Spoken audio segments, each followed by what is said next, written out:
Hey yo Jim, thanks for 2 years of helping out, keeping things in check and adding commands and all the stuff. Thank you, man. Hello everybody else as well. Today we are continuing with Rampant on that world, and we are going to try to expand the base which looks like it might be a little bit of a problem. We didn't start with 600% biters, but in retrospect I might have well, because they basically have settled giant bases like literally everywhere. Just go look around a little bit in editor mode. So this has just settled on my doorstep. There were like a couple small ones here, but yeah. These guys didn't exist. These guys didn't exist. These guys didn't exist. No, none of these guys existed really. So yeah, basically we are swarmed in bases everywhere. Our plan is to expand in this direction, because we've got stone, iron and coal here, which are... We need iron and coal, and the stone probably will need later as well, because this is our only stone mine. So at some point we'll be needing another one. And we don't really need copper or anything else right now. So I think this is the best direction to expand into. Also because all of these nests over here are poisonable. I'm not sure if poison will play that big of a role, but the electric biters are not too much of a headache. The issue is there are nuclear biters right here on our doorstep. On multiple locations actually. Oh, there's ones here in the south as well. So that might cause a little bit of an issue. But I did a little bit of cooking off stream, and I've got the new defense book. I don't know if this will work. It's basically based on the defense we have right now, but hopefully better. Let's check it out a little bit. So basically it's the same thing. Can we stop the noises already? Maybe I should switch that off in general. I installed... If stuff is destroyed, we don't even want to know about it. Mute. It is pretty much a given at this point that stuff is getting destroyed. I wish there was a setting for ignore walls getting destroyed, but let me know if something else gets destroyed. But even then, stuff is getting destroyed all the time, so... we will know it if we get nuked though, because we get the flashbang on the screen. Right, so let's just make a hole.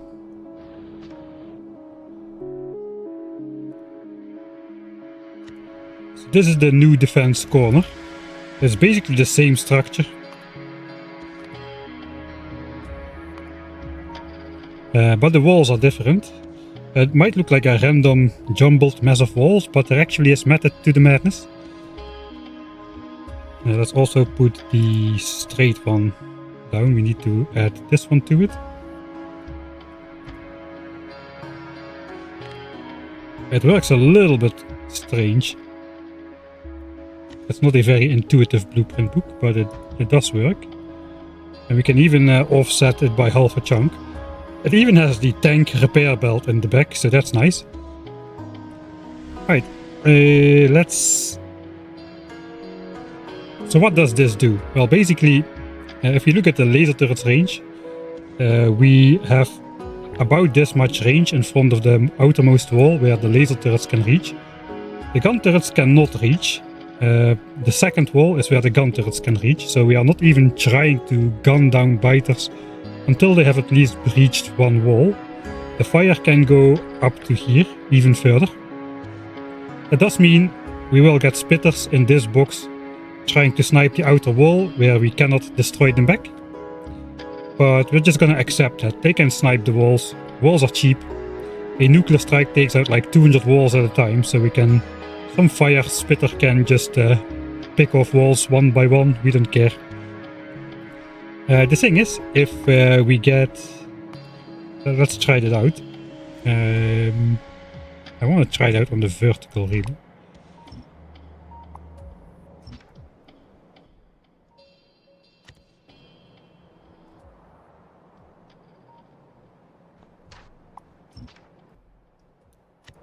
Let me set it up real quick.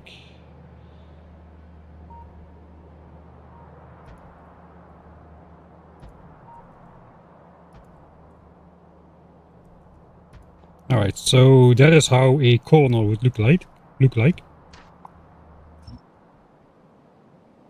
That was probably not a smart idea, but okay, we'll pause time. Let's put a nuclear biter there. A level 10 nuclear biter.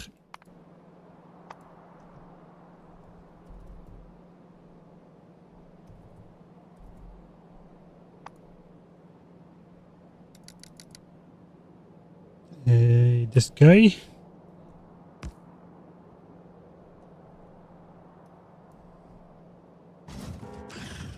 Okay, maybe more than one.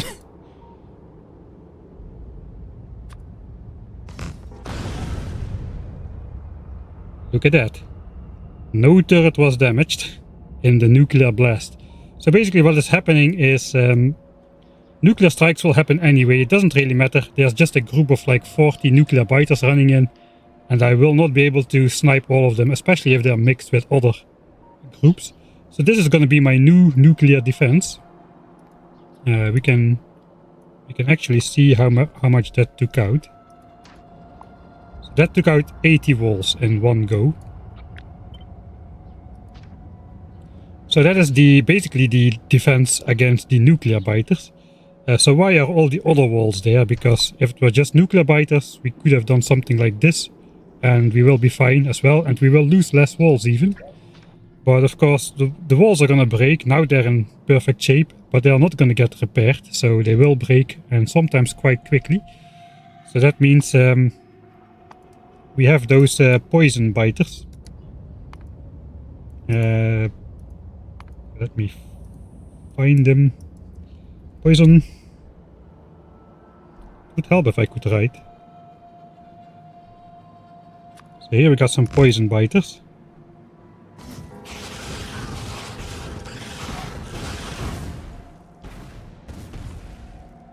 Alright, so the big poison cloud is pretty much gonna hurt no matter how far we space away the walls.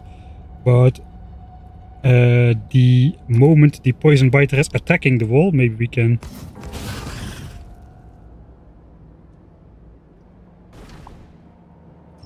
I guess let's take away the turrets.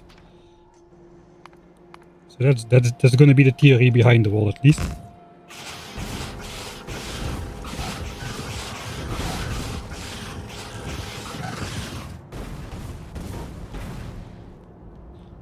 Okay, I don't really know how to show this off very well.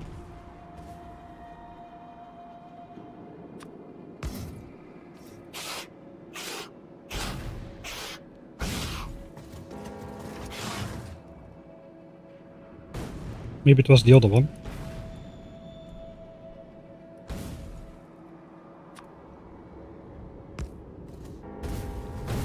Alright, it was this one. Alright, so that new biter faction, which is going to be immune to everything except lasers. Those, while they're attacking, they make some sort of cloud.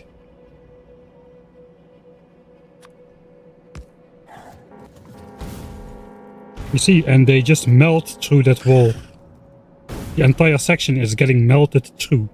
But these are exactly far enough spaced apart. I believe it's 6 tiles. 1, 2, 3, 4, 5, 6. So that they are not breaking through multiple walls at the same time. You can see if we do this, it will become clearer, I suppose.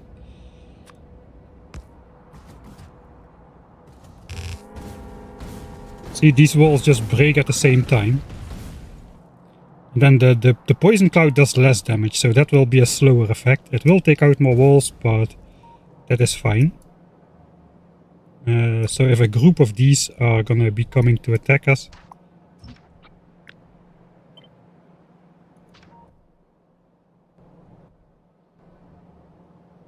And I think these are the end game boss of Rampant. So they just melt through the wall they attack, but they will take some time to breach each layer. Yeah, they can only be hurt by lasers. It doesn't even matter that the other turrets are not shooting. So currently we're not ready for that, even with a lot of lasers, because we don't have the damage upgrades. We still need to complete some technology. But those are the end boss. Let's try it where the lasers are at the front.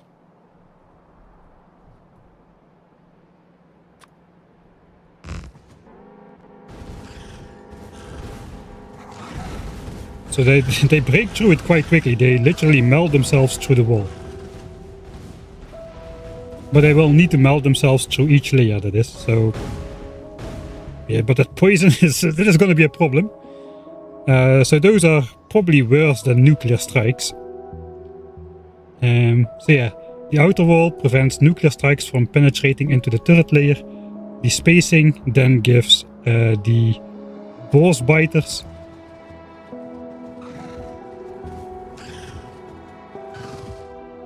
something to chew on each and every layer. They do have better pathfinding than I was expecting.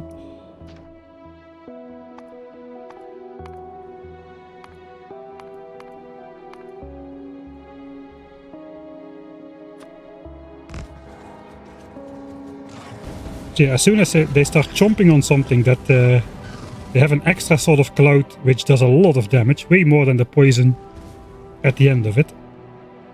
So that is gonna get caught. And then we have the extra wall over here, and that is a last line of defense against biters with a lot of range, like armored biters and regenerative biters. So if we look at those, if they are standing over here, they can attack the laser turrets through the wall. The wall doesn't even get damaged. They were directly attacking the turret, because these guys have 3 melee range. So this wall basically keeps those biters from being able to attack laser turrets directly until they break through this wall. So that's the system basically. To protect against those offensive poison clouds from the juggernauts. And then the last one for melee attacks.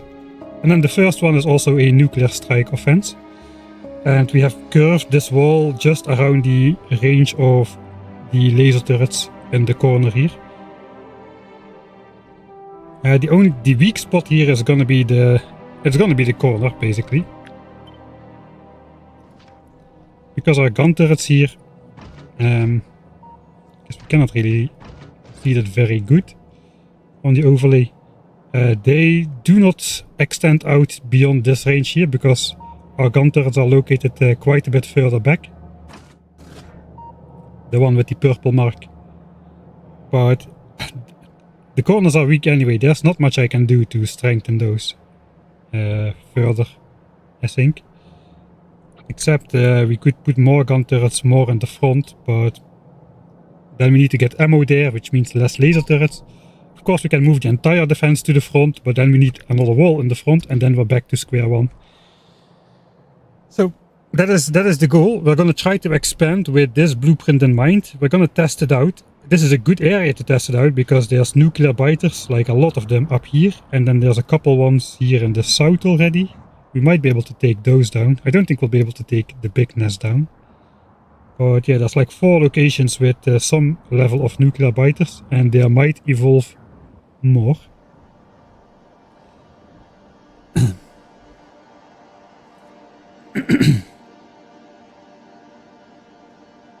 Rampant signs.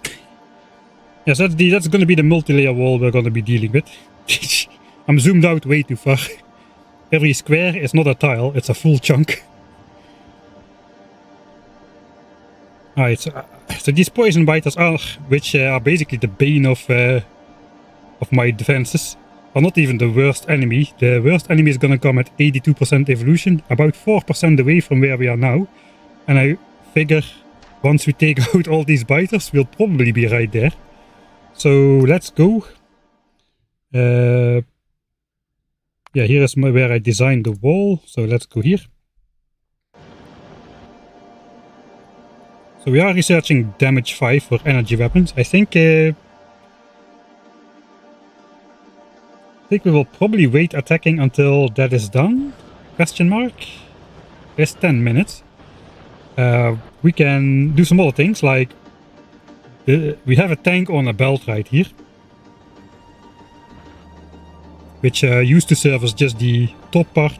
Then we extended it down the side, and later we extended it down this side, and then we just loop it back. But of course, if the tank goes all the way like in the horseshoe shape, we might as well just connect it on the bottom. So let's do that. That makes a lot more sense.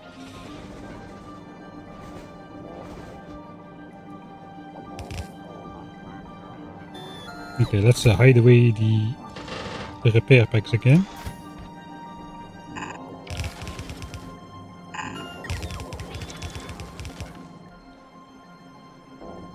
Guess we just go straight line. Oh, we have the belt in the way.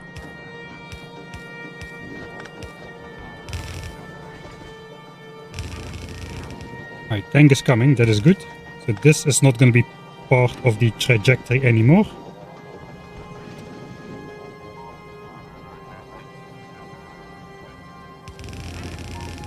Let's prepare to have 2 tanks just in case.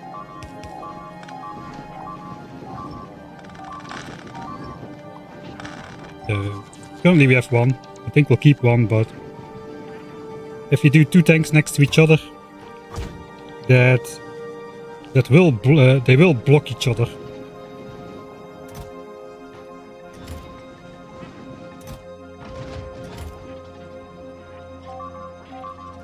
Uh, 800k oil, that's good to know. We also will need these red bells, I suppose, to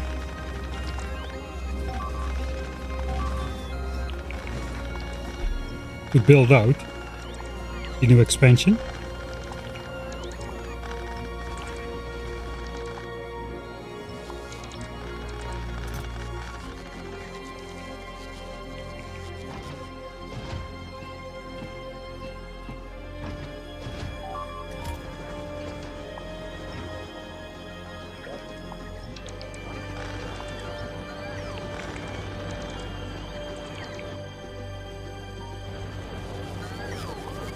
We have to wait for the tank to pass, or the tank will snatch the belts from us.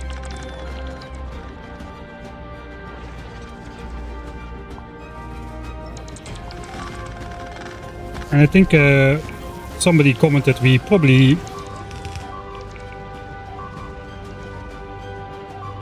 could do something like this to make the tank go slower through the corners, so it has a little bit more time to repair turrets over here. Man, gun turrets are so weak.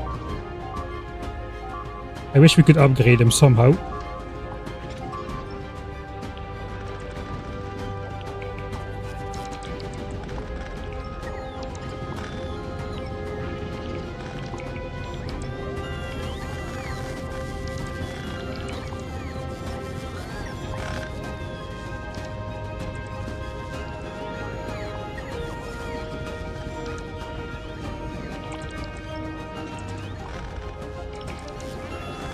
Okay, now this is not symmetric, it's very important, of course.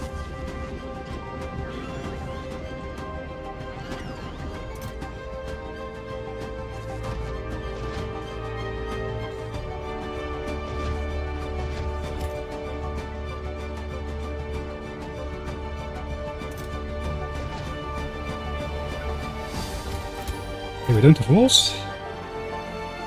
Right, so that's the tank. The tank is a robot network, yes. So the purpose is I want to repair the turrets, but not... Okay, the tank is stuck in the trees.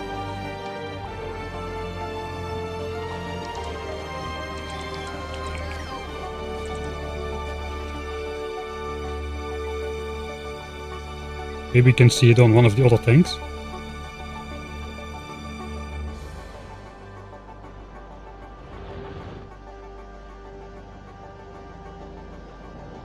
No turrets seem to be damaged at the moment.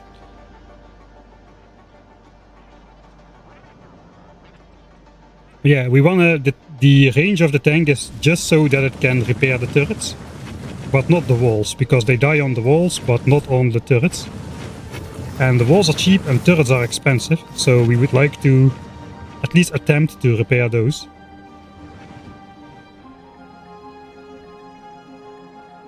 So that is basically the only way I could think of to to separate the repair network from the replace network. Quality in base game is not a saying. It would also help with our offensive capabilities a lot, just by having a spider with more hit points and a larger inventory grid with quality equipment. We would be like 5 times stronger, with even with just rare quality, I think, for the spider and the equipment.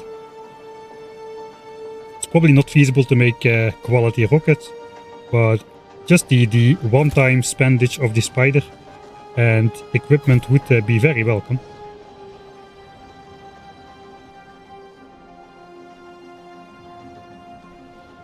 Alright. So do I need to do something else before we attack? So did I leave myself some notes?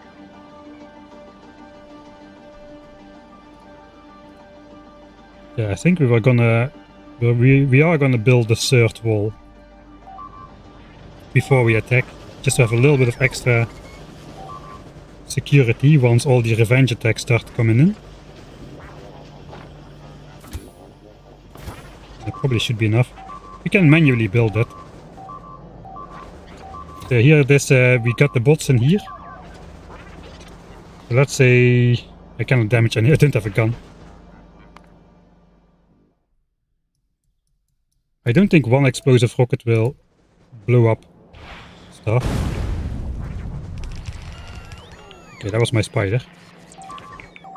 Yeah, but you can see the tank is repairing the stuff. The tank comes by, and it takes a little bit of time to realize that it needs to repair some stuff. That is why we wanted to move slower in the back. It can only repair, it cannot replace. The base bots are doing the replacements, but the tanks are doing the repairing, so we can keep up a little bit better with the rate at which turrets and stuff are getting destroyed. So let's look at the kill graph. We have lost 11,000 walls already. Sorry, 14,000 walls. Almost 700 gun turrets. And about 100 something laser turrets each. The numbers are going up. I don't think you will see a downward trend. Maybe in gun turrets. No, we don't. The nuclear strikes take it out anyway. But I imagine it works, right? It does something.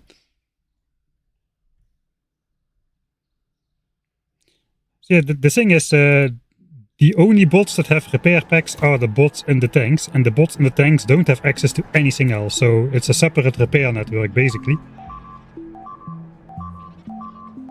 Which repairs only the back line and not the extreme front line walls. Right. Let's build that wall, and I think then this attack should finish soon.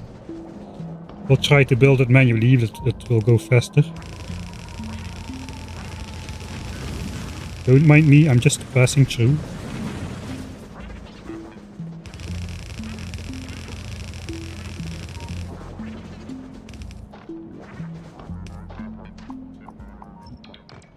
Can I stand there safely for 1 second?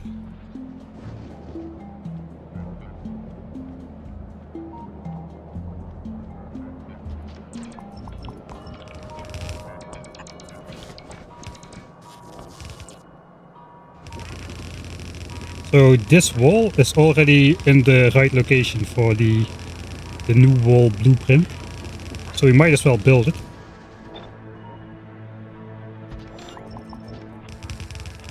Too slow.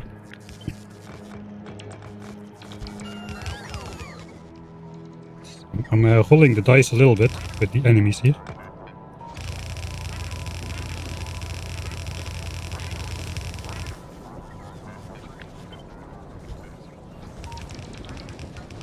we get free landfill from these biters. We can farm it in the water. The biters will drop landfill when they die on the water sometimes.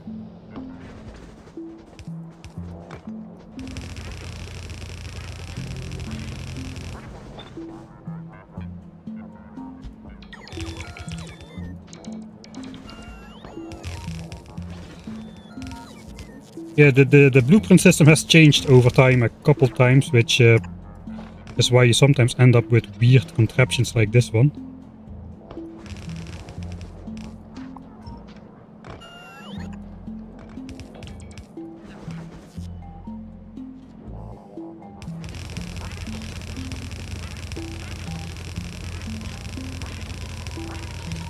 And the tank system was put in place a lot later than... I didn't keep that in mind from the beginning. If I had, I wouldn't have built a furnace stack here, for instance, because this tank belt now cannot service these turrets over here. Of course we can move it, but, you know, time is a resource as well.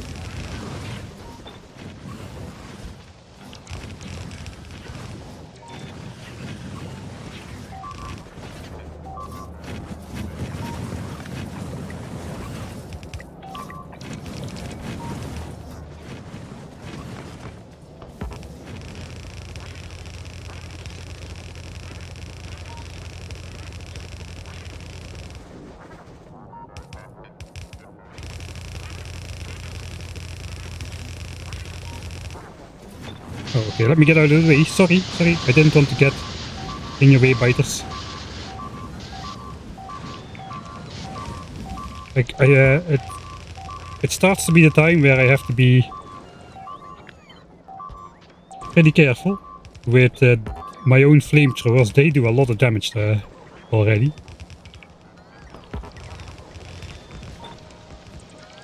Not so much the ground fire, but the direct hits are really...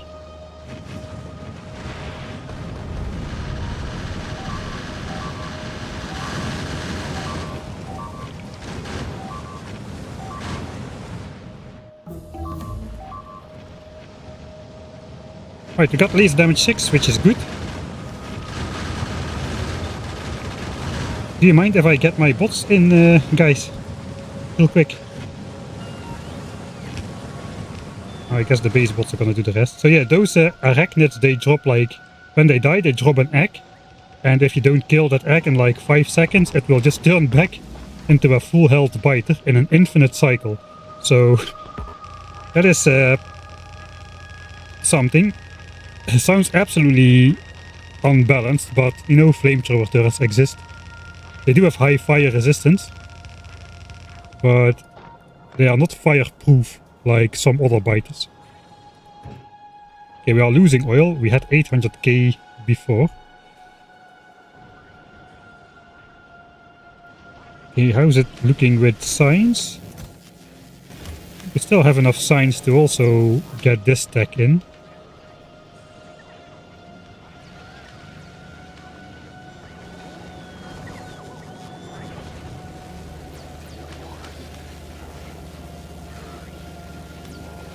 This is 400 science. I'm thinking maybe I should switch off research completely while we go on the offensive. So we have more resources to make laser turrets and whatnot. We are pretty close to unlocking those biters which are fire immune and physical immune, which leaves only lasers in the base game to hurt them.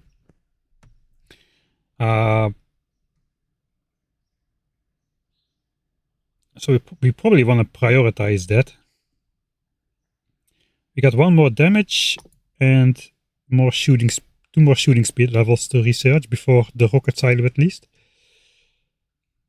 So I'm not entirely sure what to do here.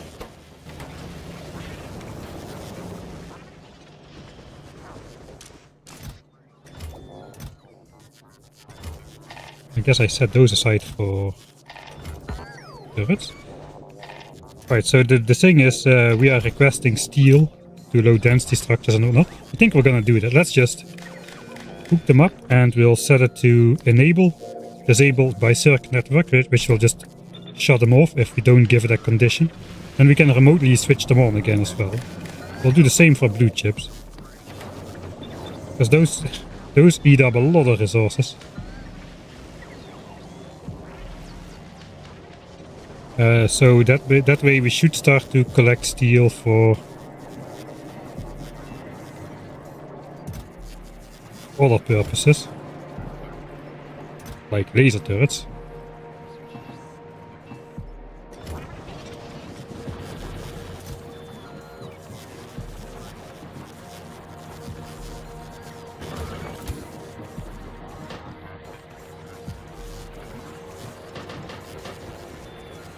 Yeah, alright, that's fine. 8,000 rockets, that's what we'll start with. We have the repair packs in the spider. I think we will take some more bots, we might lose a lot. We will take landfill, let's put landfill on the bar. And I guess repair packs on the bar.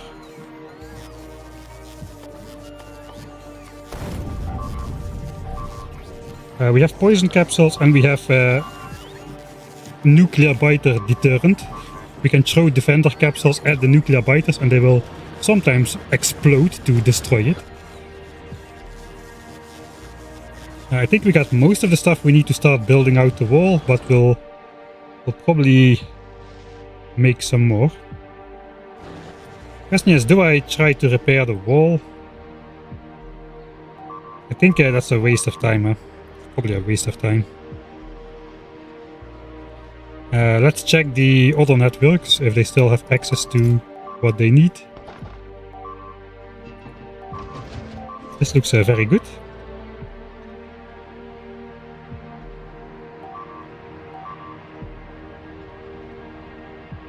No, landfill recycles into landfill, so it's not infinite stone. It could be infinite landfill though.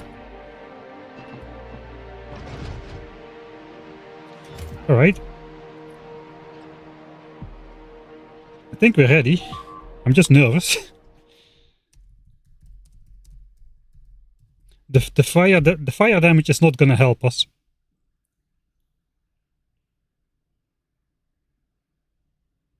Right, the fire damage is not gonna help us.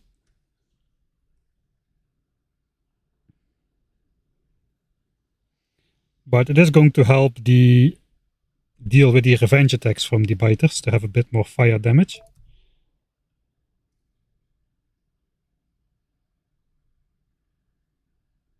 A 30% increase for both.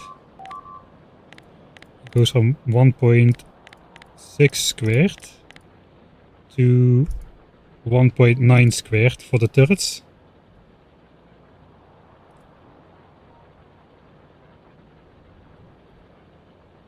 So it's it's like a 41% damage increase for the fire. That is not insignificant.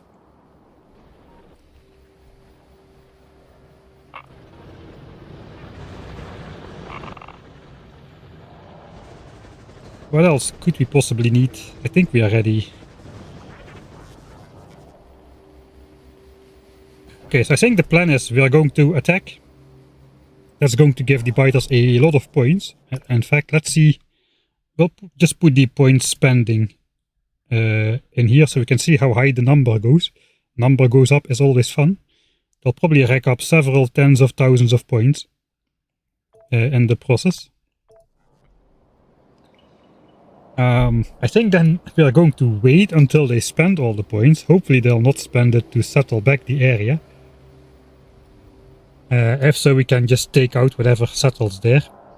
But if they have like 30,000 points to spend while we are going out here, we might have a very hard time building out the wall. But I think we probably just should get started, right? Spider is ready. I am ready. Ben the fish is ready. The final fish left in the lake has survived everything. Shut up. Is the real one.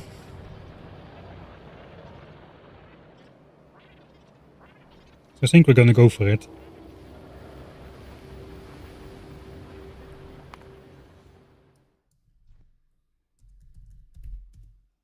It is time. Now, let's make a battle plan. So we need to take out a lot of the... basically everything. These poisons as well. These ones. This entire section. This entire section. There's a new nest here forming. I think these sapper biters will try to snipe those first. Because they are very resistant to explosion damage. 50%. And a little bit of flat resistance. So they take twice as many rockets to take out compared to the other nests. And they also do a lot of damage to the spider, and they also stun lock it a little bit. So these guys are... okay, this nest is forming right now, so yeah, we should go out. I think we'll snipe those first, while we don't have 20,000 biters on our tail just yet. And we have the water here in the back, so we'll probably use the landfill to create a safe space where we can repair the spider. I think actually I should maybe just run through in the beginning. Take out this, maybe take out this, and then just wait here, and then we'll work our way from the back to the front. That might keep a lot of biters away from the wall if they are trying to pathfind towards me instead of... I think we are creating new terrain here. This terrain is not yet generated. We're creating it. Oh yeah, look at that. It's popping into existence and then turning into other biters.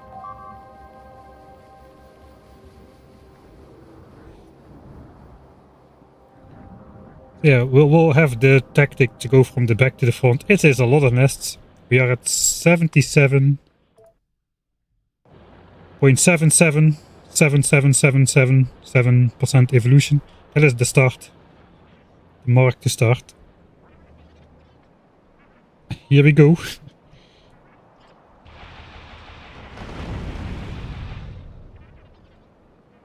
It's surprisingly calm. Nobody reacted to that.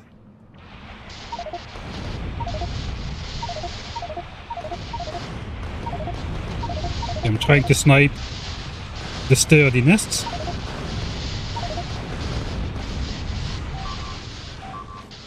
I forgot to put the laser defense in.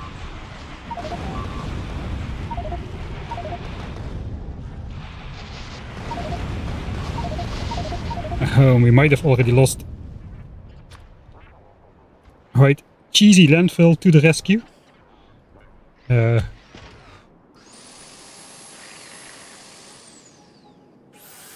little bit of repair by ourselves. More laser defenses. Maximum laser defenses, 16 pieces.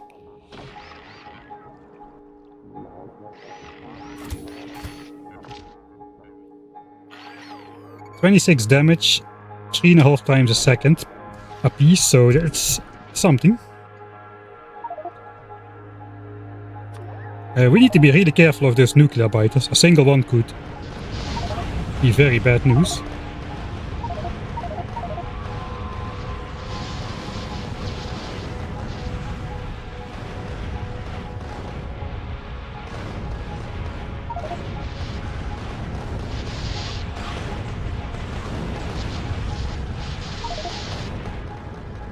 Okay, let's go back to the back. Don't go to the front. Try to keep him in the back.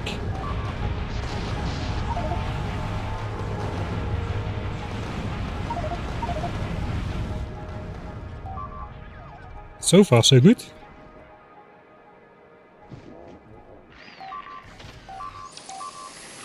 We'll repair at double speed by helping the bot. That works.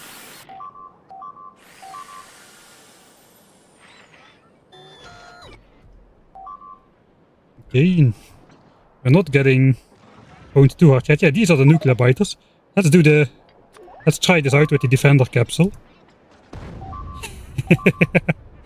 Because basically we can remotely trigger them.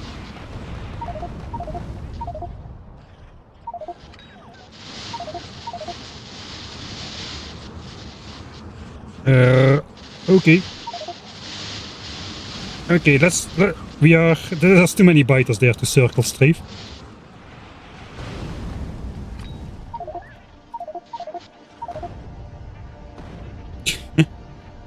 We could, yeah, let's do that. Oh, no. It was too optimistic. Yeah, we are definitely not in the base game where you can just run into a biter nest like that and survive. Alright, that means we're gonna go back to the beginning, but I think the strategy in general was alright. I just wanted to I saw the nuclear biters in the nest and I just wanted to toss one of those defender bots to make them explode right in the center. I think that can be a fun strategy. Right, attempt number 2. We will make some mid saves, but not excessively so.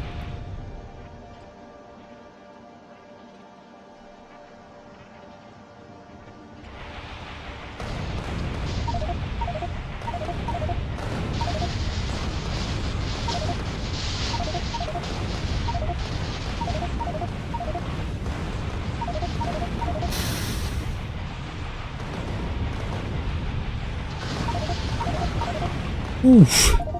Right, there was a nuclear nest at the bottom there as well.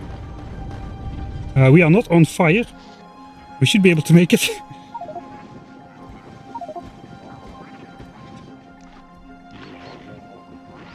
And I forgot again, of course, to put these in.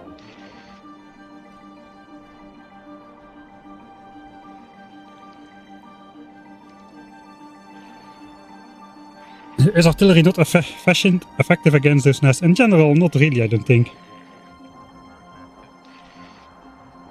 I think artillery is gonna have a place in the playthrough to keep the biters from settling too close to the walls, but I'm not sure it will work very well as an offensive tool.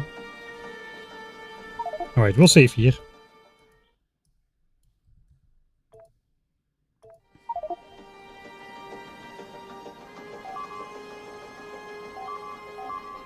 I think we'll first try to take out these guys over here, just the ones close by.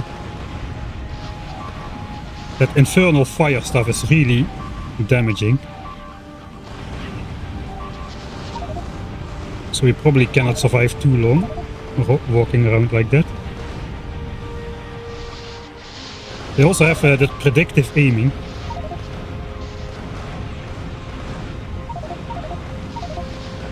So we have to do the erratic movement to outsmart the ballistics technology. Oh, I'm slowed down like 5 legs in there and I'm slowed down to no end. I'm on fire in 3 different colors.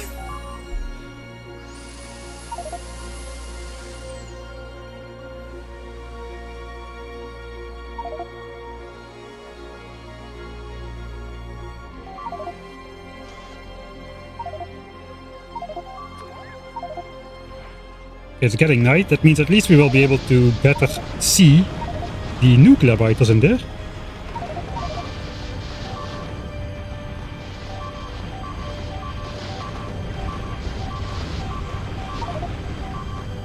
Since they do glow.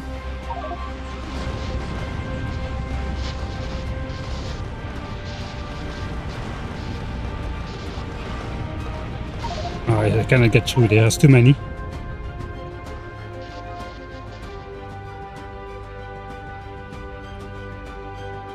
This is very cheesy.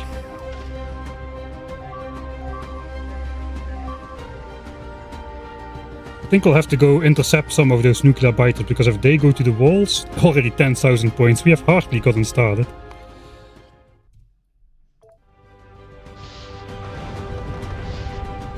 Oh, this is our chance.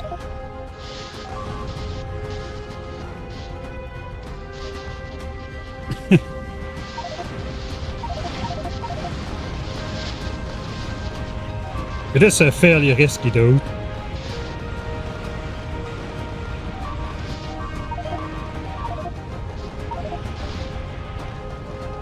No, they didn't explode there. Let's try to not leave it to the very last moment before we go for the repair.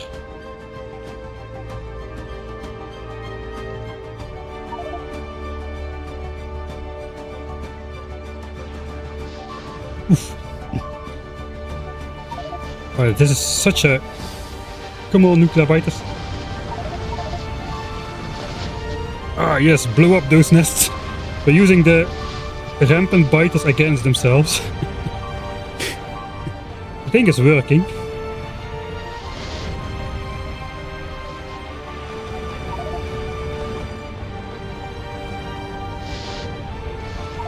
Let's not leave it to the very last moment, he said.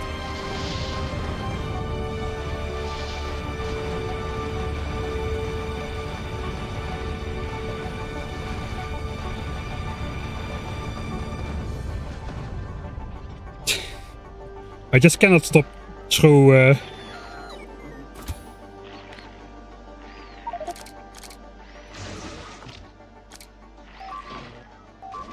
I think we should try to recharge the spider battery a bit during repairs, because it's going down fast.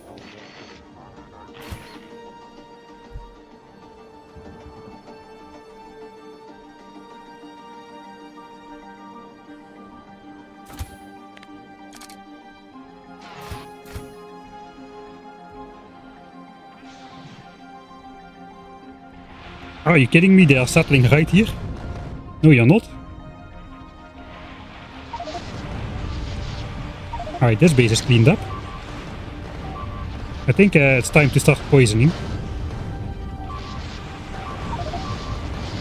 Oh, that was a strike on my base.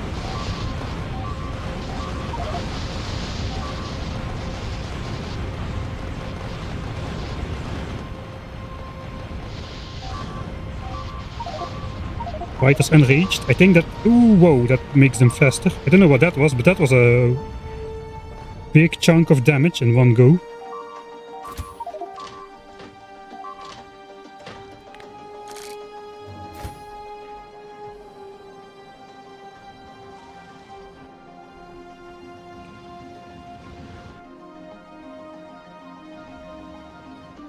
So far it's not too bad. I have 20,000 points though to spend.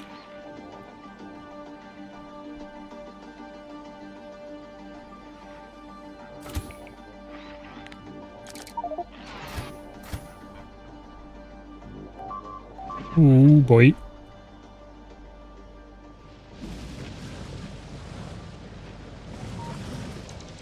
Alright, so this is what should happen. Zap, and it's fixed. After a nuclear strike, but the plan is to not lose those turrets anymore with the new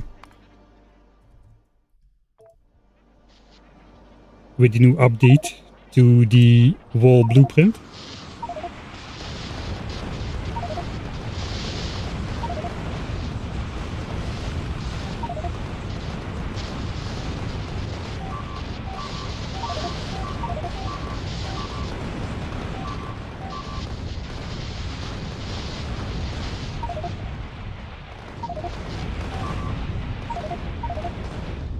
Alright, it's going pretty well.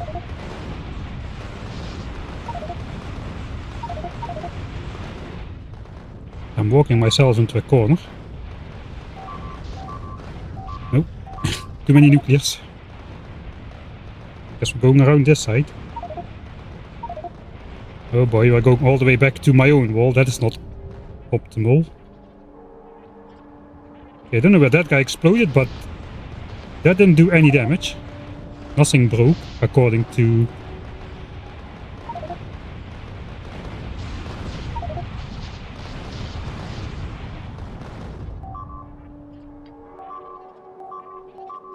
this counter over here.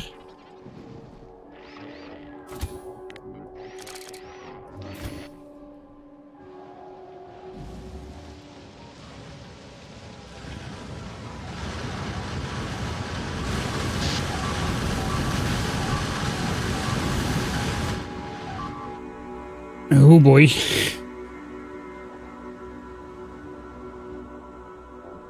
That cliff there is helping me out a little bit, I think. Balls. It's working pretty well to recharge a spider like that. I think I want to... Okay. I want to take out this nuclear nest below.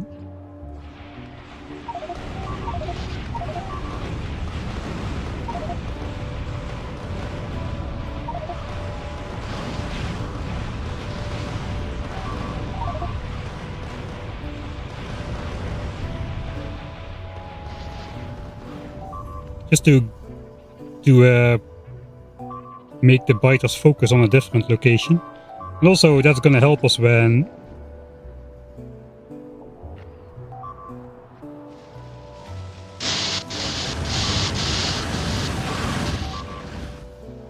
oh, that's probably gonna be a blast. Okay, we got extra fire damage just in time.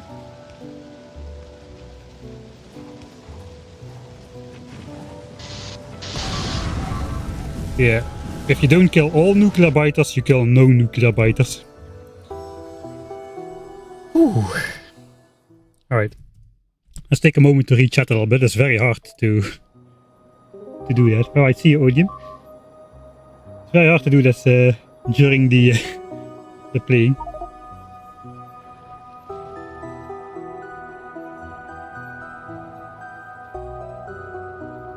Thanks for subbing, Enclave. 14 months, thank you. The sounds kind of get drowned away in the background. Yeah, so now they have over 30,000 points, and every time they form like an extra attack, which is not based on pollution, they spend a couple 200 points or so. So that's basically, and each group is like up to like between 40 and 60 biters. I think it depends on evolution as well. So it's basically 3 points per biter, let's say. So they have 10,000 biters to send at the base right now. That sounds ridiculous. There was one nuclear biter in there and it still took out all the walls. I'm not really sure we actually... Do we still need walls? I guess we do for the poison biters. But it does kinda look like a lot of those factions just simply ignore walls completely, like those zappers. The zappers, the electric biters.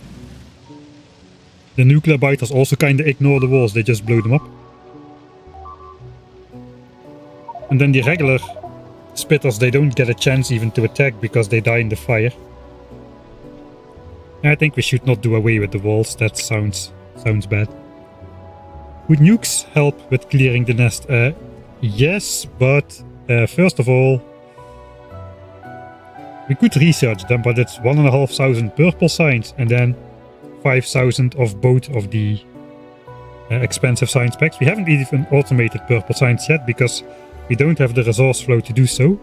We might think about getting atomic bomb at some point, but the other issue is we only have a very small uranium patch. So the ability to make uranium-235 is going to be limited by the mining speed of the raw uranium that comes out. They are very, very expensive. And also, I don't think all of the factions die to a single nuke. Question? I'm not sure.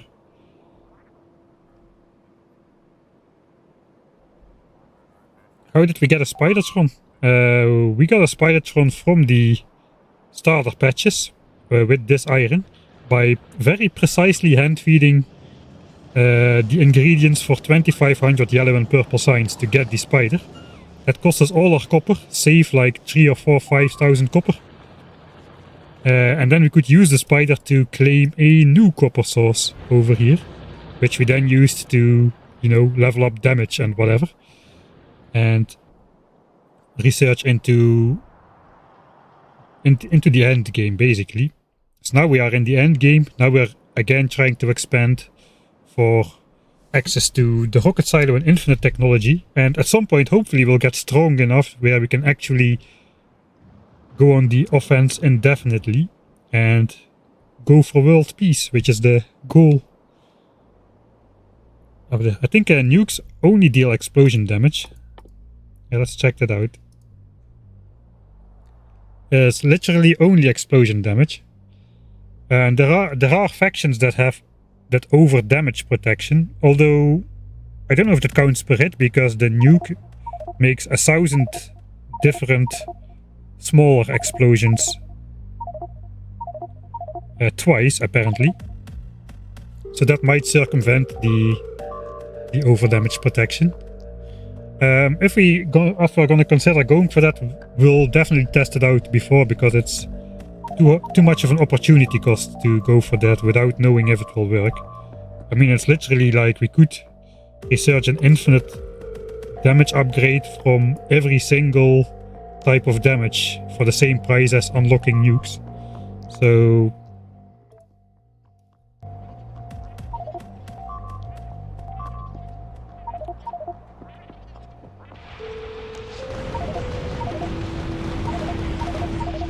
right, continuing on.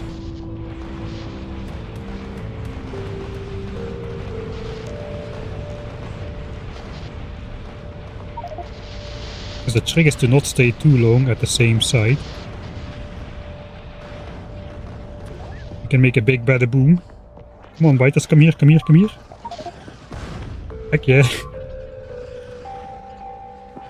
Oh, they didn't trigger. Okay, I should not get to... Ooh, this is a chance. Oh yeah, I'm dead, I'm dead. I'm not. Okay, no choice now.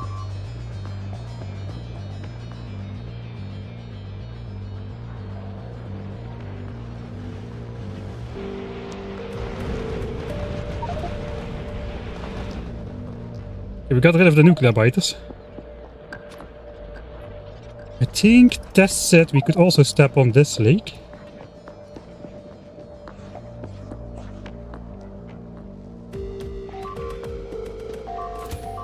And repair here.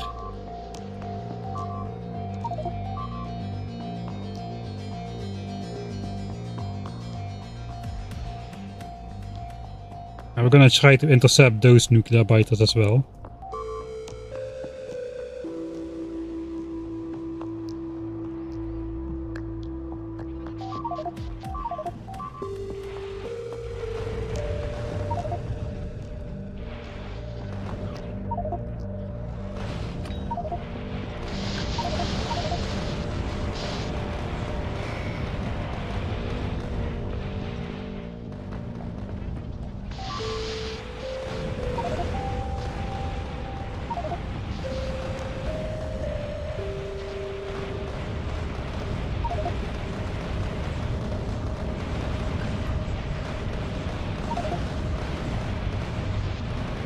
So many biters.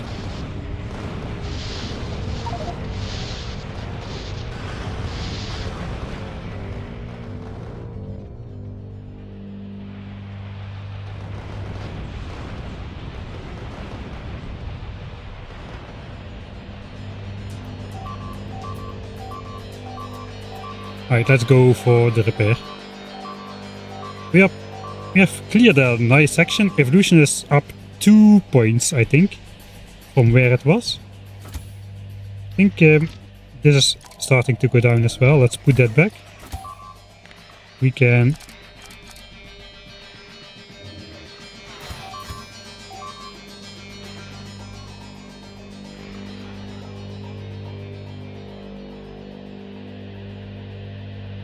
try walking at a slower pace. With only 3 legs and the reactor. Well, it's quite a bit slower than with 5 of the legs. But the nests are thinner now, so perhaps we can get away with it.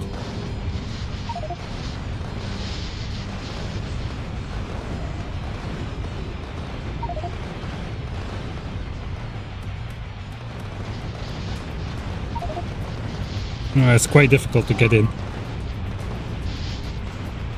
Okay, but that I cannot escape. Yeah, right. I think 5 legs is the minimum. The 3. This is why we have the solar panels, because you just need the speed, man. I just need the speed. Just look at the difference.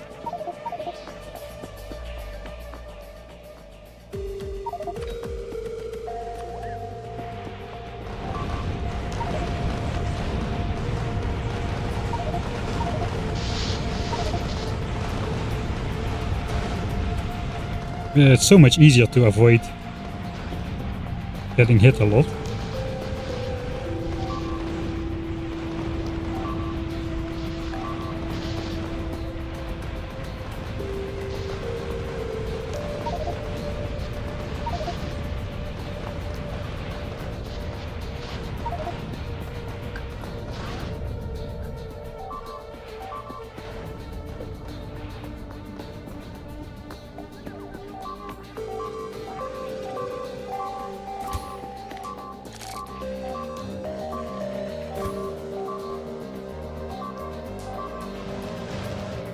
I think we should take out the poison nest as well.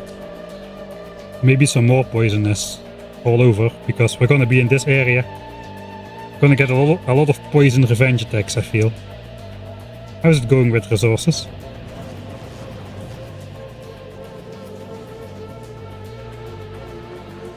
Right, we are using all the iron. Ammo belt is still kind of full. Laser darts are getting made, but not as much as I would like to.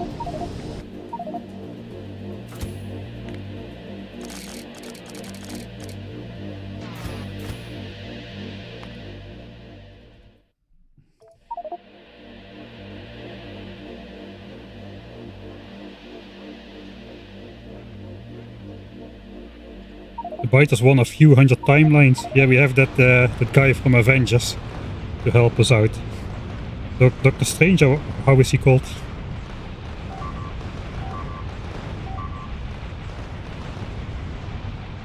Many of these factions, they have some sort of slowdown effect. Those worms, they slow you down. I think we're up to an all-time high of Rampant Biter points. They have 40,000 points almost now.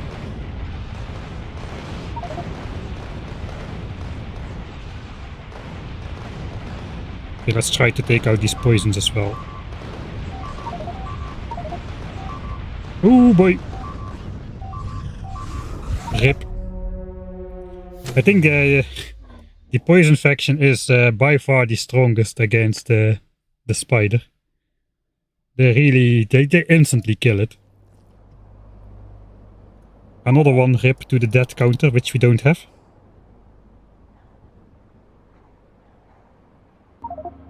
Alright, at least we don't need to start from the beginning. Yeah, there's no way I'm doing this deathless. Absolutely not. I don't see how that would be possible. Not me, at least.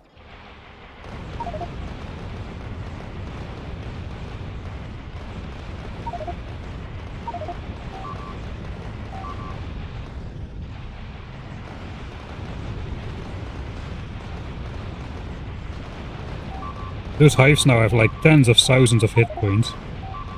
Killing those poison biters doesn't help because the poison actually heals the nests again. I think we can out DPS it now though with our rocket shooting speed.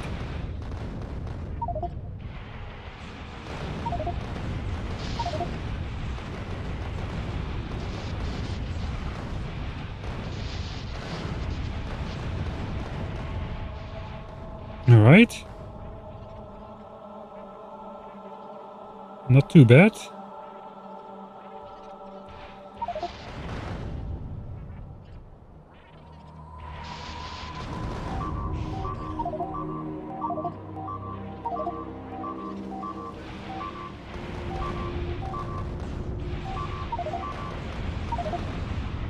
Even the poison worms, they do so much damage from a distance.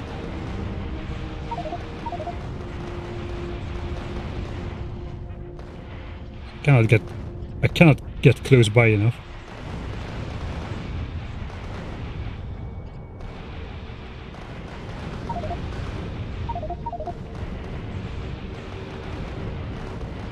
They're saying there's only that regenerative base left, but I cannot take that out with rockets.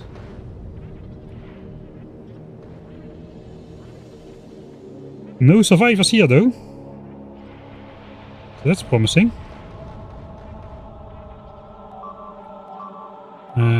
No nuke nuclear nests down here anymore.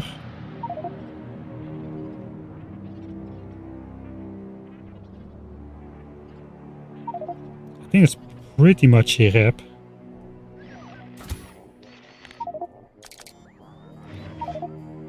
Spider's also almost out of juice.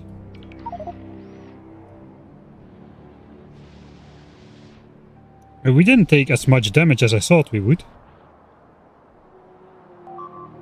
I don't think we have lost that much more over... I guess we lost some more walls, perhaps. No, I don't know, not even walls, I think. Maybe a bit more. Yeah, maybe a bit more.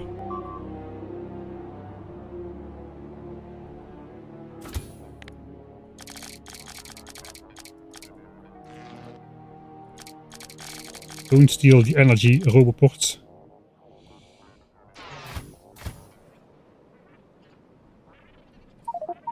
I don't think we can take those guys out. Alright, 35,000 points left to go.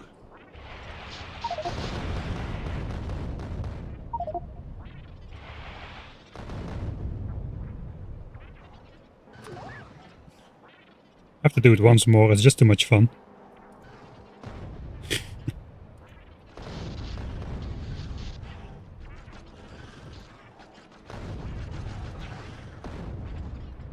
That's not as effective, unfortunately.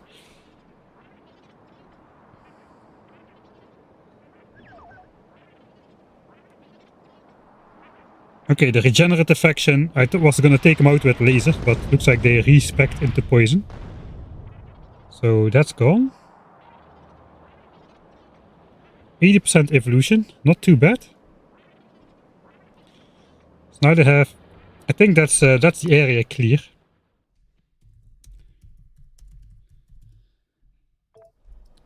So what now?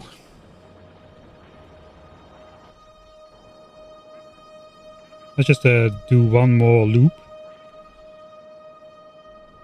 Update the map a little bit.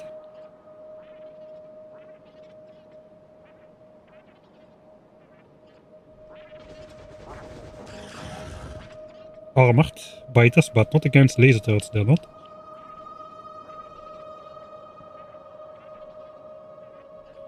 I think we have freed up the resources. Okay, there's a new nest here, that we need to take those out for sure. They're still forming. Alright, so we'll come back there. Question is, do we take out the top of this nest? It will be very difficult. Oh yeah, now they're spending the points. Holy moly. So on all of those locations now, like a squad of like 60 biters or so formed, which is gonna attack the base simultaneously. And we'll have that happen another like 12 times or so, if we need to trust the numbers. That's why I probably should wait on expanding until they have spent those points.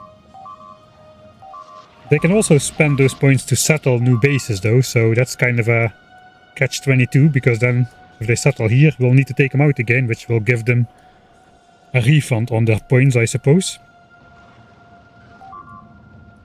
In general, the base did hold out pretty well so far.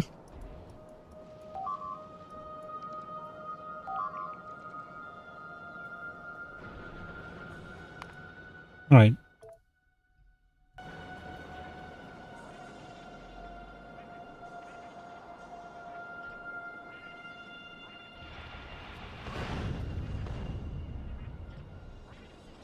These guys are settling right now.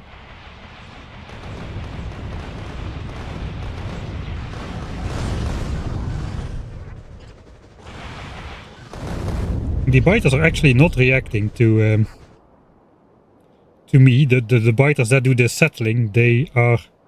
You cannot distract those very easily. They stay on focus, settling new bases while you are attacking them.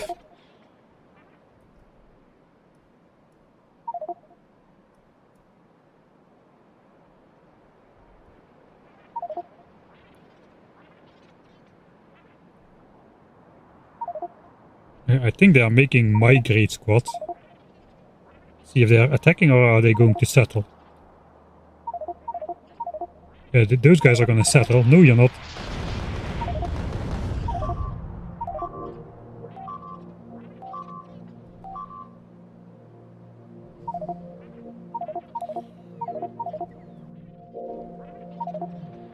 Alright, it's gonna take some time for them to spend all the points.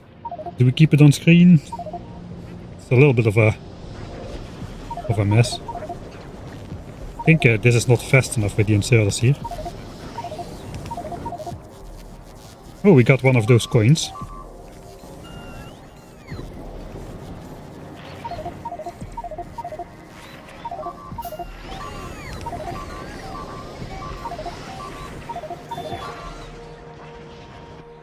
They're really spending them fast, are they not? Holy moly.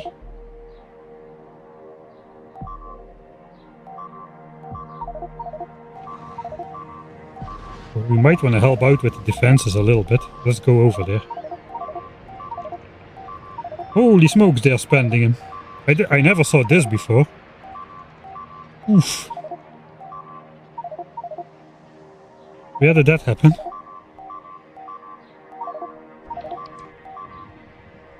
Don't even know.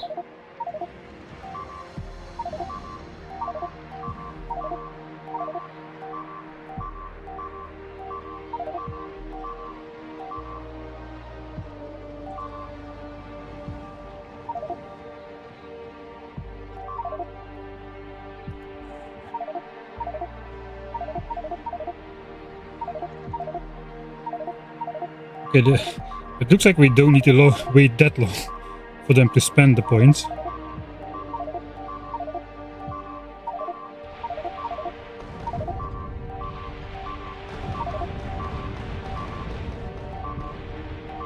Okay, I guess we are gonna do the perimeter thing. We're just gonna walk around and see what's going on. Let's take down some extra bases, the poison ones.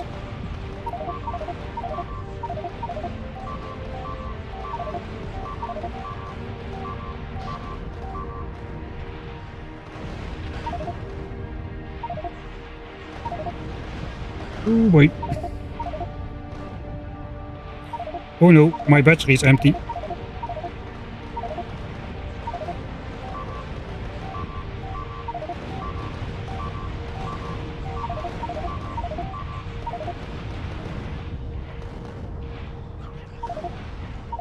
And it's getting night. Must kill.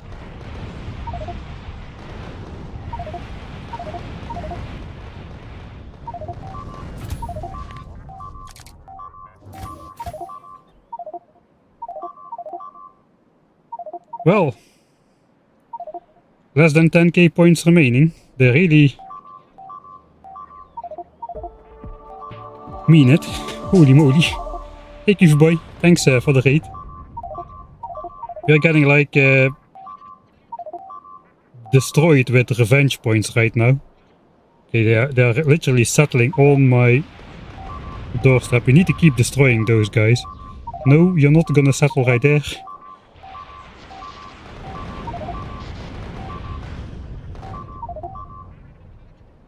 I have one spider, it's out of power.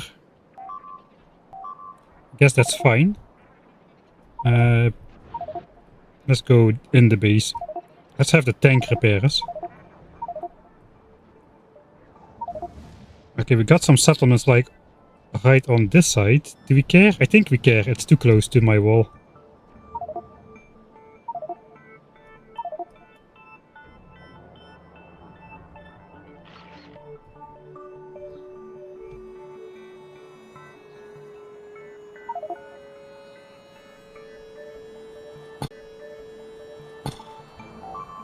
Alright, I'm stressed.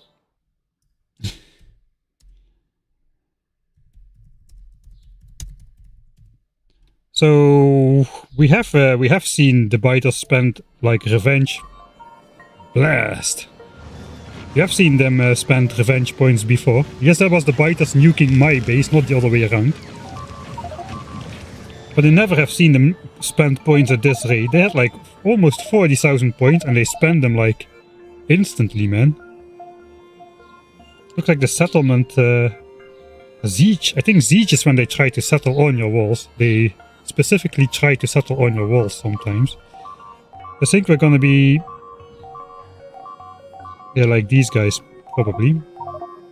So we don't necessarily care if they settle more expansions. They're already on the walls in some locations anyway. I think we do want to keep those firebiters out of here. Those fireworms have extra long range, I believe. Yeah, 45 range. That is way more than a standard worm has.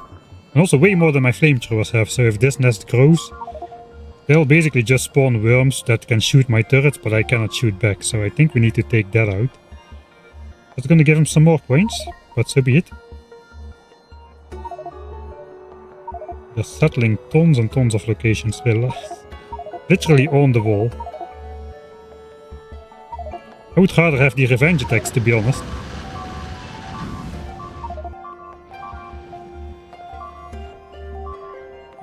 Let's check out how the bot networks are doing. 500 walls gone, but the rest is looking not too shabby. How about these guys?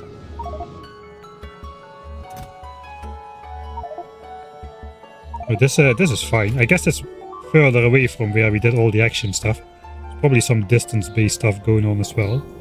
We lost a substation, which I don't have in stock nowhere. Right, so please tell me we are at least making... still not making laser turrets very much.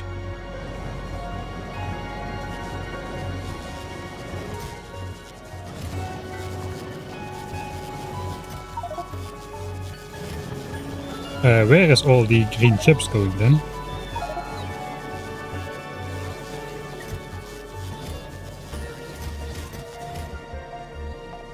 We just don't have the iron anymore. Alright, I'm just... we're gonna need to collect more in a chest. We'll do this.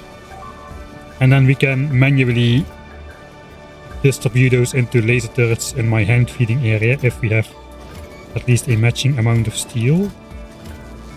Not really. We should have a lot of batteries though. Those are easy to make and fairly cheap. Right, we do have the batteries. Right, so we just need... there's like 2000 circuits in there. Don't have 2000 steel though, so maybe the 2000 is enough. But we need more laser turrets so we can expand still. I don't have enough to do that.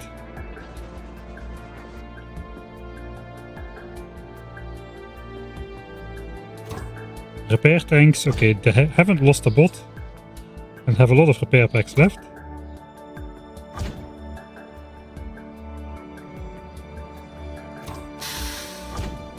Okay, they have spent like 50 to 75 repair packs each. That's good because that's all hit points on turrets, which we saved. Hey Shivero, how is the raw material situation? Decent. So we got we are not using our entire copper patch even just yet. We are just having 2 yellow bells of copper from this patch. We're not doing space signs yet, so copper requirement is not too bad yet. This is our only iron source remaining. It's 1 million, but the mining capacity is limited. And you can see we are struggling at the moment for iron and steel. We have a research stop now, so that at least all of the resources are going into hopefully laser turrets and base infrastructure. We're losing a lot of resources per minute in infrastructure as well, which is an added cost. So a lot of this just goes directly towards replacing stuff in the base, you know, and preparing for the expansion. So that's the iron is the worst at the moment. Got a new stone patch here which makes walls. We can make 90 walls a minute.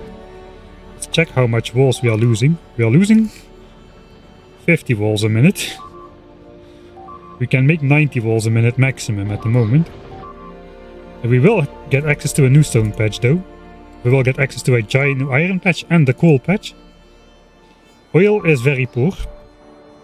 Let's see, we spent 100k oil, which we probably should do something with speed modules and beacons around the two poor depleted oil sources that we have. Maybe coal liquefaction is on the table actually. We don't have coal anymore at all, except in these chests basically. So that is the main reason why we needed to expand right now. Absolutely, we need the coal, and the iron will be very useful to just make these belts full again. We can probably have an extra belt of iron, double steel smelting, maybe even more, and then we can probably extract, at least temporarily, another belt of copper from here to go for space signs or something.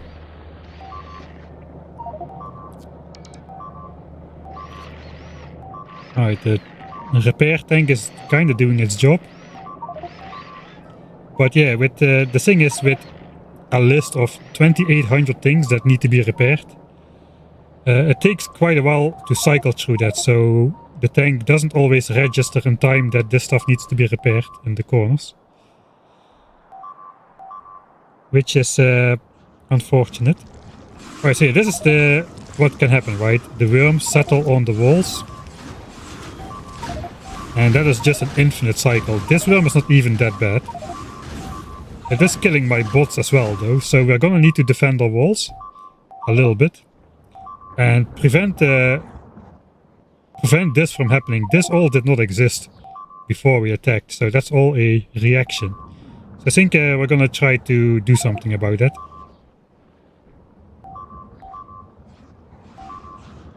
To keep our walls clean for as long as the points are getting spent. Thanks Tiny5TY for the subscription. The poison shreds everything. The poison shreds everything. Vote on a new alert sound. I think we can maybe switch off the alert sound. Like I said, we will see the flashbang if a nuke explodes, and for the rest we are just losing stuff all the time. So let's load. And only then we can change the setting. Entity destroyed, muted.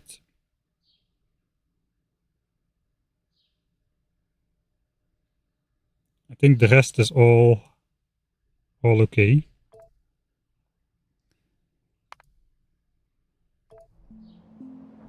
Alright, let's override the save then.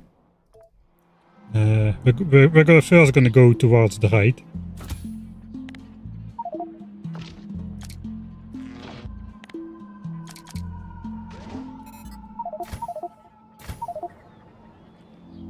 We need to charge the spider up a little bit.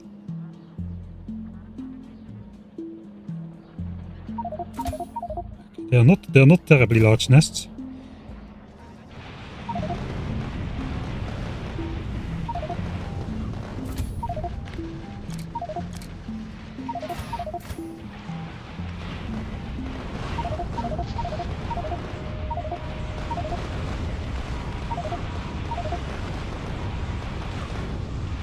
Okay, all this vengeance nest stuff needs to go.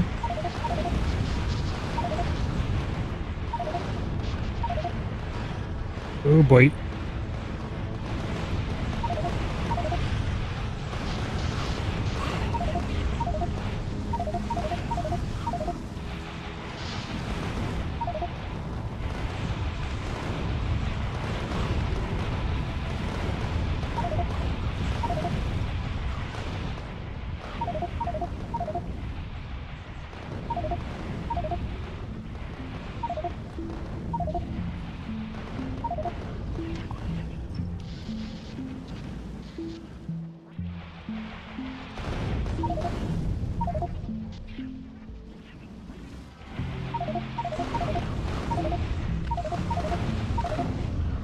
Oh, that does a lot of damage. I think we need to get back in our wall. Hopefully the wall will take the hit.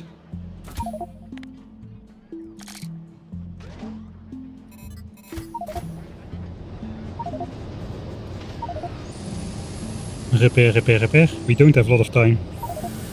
Settling like a maniac. They have already spent the full 40,000 points. Well, at least that means we can start expanding without needing to wait too long. Sometimes it takes like half an hour, I don't know why. Got to switch on the bot as well. Where are we going? I think we need to go to this area as well. Yeah, let's go there first.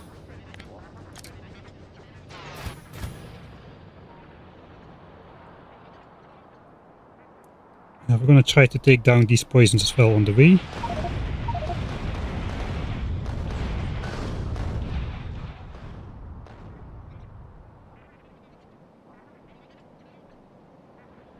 I guess these acids are fine, as long as they don't spawn worms on the edge right there.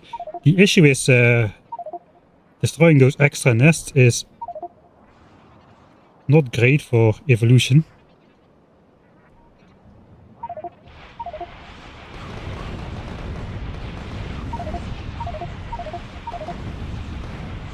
Right, we just need to push them back a little. We don't necessarily need to take out the entire nest. Like, this is absolutely not necessary, what I'm doing right now.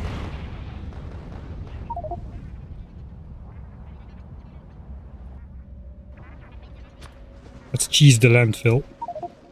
We can make a stepping path across here.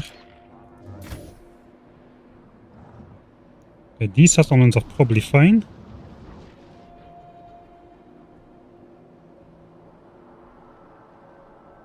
There's still a firebiter there. We need to keep the walls clean.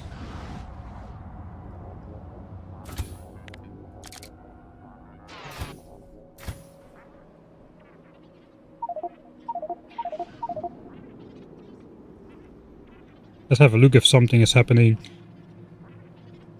in this area. Alright, the points have all been spent.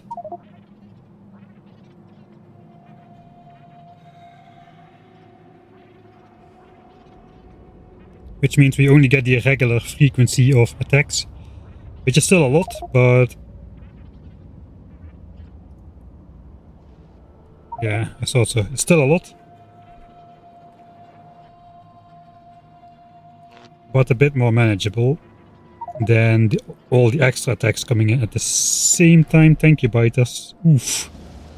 Holy smokes, that was a big one.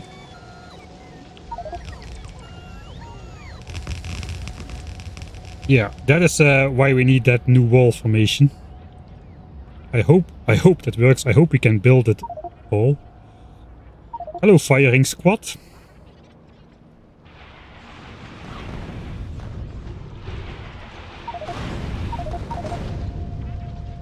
And they can fire at the walls, I don't really mind. They are making new nests there, which is also fine.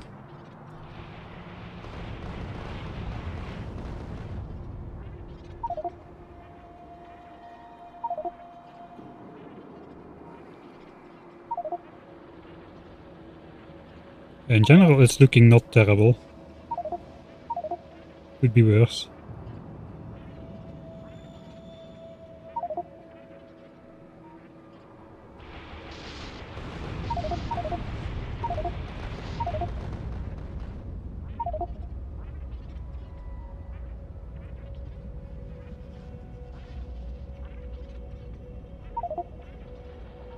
They're also settling in a lot of locations that are at least reasonably far away, or already inside an existing nest. So that is, maybe that's 3 points for us. I think that is the end of the combat sequence for us. End of combat and revenge points spent. Whew.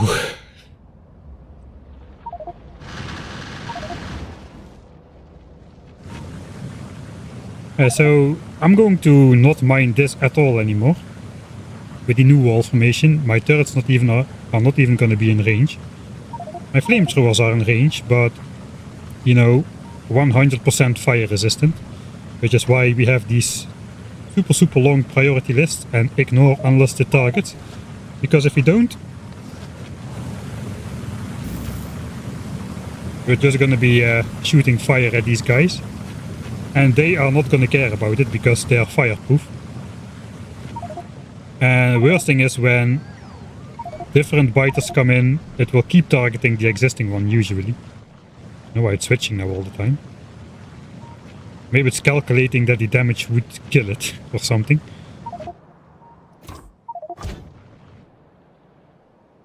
Dang, we have shuttle waves going on like a maniac. Alright, but the resources are cleared up. So now let's prepare to try and take them. We do have 50 personal construction bots this time, which hopefully will make it a little bit easier to stop settling everywhere. Which will hopefully make it a little bit easier to, what's it called, build out and protect.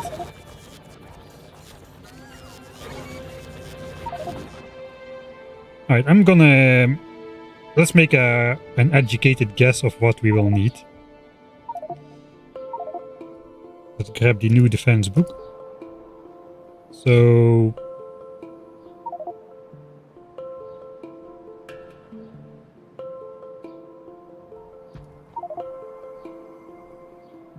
we want this much, but we cannot have this much. For the entire line, we don't have enough laser turrets. So we'll have to do it without the front row. Or at least for most of it. I did make an expander variant as well, which just has 2 walls. Only one in the front and one in the back. And it does not have the tank bell just yet. In fact, the wall is on top of it.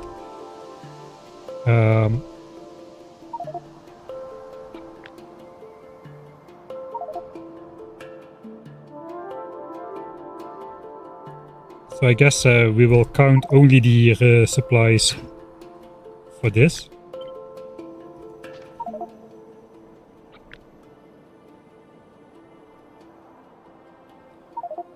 That's 6 laser turrets, 3 flamethrowers and 12 gun turrets per chunk. Obviously 32 walls because it's a chunk width. Sorry, 32 bells and twice 32 walls. Right. So let's count. 1, 2, 3, 4, 5, 6, 7, 8, 9, 10, 11, 12, 13, 14, 15, 16, 17, 18, 19. I count the corner chunk twice. 20, 21, 2, 3, 4, 5, 6, 27, 28, 29, 30, 31 chunks. Let's call it 30. That will be easier for the math. So many settle parties. I mean, if this is fine, yeah, if they settle like very far away, we don't care. That's good. That's good for us. Alright, so we have 30. So we need 30 times this. So basically it's like 100 flamethrowers, 200 lasers, 300 gun turrets. 1, 2 and 3.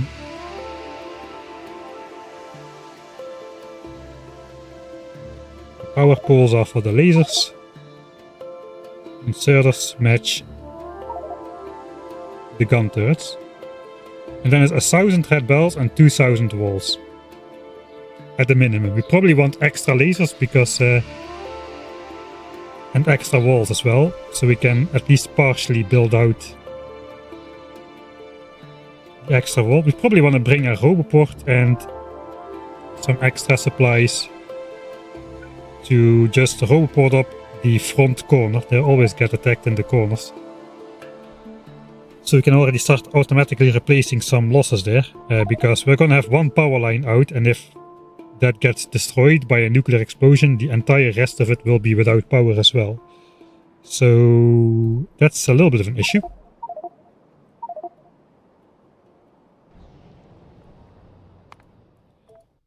Alright, let's go shopping. So we need at least 300 gun turrets. So let's take 2 extra stacks. 100 flamethrowers. I got 100. Let's again take We'll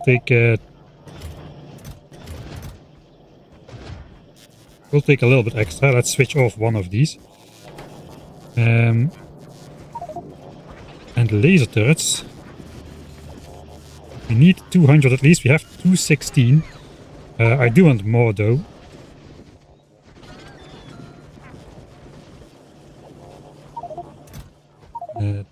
We need 200 power lines as well. I guess we don't really need power lines. We can use substations only. We need a lot of substations then. 2 substations per chunk, so that's 60. Let's make sure we have 100. There goes a bunch of steel, I suppose.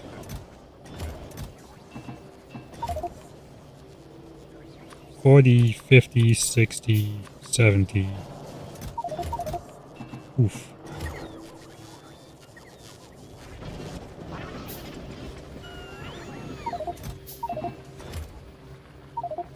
$82,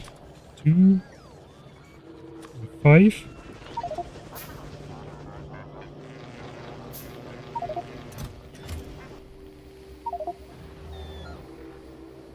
Okay.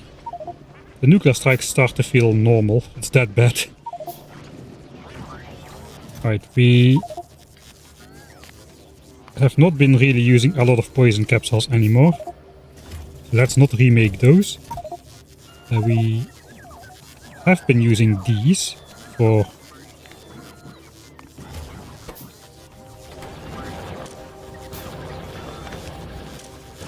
the nuclear biter, so let's keep making those.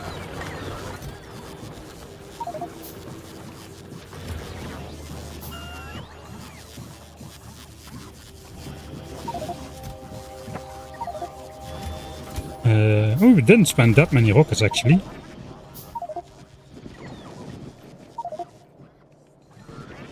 Alright. So gun turrets with inserters. We need to match those. That's 6 stacks. Take again 1 extra. Take 2 extra.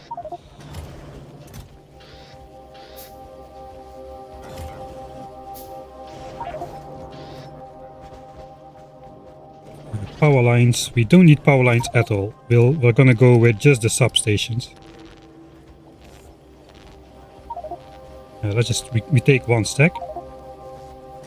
The pipes should match double the flamethrowers.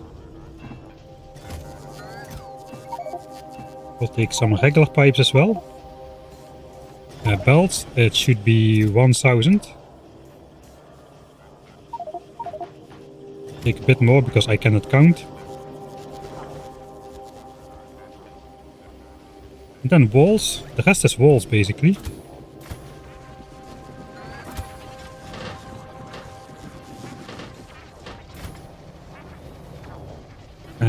We'll utilize the spider's inventory.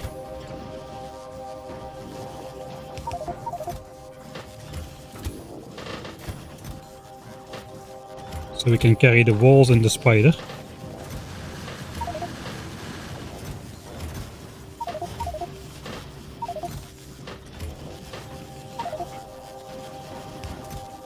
Okay, we got 2 chests and a little bit. That's pretty good.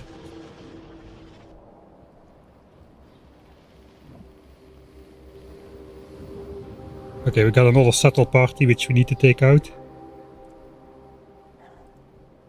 Over here, probably we need to check that area again as well.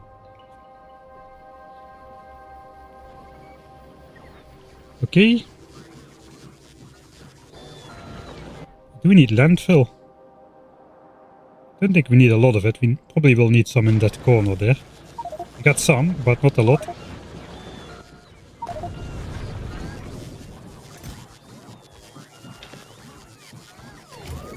Alright, so I think we're gonna make some laser turrets. Let's put all the turrets in here for now.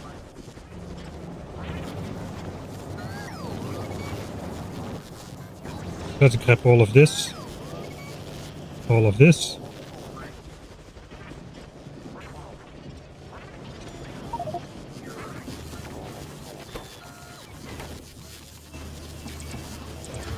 More lasers, alright. spider legs in the way.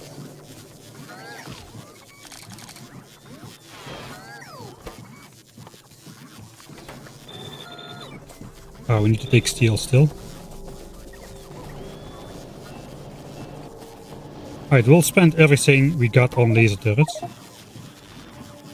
think if we do something like this, we will just quickly be able to make like 2 stacks of laser turrets.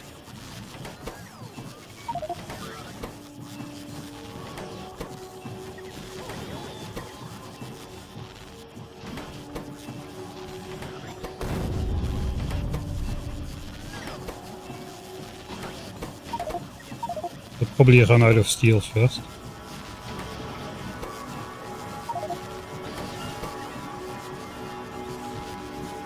Okay, we're out of steel. Completely. So that's as good as it's gonna get.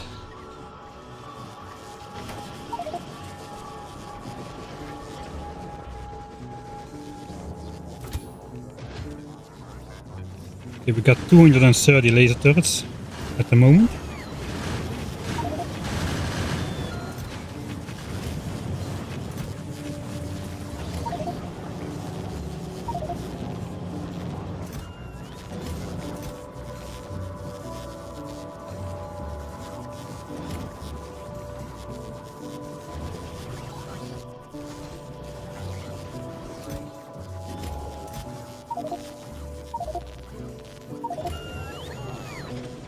They're pretty good. And not deconstruct mines now. Don't deconstruct mines now. We need to carry more walls, basically. I think then we're pretty good to go. It is pretty important that we are able to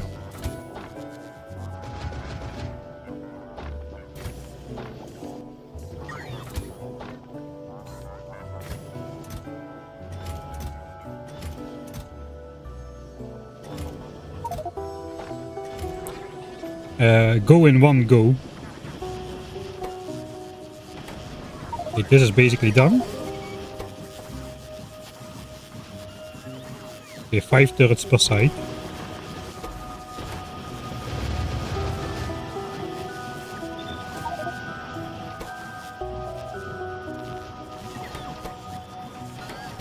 So these are on their last cycle.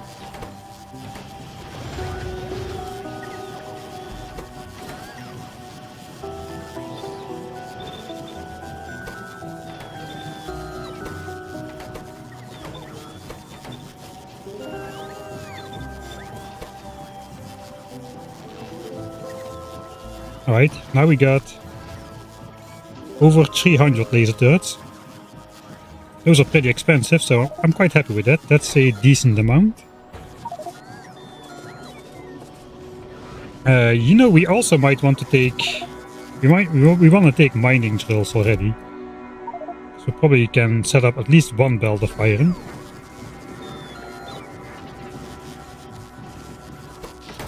So we'll take the modules we've got. Some belts, I suppose. Hope we have enough stuff. We need a roboport still. Make roboports. Gears. Red chips and steel. We have red chips. 2 roboports for the 2 corners. With... Let's give it 2 buffer chests as well.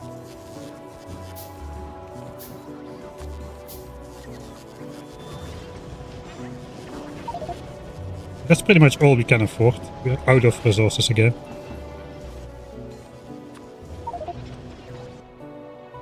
Alright. So we are prepped to build now.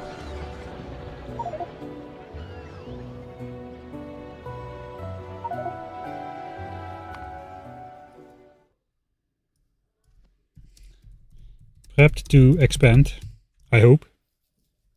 Have the juggernauts shown up yet? No. They can show up from 82% evolution, and currently we're at 80.7. So we still have a little bit of time.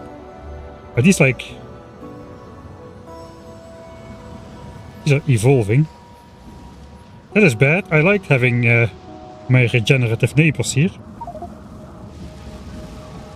Because they just continuously die in a fire. Like they take 100% extra fire damage. So that was ideal. The lasers though, they're quite resistant to fire if I'm not mistaken. Yeah, they have 15 flat resistance plus 50% fire resistance. And laser immunity, so they are vulnerable to gun turrets only. I guess they still die to... They still die to fire, but it takes them a while. And they are much faster.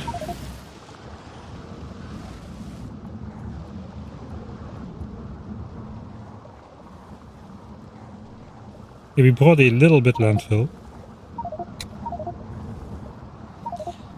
I'm wondering, should we try to continue researching already? We have, if we don't need to take out too many biters, we do have some time until we...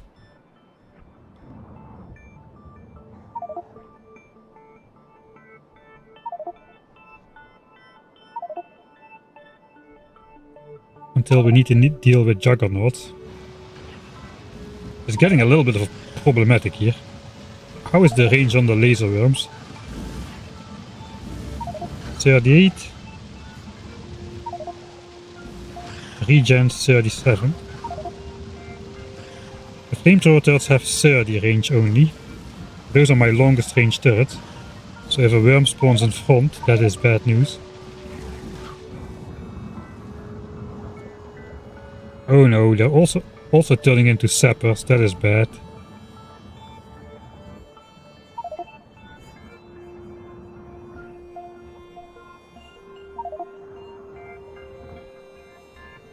We triggered yet another evolution wave.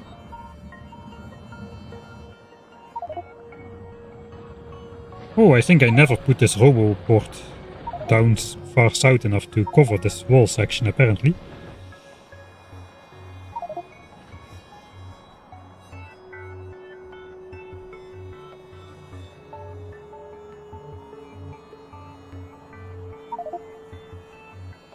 Will artillery make a difference? No, a lot of the factions are artillery proof, and even if not, the hives have like up to like 40,000 hit points, I think. Up to 20,000 hit points, and artillery shells do like 2,000 damage before resistances, and it's not upgradable. Man, they're really settling all over the place. I think we can see this area.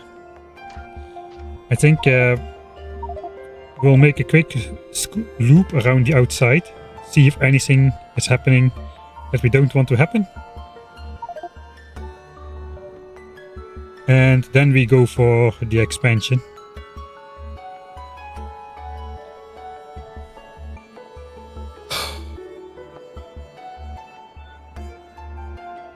Yeah, remotely destroying nests is gonna be an issue. I don't know yet how we're gonna do that.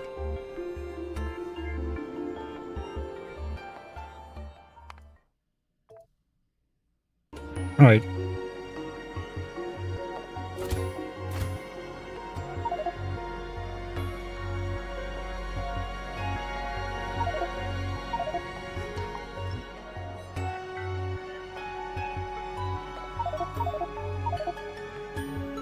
Okay, these guys are new, but that's fine, they're far enough away.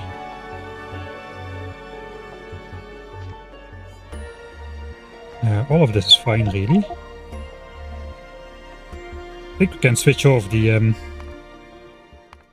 settings again. The points have been spent. We went up to 40k and they spent it all in one go. I think we'll leave these poisons as well. As long as they're not on the wall, I think we shouldn't really care about it. I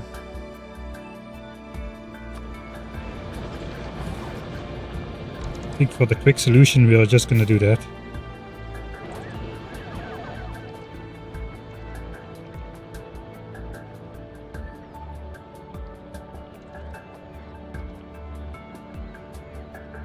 Oh, it's so nice that we don't hear the sounds anymore. I should have switched it off way earlier than I did.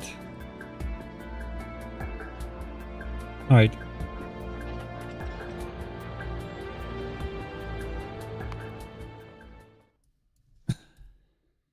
At the start. We probably need to take care of some business, so we're gonna scope it out real quick. Yeah, that's what I mean.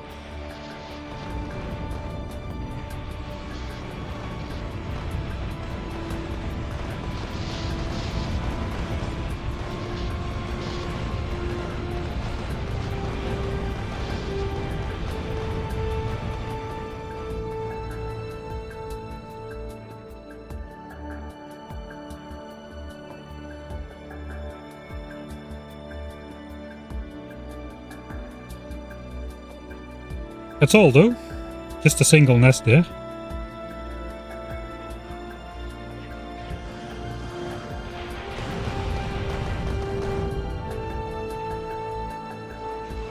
Oh, we don't have all the laser defenses in, so that's taking a while.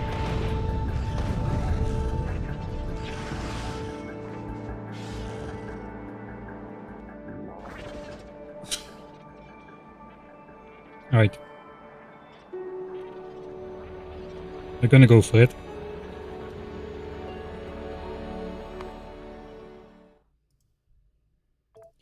I'm first gonna drink a sip of coffee. That was intense. Come on, repair tank. Detect. There's too much stuff which needs to be repaired, man. 3,000 things are missing repair packs. If they're all on the list.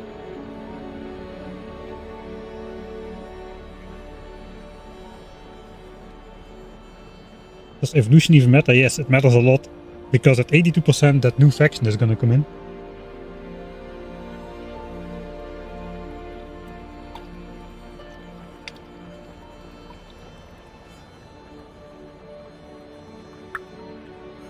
We are very far from world peace.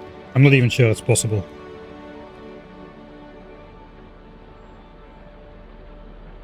We are still in the struggling for dominance phase. And I don't think we will be out of that phase pretty soon. Yeah, they're turning into lasers as we are looking at them. As well as those sappers, those are a problem. How is our oil? Yes, oil is falling.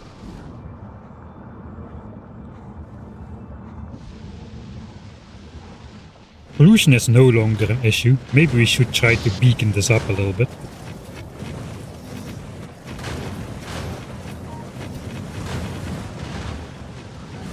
This corner is very hard to fix in general.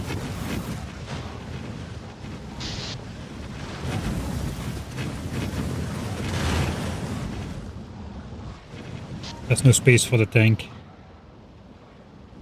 No one's... we had a stalemate with these guys. We couldn't take them out. They only died to fire, not to the rest. So I don't have mobile fire to take out these nests, so...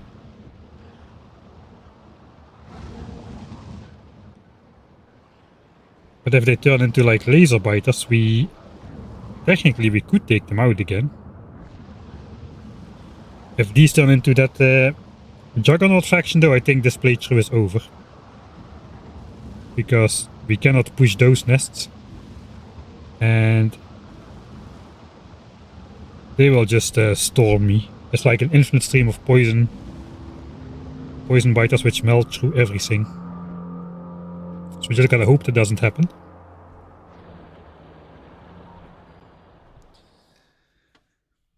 I had a tank in that corner, but the bots kept dying because they immediately react to damage. They even kept dying here in the back line because of the zapping biters.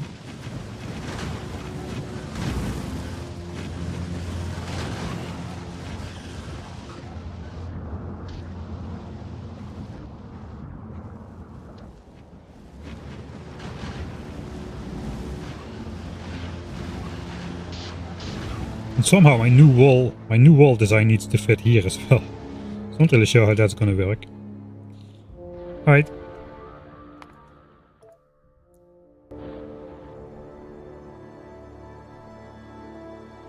We don't care about those two nests. Alright, I did prepare a blueprint in the blueprint book. Don't need that anymore, we don't need that. Let's get the new defense book and mostly the expander on there. And I did make this thing, which kind of should connect to here.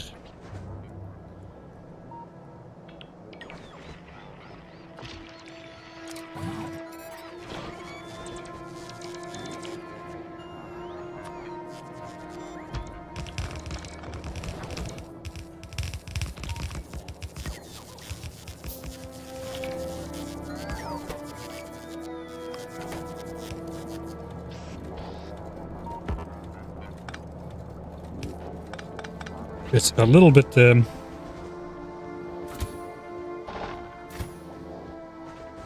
not great, but it'll have to do.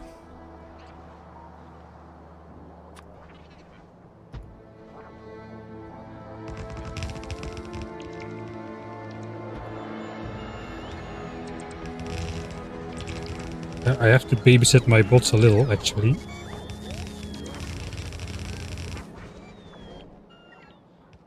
I think I need to let the bots build everything this time around. My armor is in decent shape. We got this thing. Can use this to recharge a spider as well. Okay. We need to zoom out so that we can see these guys coming. And we switch off the port and we'll just go deal with them ourselves. I mean, we have weapons now. So we don't necessarily need to wait.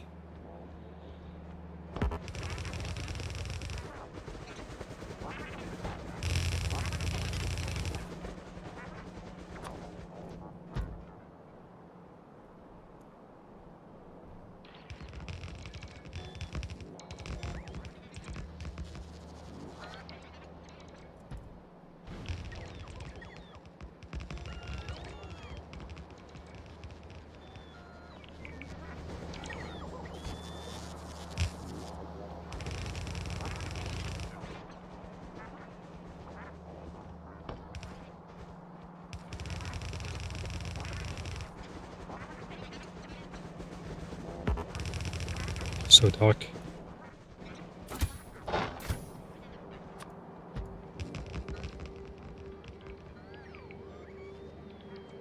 Nuclear biters right there.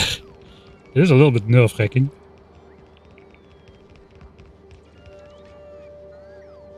There's another group coming. Multiple groups coming. Okay, bots get back. Bots are back.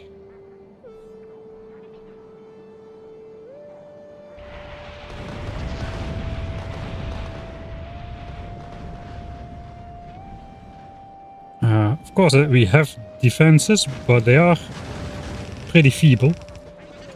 And there is no automatic repairs or replacements.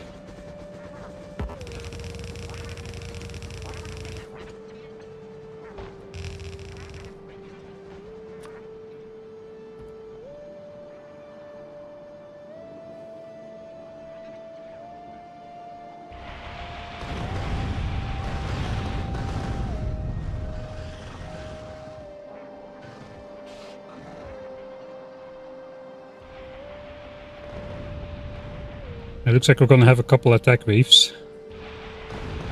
I think we can sneakily build this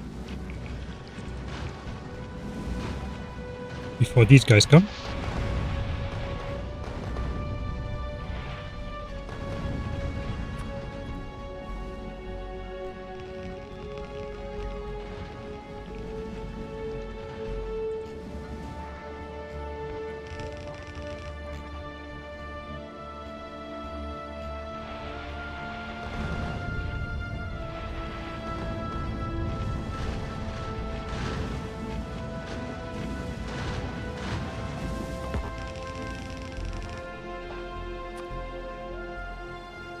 Okay, we're getting settled on in the back.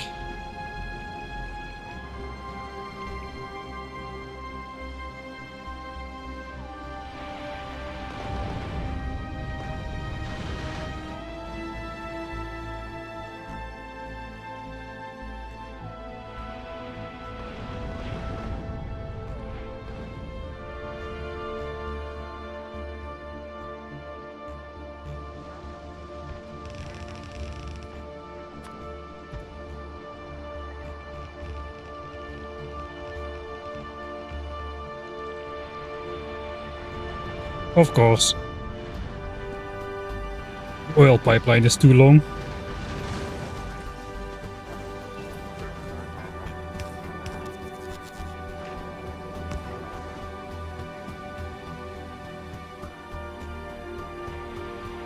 These are no longer revenge groups. This is just the usual extra attacks that Rampant throws at you all the time.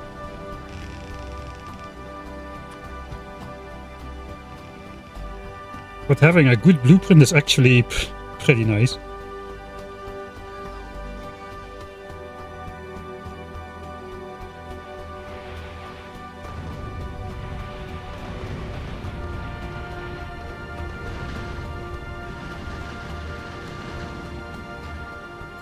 All right, I think we're at the corner.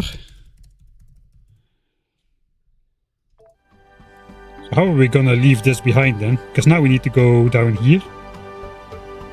I think we need to build the wall already for the nuclear biters. And maybe set a roboport there. If nothing else, just with replacement walls. Because if we just let the nukes come in unprotected, we'll probably have stuff like this happen.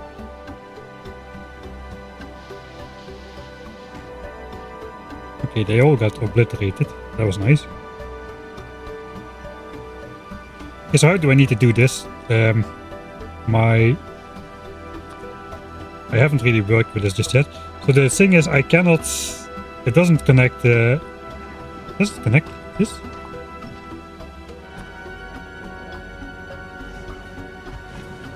Oh, it does. Okay, I saw that. I missed that.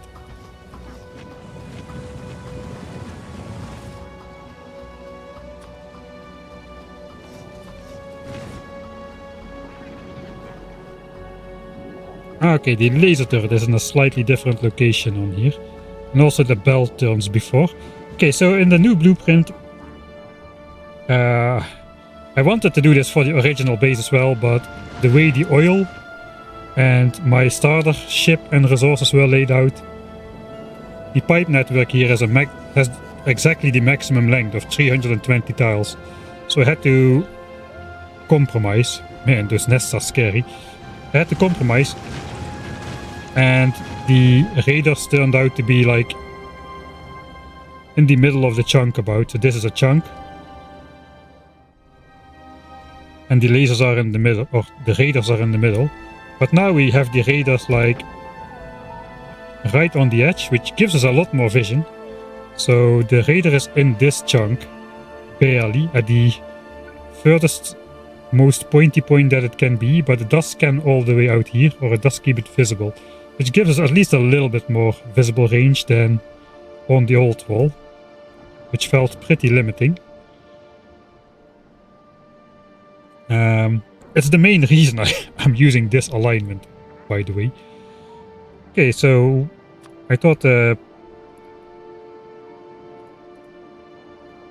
couldn't do this, but looks like I kinda can.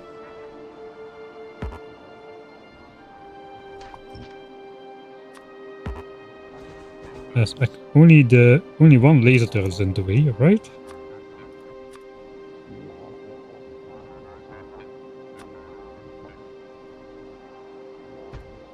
It does look like it. I also made this one.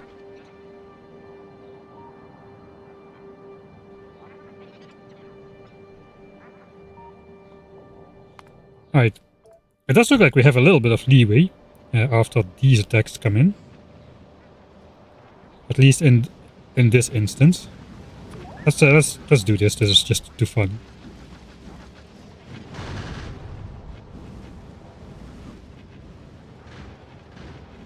Alright, I think we'll reload that. Let's see if they explode. They didn't.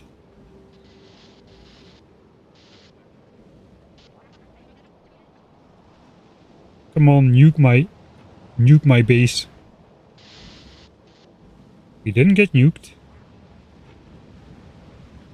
Alright, let's just move on then.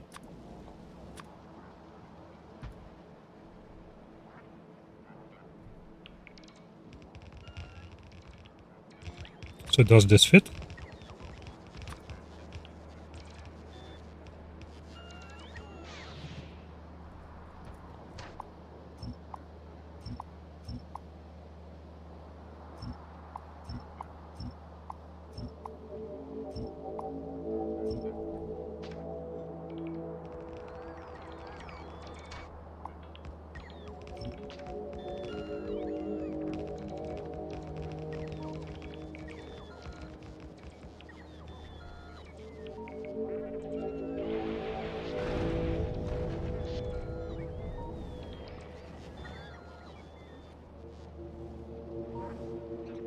Okay. What next? We keep going?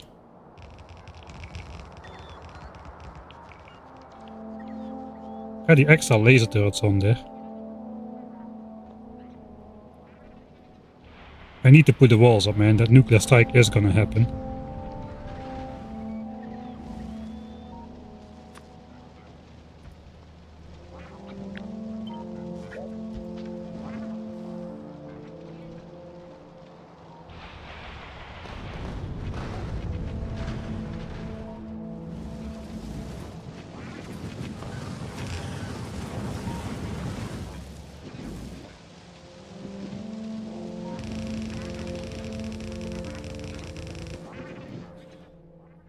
Yeah, I hope that will block most of him.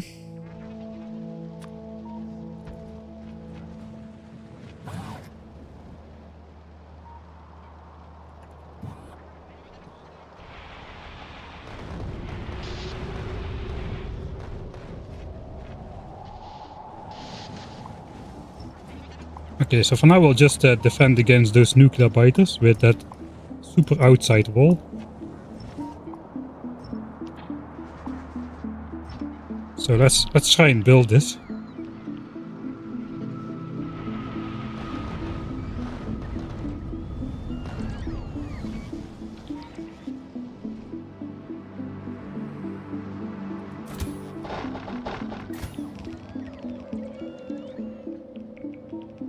Alright, so the flamethrowers should be able to reach that. Okay, we get attacks from that side now as well.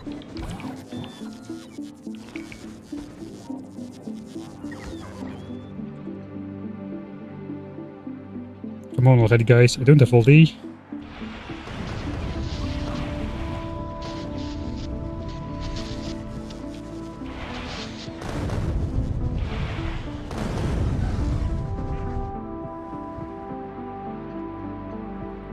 Alright, so let's put that in there. Some walls and half a stack of bots. Didn't bring enough bots.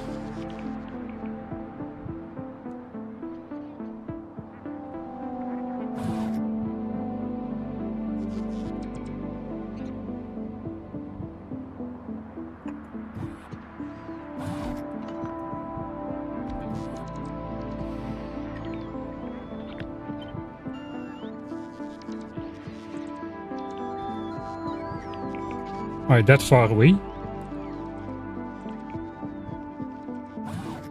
The nuclear bites are over here. Probably.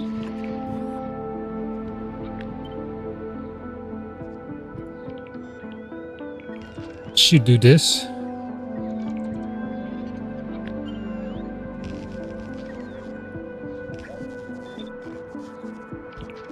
Let's keep the cliff for now.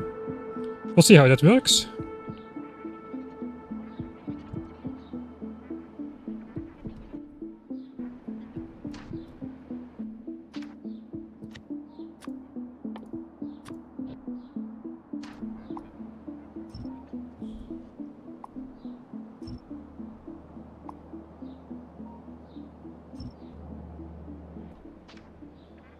Okay, it's quiet now. I should be taking advantage of that, really.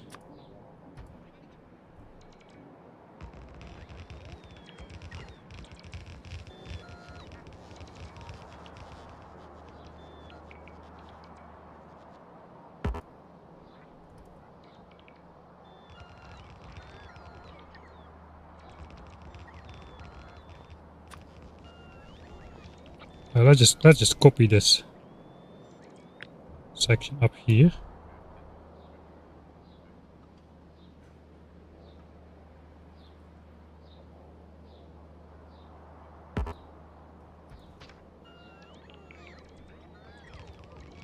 Hope for the best. I never gave those bots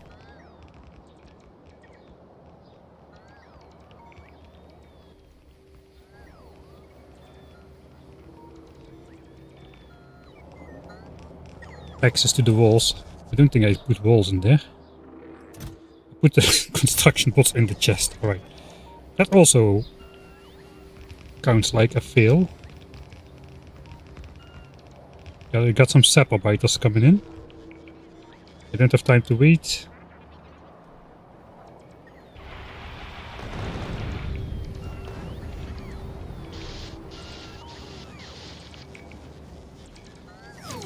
Charge!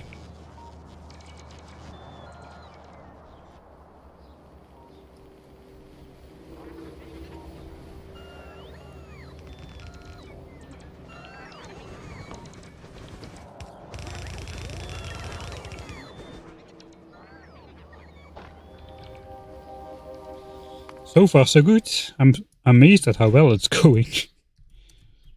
Jinx, jinx. Whew, but I need to sit back a little bit. Let's just stand here in the corner. Just for a little bit. And see what happens. How aggressive are they? I don't know. I don't know how Rampant works in the back. I don't have any experience with it.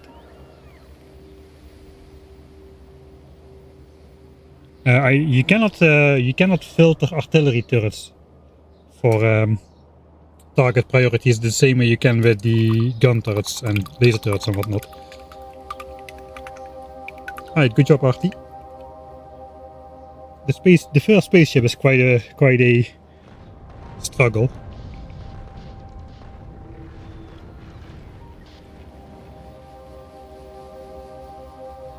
Alright, let's pretend that I put the bots in the network there. Oh wait, there's another one coming in. Now those are gonna storm in probably. There goes my nuclear defense.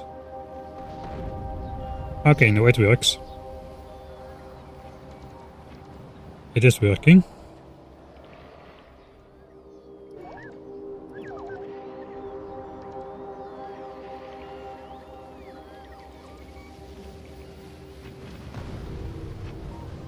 Alright, but that explosion takes out the biters, so if the bots are quick enough with with replacing the walls, that basically should neutralize the nuclear biters for the most part. Which is great.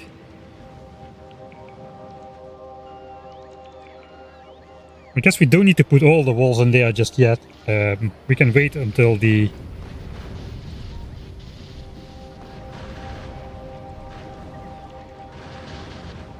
other faction appears. So do I dare to do this then? Where these nuclear biters are. That's going to be very expensive if they destroy that.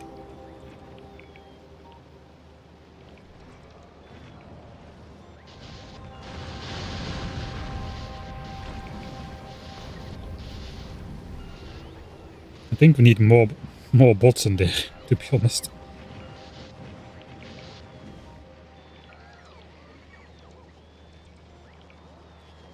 To close that hole quick enough. I mean, I guess it connects to the other side. We can just have the bots request the bots to this roboport next to the chest, so they're always quick enough to replace. Basically, in the area where these nuclear biters strike. Yeah, that's the problem, right? So if that happens once, now this entire section is out of power, which means I just replaced it from my own armor, I suppose, but that is a big deal. That's a big issue. So maybe we do... The second wall doesn't help, right? The second wall doesn't help. No, occasionally it's just gonna happen. Which means we probably want to draw a power line. We want to continue and just draw a power line north as soon as possible, so the power is connected on two sides. Yeah, bots in the chest here.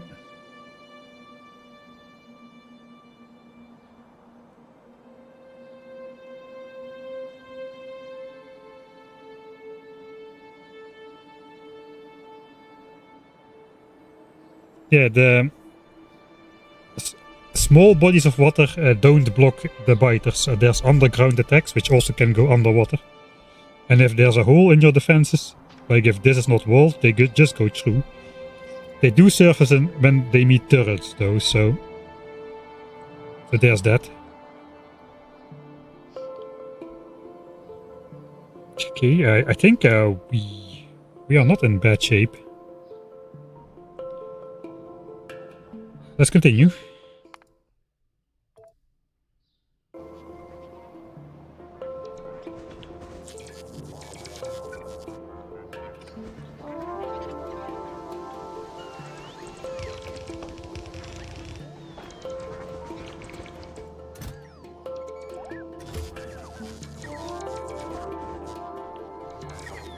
Alright, I want to keep 50 bots for myself. So just the 47 bots that go in here. And we'll just request the bots coming back to here when they are done with their stuff.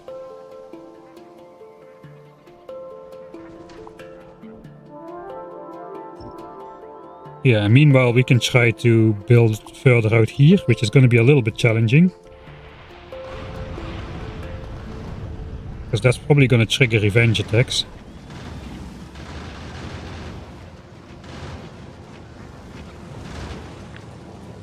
I guess technically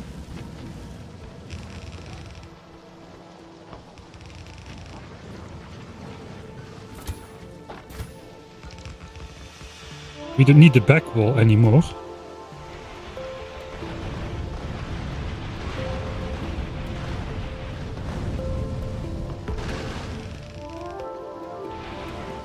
Okay.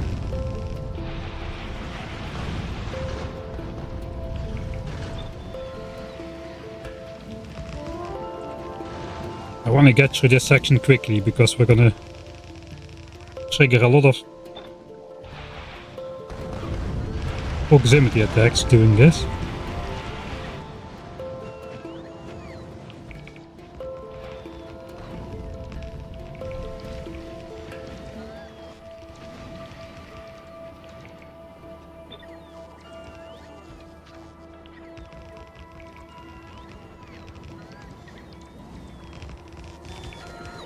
Alright.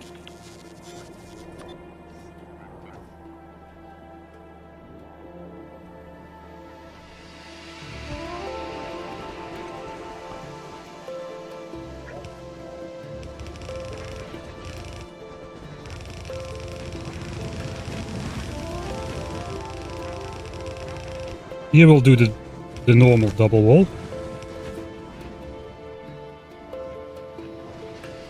I think that will be better. It is closed up there. Let's do the same for the power.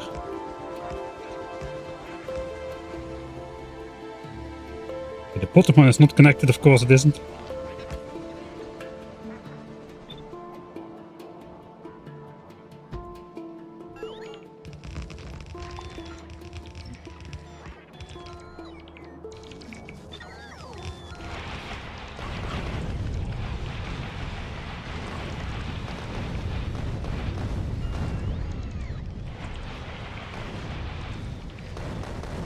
I might be blowing up my own walls.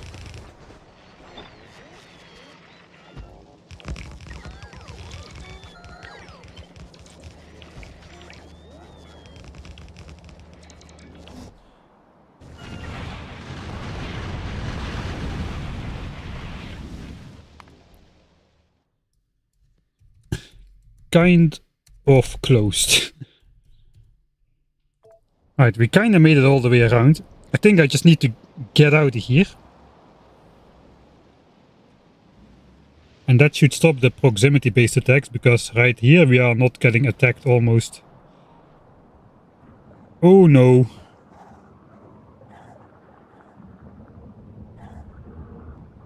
There's nuclear biters at my base. Oh, that is not good. That's gonna take out a fair chunk over here.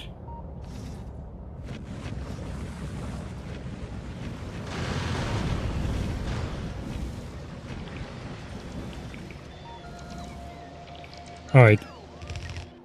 I think we probably want to do something about that. They've really expanded as close as they can get.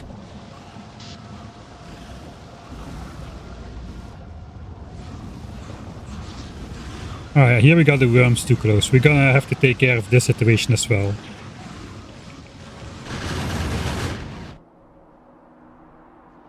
Alright.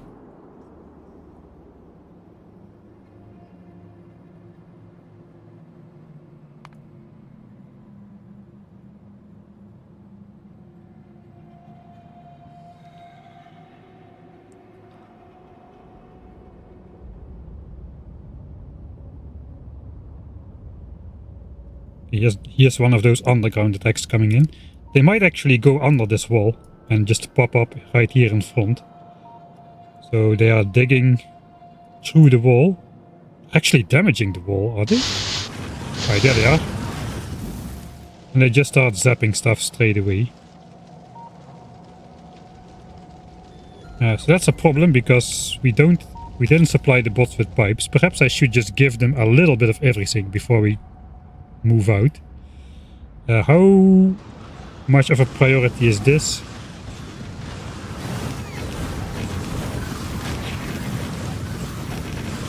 I think we're sustaining a lot of damage here. We're also losing bots.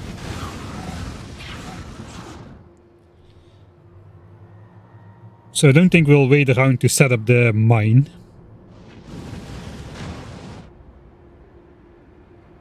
But yeah, we probably should go back and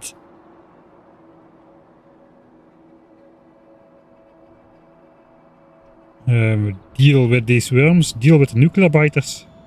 I think we take more bells. We need to make mining drills. Can I handcraft those? I can. We need 26 for a full yellow belt. I think that's going to be the first goal. Just one yellow belt of iron and hook it up into this flow over here.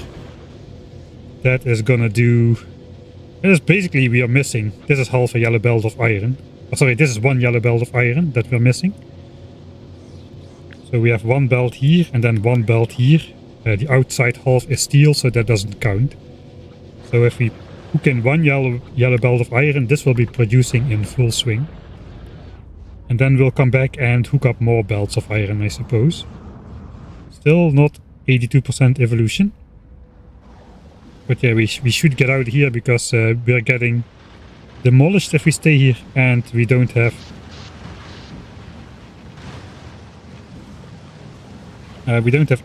automatic repairs and we won't have that for a while. We need a lot of bots and we need that requester chest stuff as well. Looks like we were already kind of far enough away to stop those nuclear biters from constantly exploding as well. So yeah, I guess let's go. Kind of closed.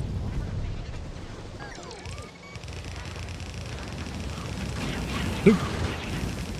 Entryway blocked.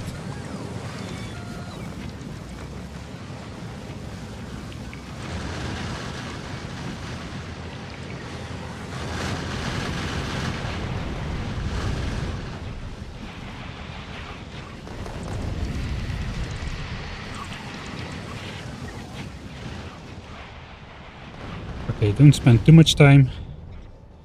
Got a double wall here. This part is covered. Alright, let's abuse the pause function. We want to give him belts. We want to give him some substations as well. I think we give him half of the substations, some belts. Give him a full stack. This is too much cheese. We could make the bots build the mine actually. Let's not do that. So just a little bit of everything, right? So substation belts, red inserters, gun turrets, laser turrets. Let's give them all laser turrets. Some flamethrower turrets. And a bunch more walls. We'll sort that out later, I suppose. I think that is what I'm gonna get for now, and we are out of here.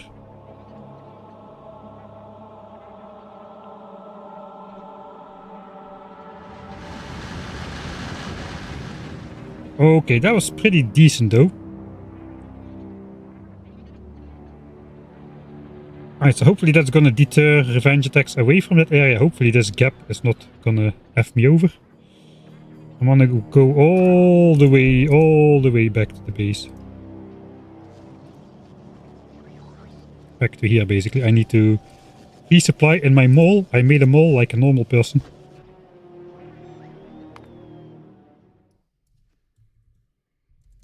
back home. Oh yeah, wait, we were not supposed to go back home, we were supposed to go deal with the laser worm. And the nuclear biters.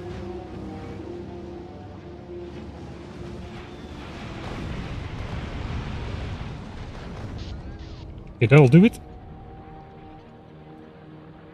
Doesn't make sense to take out more than that. Okay, let's go find those nuclear biters. Hopefully it's not too large of a nest.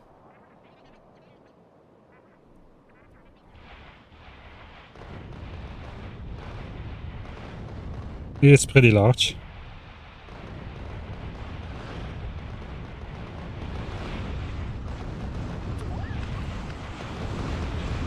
Oh boy, I'm dead. There's no way I'm getting out of here. Yeah. Alright, so it's a pretty large nest. I thought it would just be a couple. And there's armored nests in there as well. I think we just need to snipe the nuclear nests. We can do that with those defender bots. Try that out.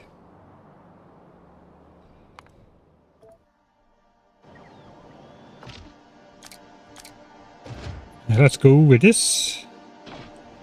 We need speed. And bots going in. This might take a couple tries.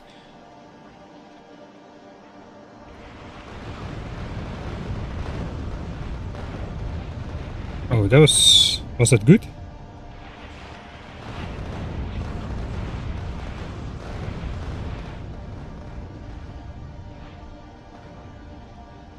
Oh, so many. There's one in there as well. Okay, I think we are gonna take a different approach.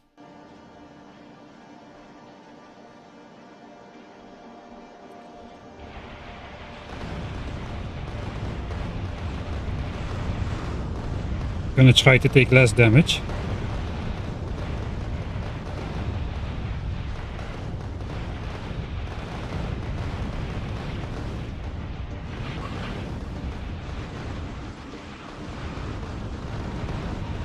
And hopefully make it through here.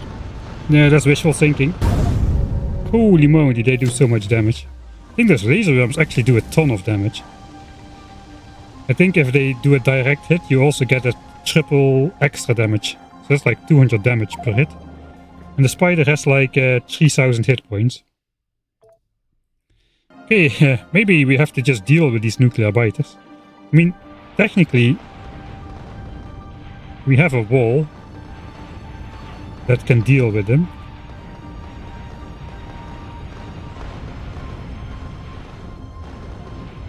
Okay, those are some good explosions. There's too many biters here, man. We cannot break through that.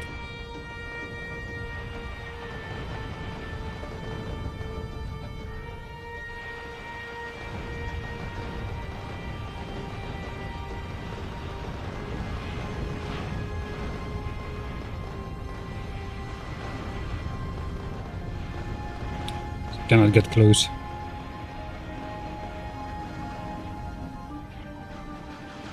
If I miss a single nuclear biter somewhere.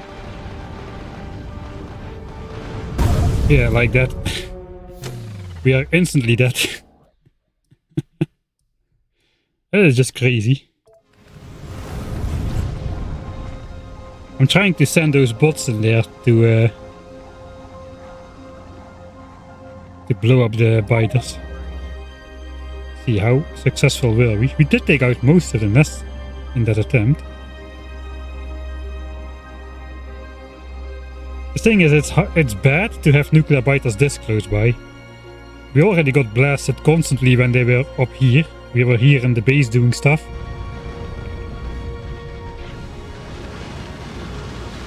And the problem is the revenge attacks are gonna be...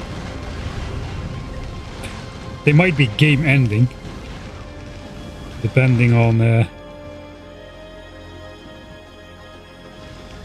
how bad it's gonna be. I don't have bots living, not a lot of bots living in this roboport. So a lot of them are gonna have to come from far away. Yeah, it does look like we will live.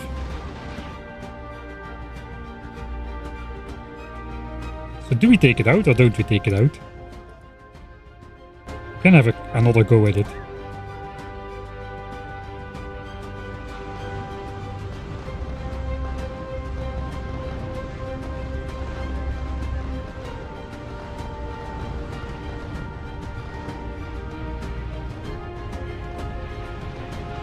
The problem is they are also protected by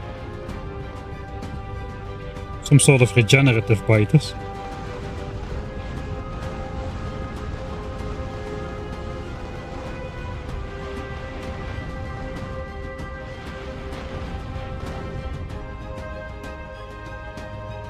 Alright. We're gonna save scum this. Because I might blow up at any moment. Oh yeah, we're gonna blow up.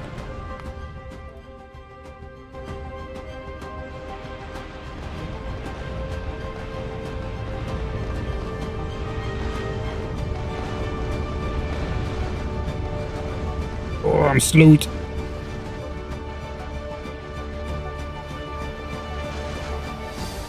That was just the effect of being slowed from, I don't know from what exactly.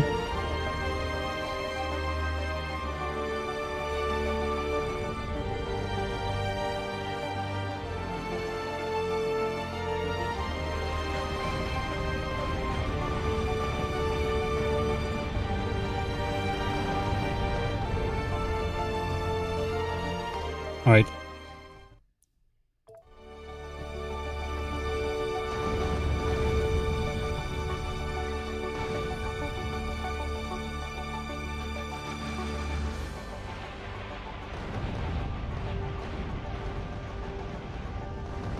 Don't have time to heal.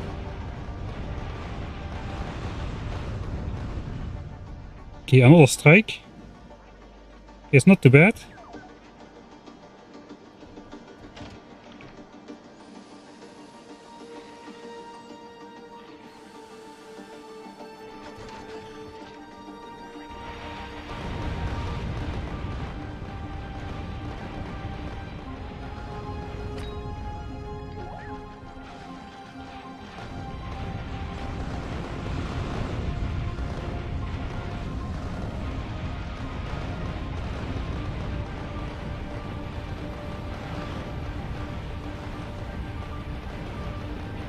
Okay, hopefully we can fix the damage there on the base.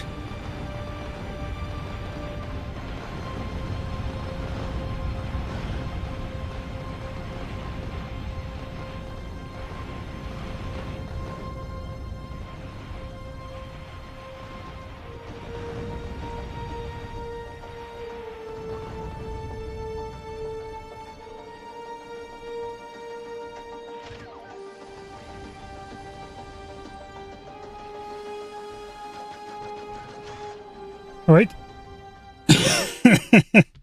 Great moment to save. All right, I think we can survive that damage. Let's just all or nothing go in. Probably nothing.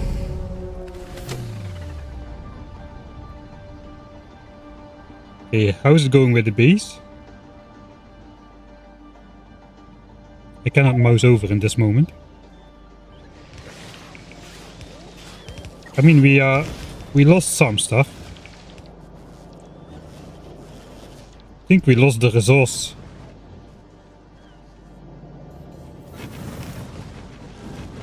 We're out of magazines and we're not making any. I know why. Oh, we might not be able to attack those guys at all, actually. I need to close the loop. All my ammo is stuck there. On this belt.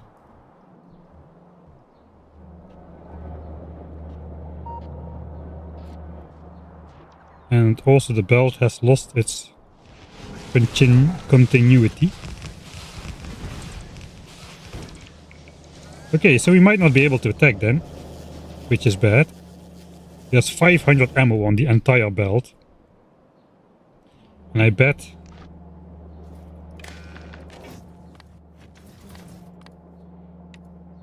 Yeah, there's like 2k on here. There's also not too much on here, actually. Only 2k. So we got 2.5k ammo left in total.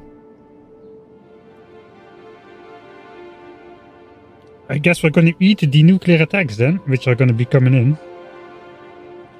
That is kind of sad.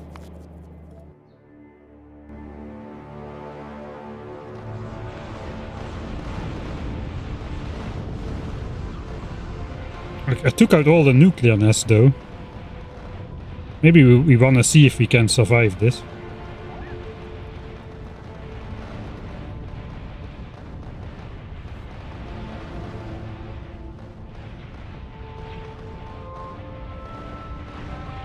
Let's try to kill most of the biters myself so my walls don't get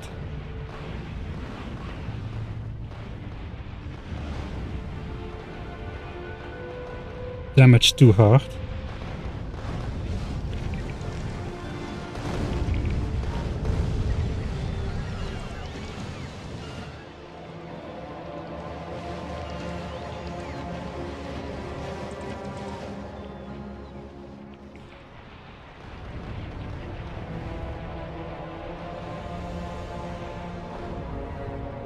Okay, let's go somewhere else.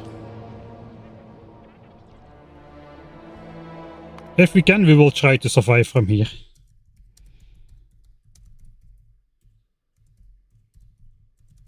If not possible,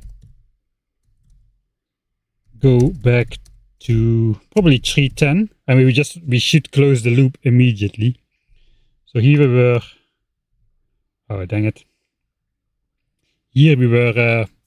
We just finished the loop, but we should connect the ammo belt back to home, which we didn't do. Try survive from here. If not, then back to 310. Okay, we still need to deal with that worm up there. I think we're gonna lose the spider. I think my own flamethrowers hit me. I think my own fire is a lot more powerful than...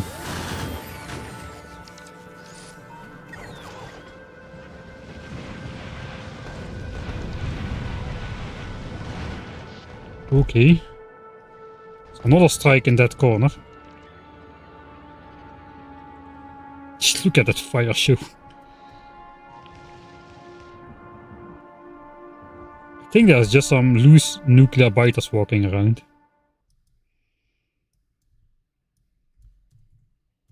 Okay, let's we'll examine if there are still nuclear nests there. Or if it's just like the remaining nuclear biters. I think there's just oh no, there's one more nuclear nest down there. 2 more. They might be evolving actually. Okay, how did I not die?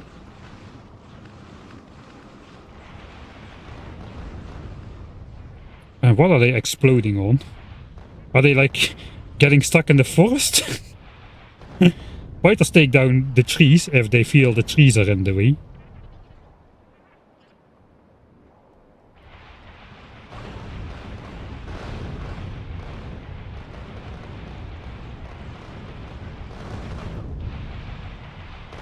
Okay, another nuclear nest. Maybe they are just evolving still into nuclear. I don't know what's going on. Hello guys, don't mind if I zap behind you a little bit.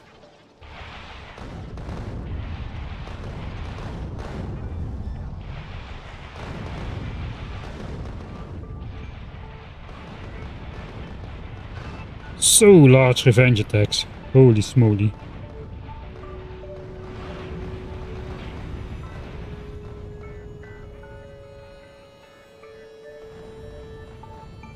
Oh, that's hurt. That hurts. Well, we're gonna keep it.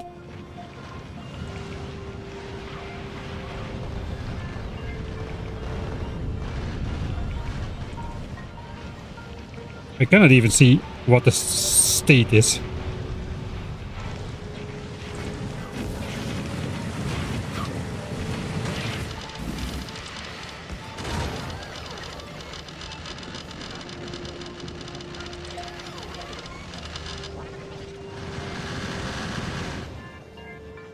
How many am I requesting? 500, alright. No, we're not.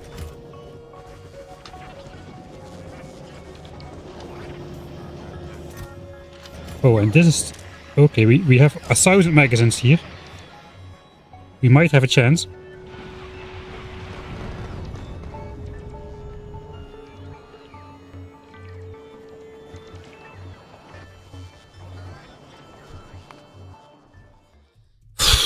This is crazy. Missing pipes. Where are we missing pipes?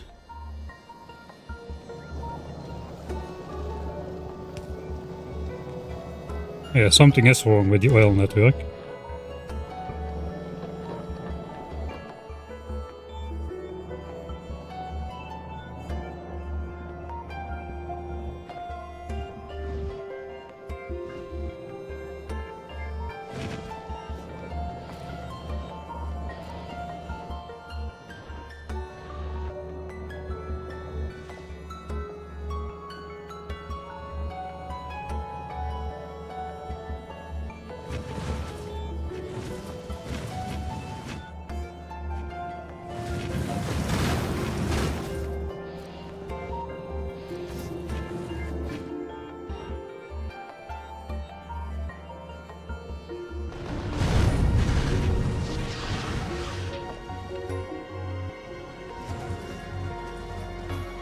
Oh yeah, this section is backed up obviously because it's not connected, but the oil should still flow down through here, so why is it not?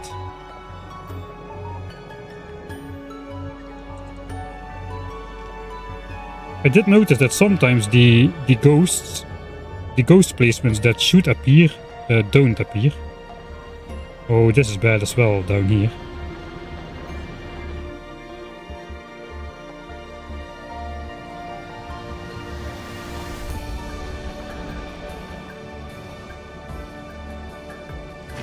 Oh, it's just in this corner then, right? Somewhere.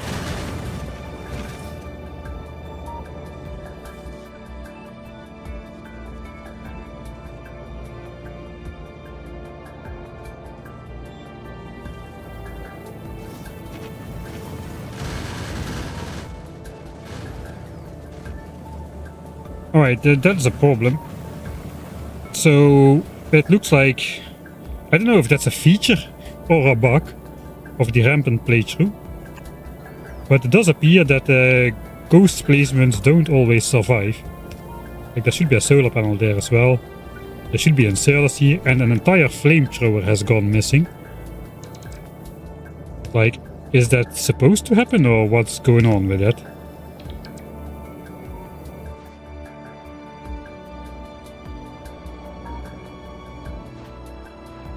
That should make the oil flow again. Yeah, okay, the oil is flowing again. Here, of course, it's full, but that's fine.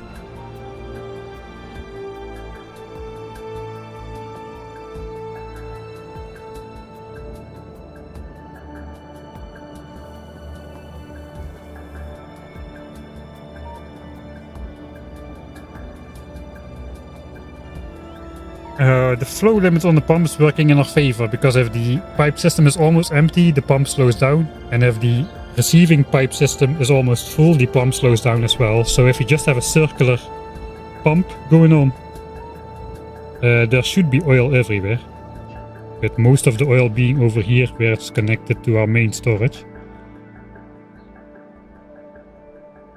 But yeah, disappearing ghost stuff. I guess some of the biters have some effect where you cannot build on top of it for a while, like the acidic biters. I believe as long as the acid is on the ground doing stuff, you cannot build there. But maybe it also deletes the ghosts if some stuff already got destroyed, and then an effect happens on the ground where where you are temporarily not allowed to build on top of it. Maybe that deletes the ghosts. The ghost, like this stuff, the ghost walls and the ghost flamethrower turrets and whatnot. And if those disappear, that breaks the connection.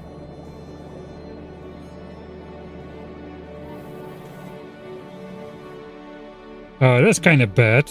One way to counteract that is making once the defense is finished, make a blueprint of the entire base.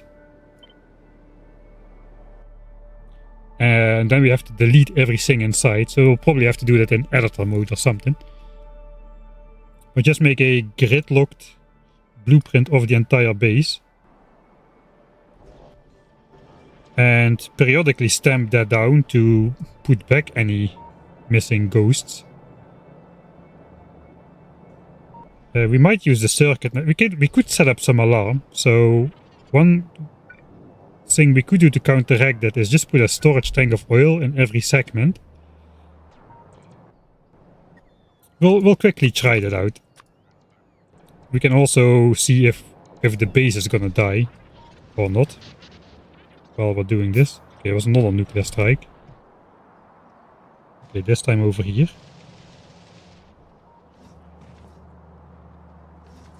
We have lost all bots in this network, or did I just fail to put them in?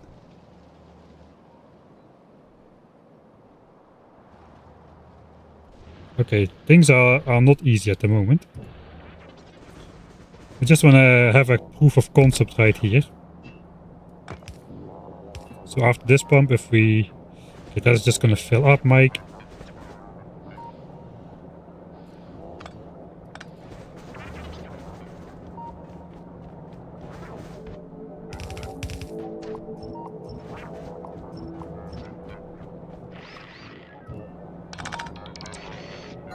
Let's say here. So this tank should slowly fill up, but it should not get all the way full.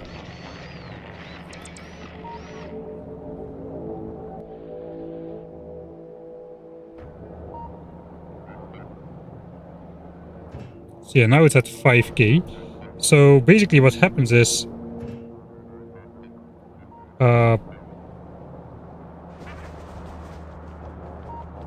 this network is almost empty when we place this down. Which means the next pump in this is so hard to find all this stuff, man.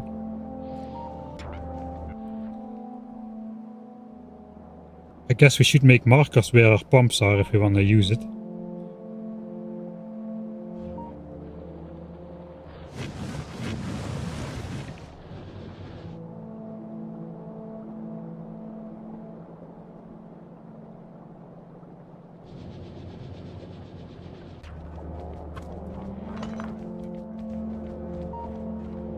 Alright, let's use the arrows.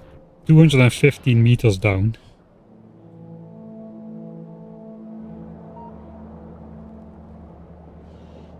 Okay, here's the pump. Alright, so this pump is currently pumping at the maximum speed, 1200 a second. This oil pipe is 20% full. That might be the threshold for this to reach full pumping speed. So if I do this, now it's not 20% full. There's only 10 oil in the pump. Yeah, and the pumping speed is lower than 1200. There's just not enough oil in the adjacent pump to go to 1200 pumping speed. And the same is true when this thing is gonna be full. Let's fill it up.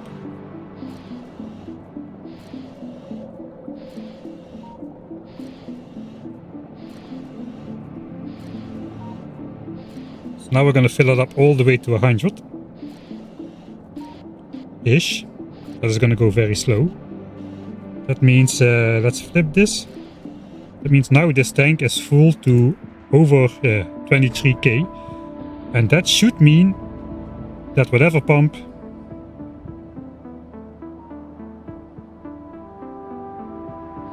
Yeah, this pump is now not pumping at 1200 because the pipe is too full. So it's going at 900 a second. And only once this the out pump is pumping 1200 a second out. So this pump is now lower than 1200 because the pipe is too full. So technically that means we should be able to do something like... This is going to be the weirdest alarm system ever.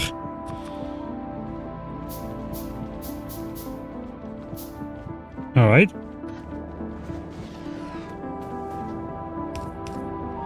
So we want two different alarms. We want to read the contents of the tank. Basically we want to say if the value is less than 2k or something, we want to sound an alarm. Let's do global. But also the other one, if it's, yeah, like that, if it's above 23k, we also want to sound an alarm, because the value will naturally be adjusted to either 20k when it's too full or 5k when it's too empty, basically. So this will never fill up since we're also pumping out on the other side. But let's say this pipe gets destroyed and it doesn't get placed back. So let's rotate it. Now this tank is gonna fill up. And pretty soon, yeah, we're gonna have the alarm. Because there's more than 23k oil in there. So when this happens, we know the oil is interrupted somewhere. We can go find it on the map. I guess we'll save and go find it on the map. And then we can put it back.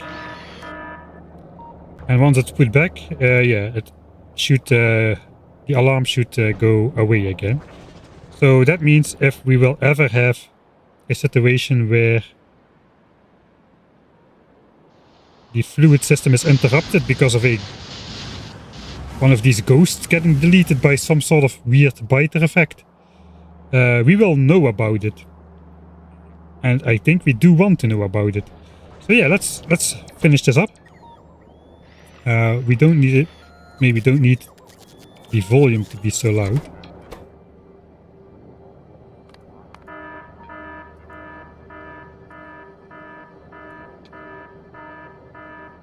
I guess multiple of them are gonna sound simultaneously.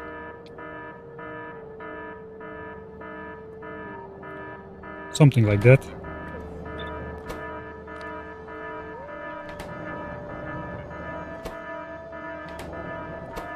Alright.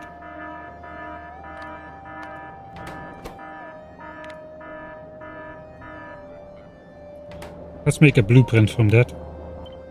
We're gonna use that as... wait, not yet. We'll have a show alert on the map.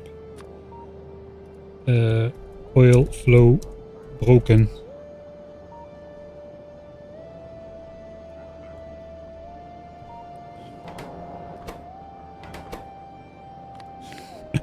This is probably the weirdest weirdest system ever. Normally this shouldn't happen. Ghost placements are not supposed to be deleted, ever. That's not true. There is a situation where they get deleted, but normally it shouldn't happen. I do wonder how we lost those 25 bots here, though.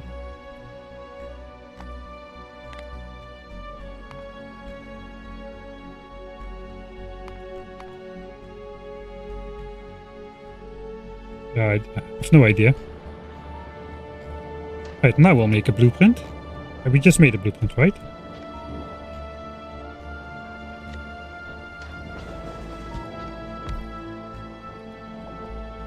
Right, we need to put it in the library. We'll put it in the new defense book. Right, then we can reload. It does kind of seem like we are surviving, though. Somehow.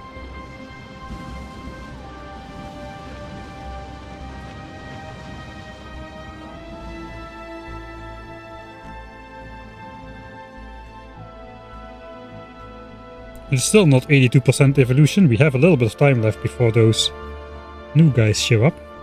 So what's the plan then? I think we need to go back here. Put the walls in. Put new bots in here.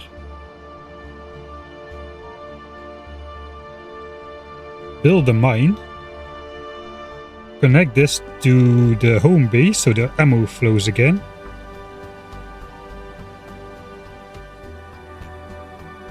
And then don't go there again. So let's use editor mode real quick to check out the nuclear biter base status over here. We can change it to night to more easily spot them.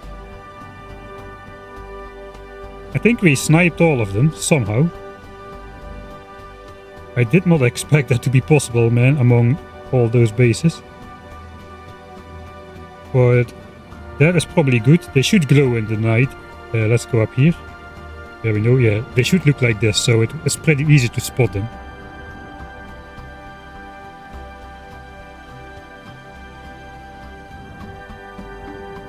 Ooh, okay, so that was a success then.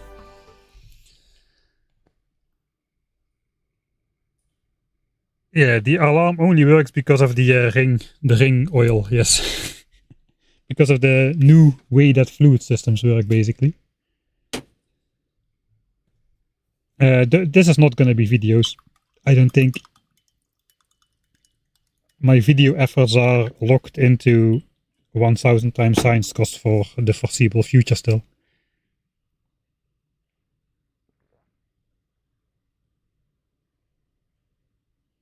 Yeah, this is actually live WhatsApp videos 9665.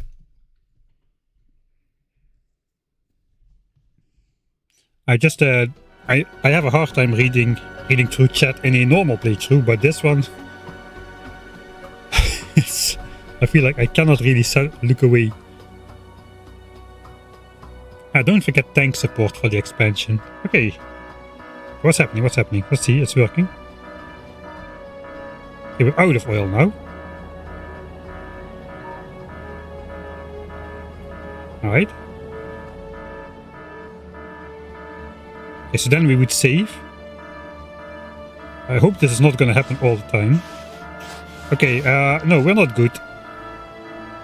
The laser biters have broken in. We cannot place the flamethrower turret. Okay, we placed it. I think that means the alarm should go off again. Yeah, okay, it works, it works. The system works. It will also trigger if... Basically if a pipe breaks and the bots don't replace it instantly. So that's good. The laser biters are a problem though, since they have such high resistance against fire and are immune to laser. Yeah, okay. It switches on again because the next flamethrower turret is doomed. The laser turrets don't even bother shooting at the laser biters, because it doesn't do anything anyway. They are literally 100% immune.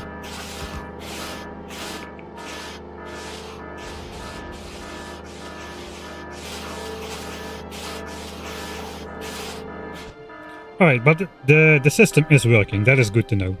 Now we just need to implement it. That is not our top priority though. I think our top priority, we should not give all the ammo to here. We'll take a little bit. Like here where these laser guys are.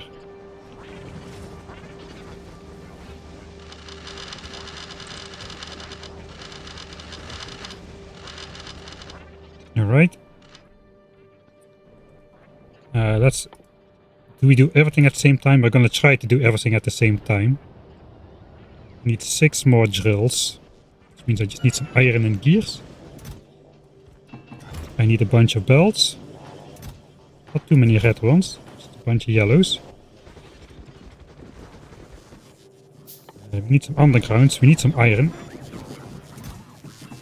I don't think we have a lot of iron. Some splitters. We got the modules. We do need some power poles now. Some of these. We are out of laser turrets. Let's see how many we produced during the absence. 97. Okay, that is pretty good. 97 laser turrets. What else do we need? We need more bots. Just in general, we need more bots.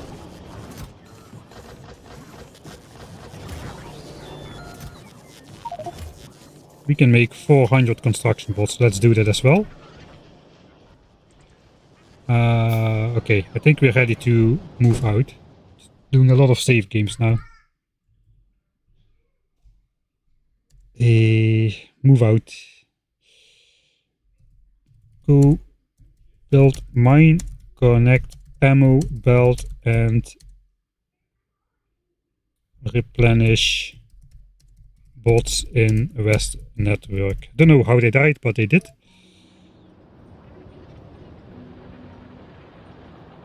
On the south, the situation does seem to be stable because they're acidic biters. They do die to fire and laser.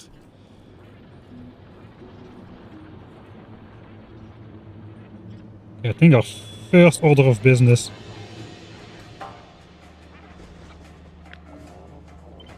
Oh, I hope I have enough landfill for this.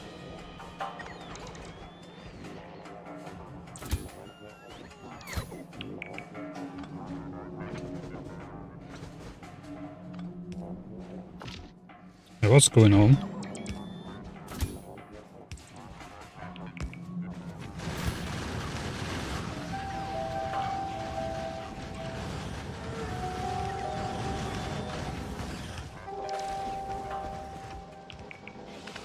Why are my bots not doing stuff?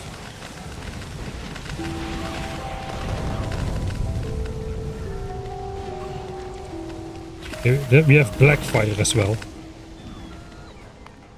Okay, so what's going on?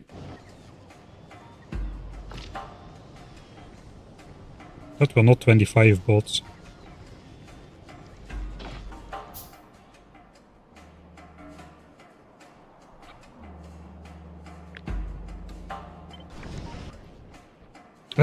Let's count the landfill. 1 second.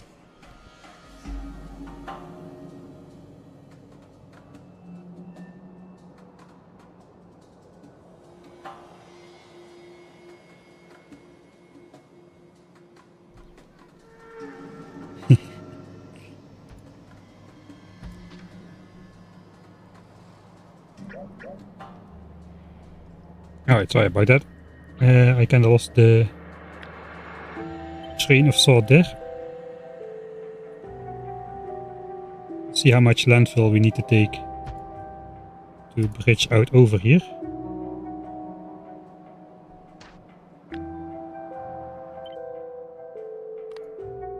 So about 102. We don't have 100 landfill at the moment, so we need to take a little bit more. So I am a little bit confused why my roboport wasn't working though. We have these chests, so it should be fairly easy to just pop some landfill into existence. Oh, okay. My bots were behind. They were repairing stuff and...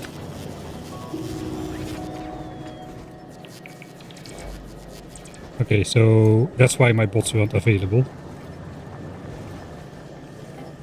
Kinda bad.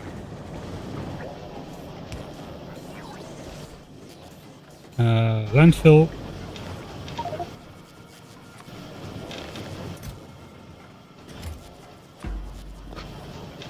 Okay.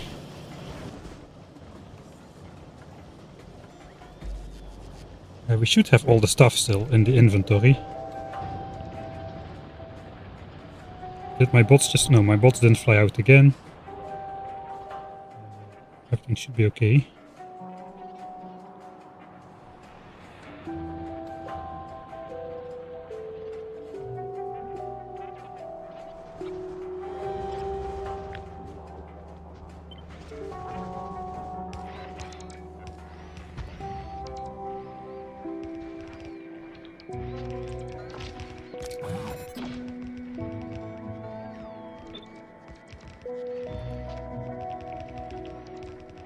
I'm ready this time.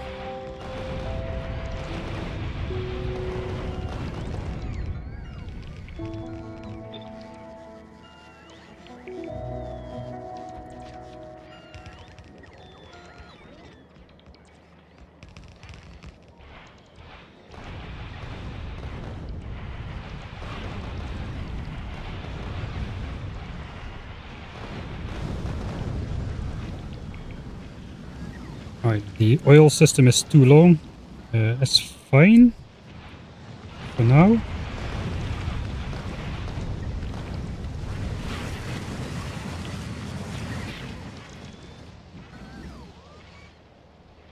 Okay.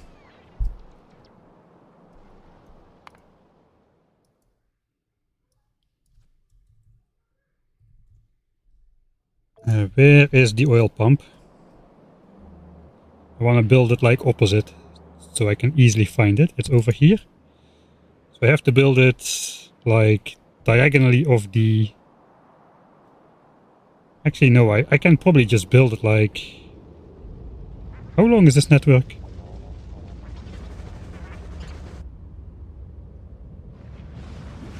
Okay, that was fine. 390 tiles. I think we'll build it just opposite that pump over there. But I first want to connect the ammo belt.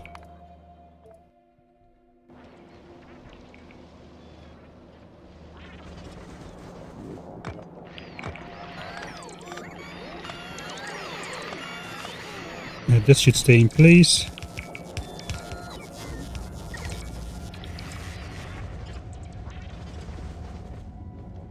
Okay, we still don't have enough landfill.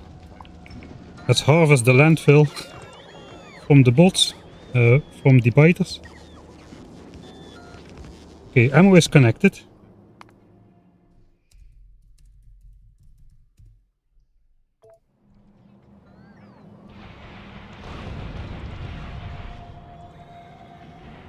Flamethrowers are not working, so let's assist.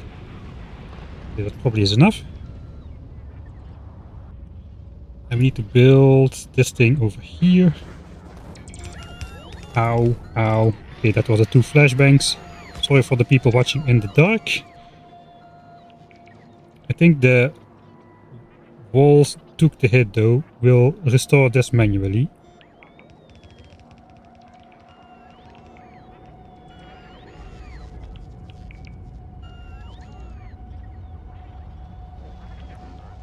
What am I doing? Let's give these guys a nice welcome. I hope they're... Yikes! Don't tell me that was my bots. Okay, my bots survived. Okay, the underground attack is going somewhere else, so... That's too bad.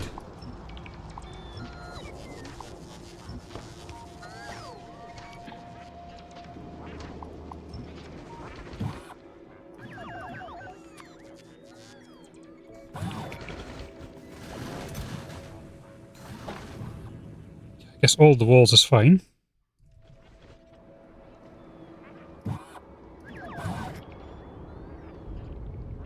Okay, we need to build the mine.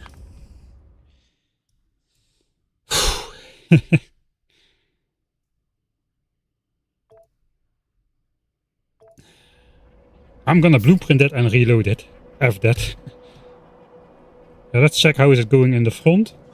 So we should have magazines, at least some magazines are flowing again. We are producing some as well. We are short on what? We are short on iron, I think. I probably should switch this back on. You know, we have less than 4k magazines. We should be output prioritying towards magazines. Have everything else.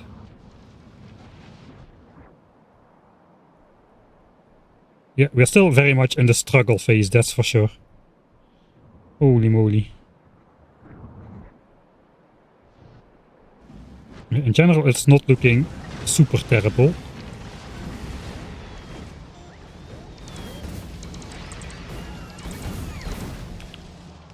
The tank just came by to repair a bit of the damage. I want to take out the poison biters, but that will just put those juggernauts in prematurely, I feel.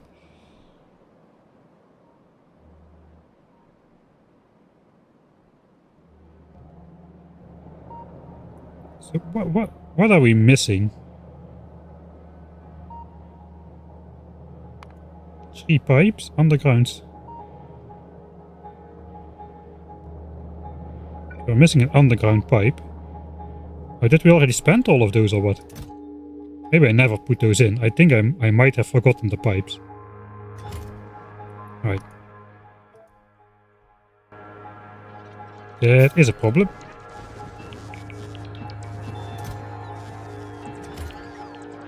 We'll work with requested chests later. Okay, let's make the blueprint.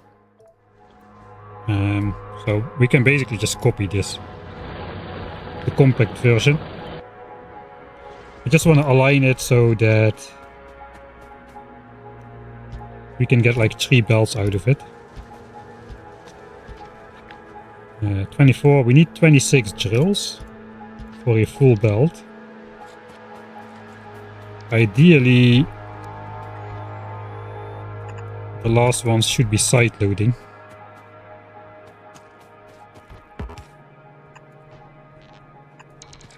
So something like this.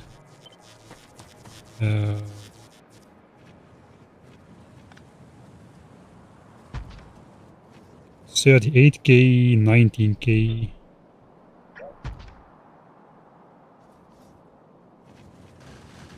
$22k, 25k, that's pretty good.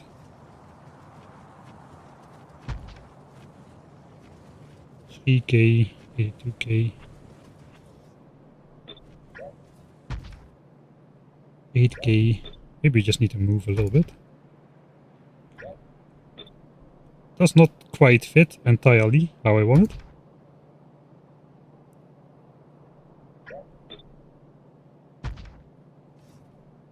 Guess that's the best orientation.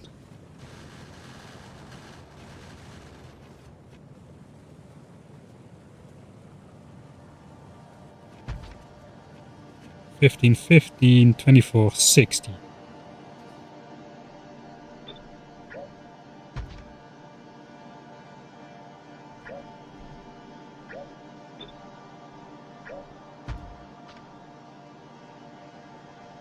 Okay, then I just will do this. 10k is fine, then it will be aligned at least somewhat.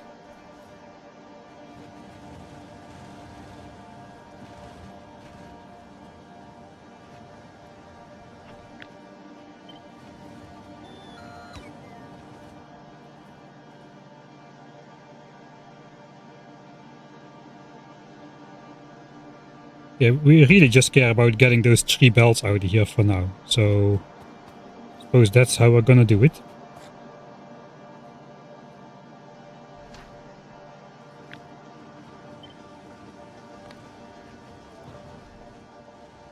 We'll put it in there.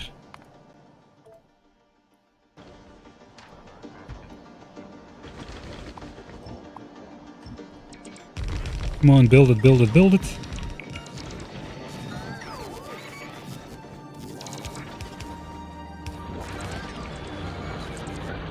Don't have enough drills.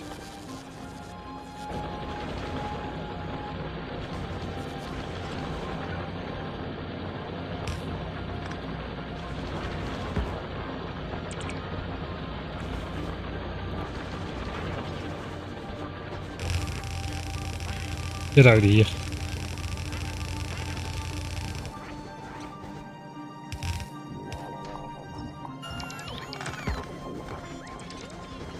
The tank belt has to go somewhere as well. It is at the same distance as this. It's going to be the tank belt. So we should go somewhere like this.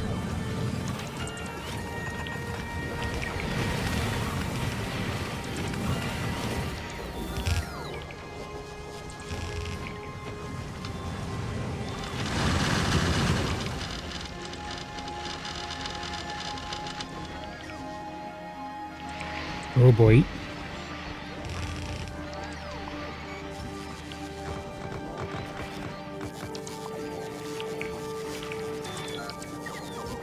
I should also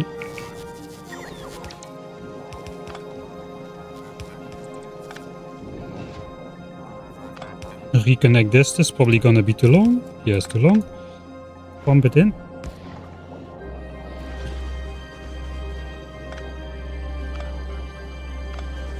Right, so now we can start deleting this. Reclaim the laser turrets.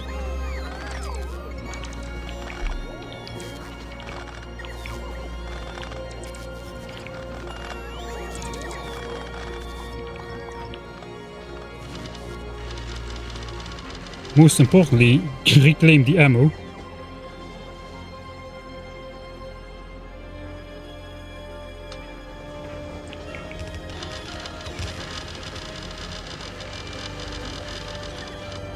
And I guess we'll have to manually help out a bit every now and then.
I think we'll slow down the ammo that flows back, if any. How much is on the belt?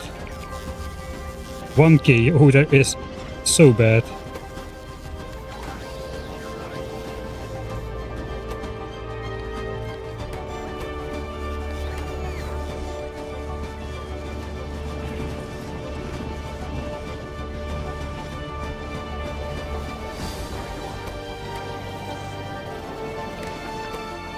Okay, let's switch. Let's stop making gun turrets at least.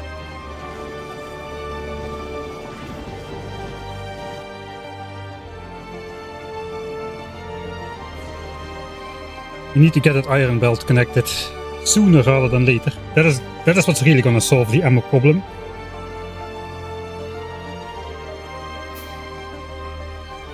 We also need to make roboports to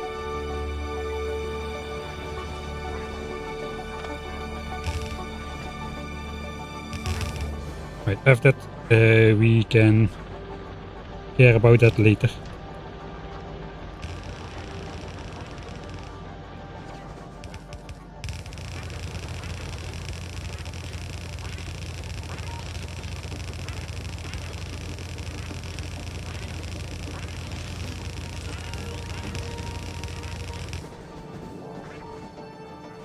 That shouldn't stop the tank, I think.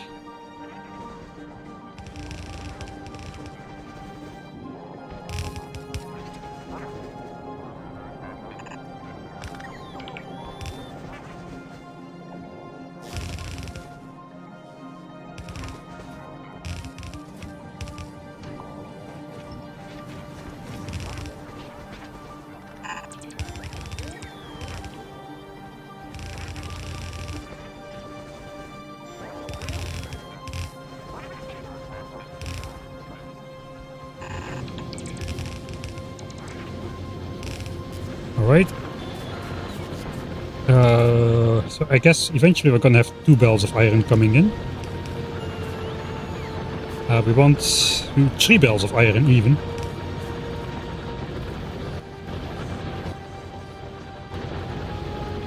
That's basically what we want to do.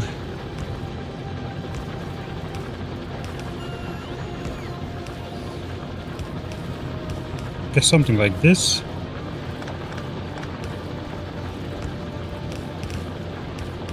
We want input priority on the new belt. Preserving this iron patch for as long as possible, because this is the poorest one. That means we're gonna get the most flow out of it for the longest time, I think. So I guess like this, then the other half goes to the other 2 belts.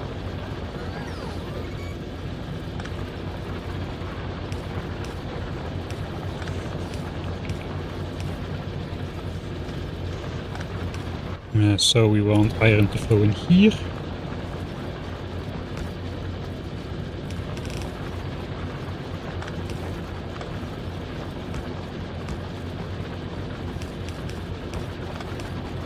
And then the other one needs to go in here, I suppose.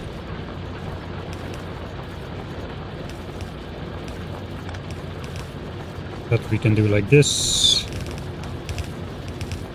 Not cursed at all. Input priority on there. No, on there, yeah, right. Once that arrives, we should be good.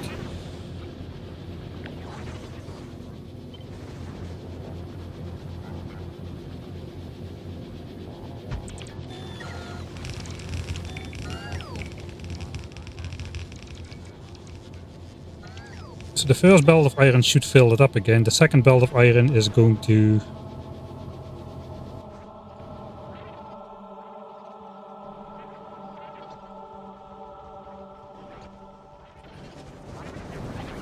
Okay, the first belt of iron is there. Let's hold it at that for now. Hold that thought. We need supplies.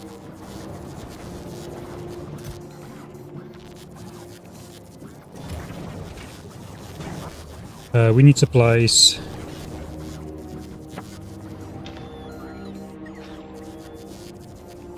For the extension before something fails there. Let's grab steel. And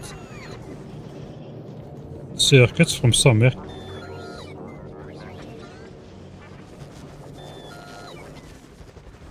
And not those. No, we need gears. We need gears for making roboports. Don't know how many we'll need. 1, 2, 4, 6, 8, 10, 12 or so. Making 10. I think that's going to be okay. We need the supplies to fill the roboport with all of the stuff we have in this chest as well. This actually has run out pretty severely.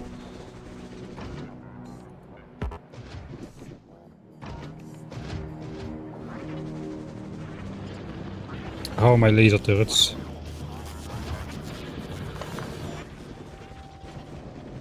I need replacement bots. Poison capsules.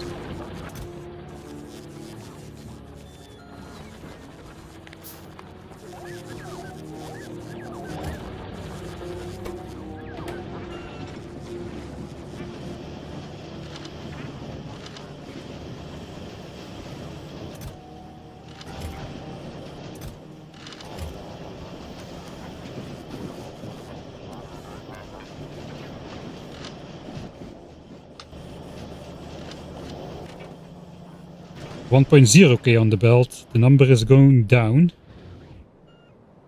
Okay, the iron is arriving though, slowly but surely. It's a slow train because it's not a train.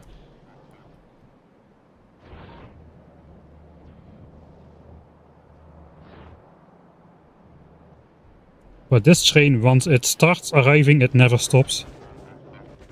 Okay, what next? What next? What next? I'm so panicked. Let's do a save of rest. Are we out of ammo? Yes, we are definitely out of ammo. Mostly because of... we are shooting so much ammo on these laser biters here. I think we have to stop these infinite attacks.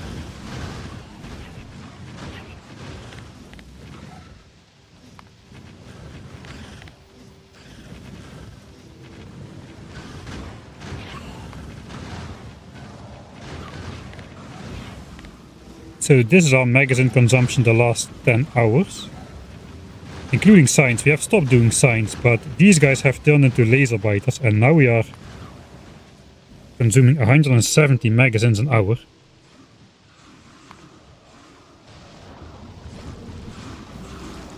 And we got another set of eternal worms.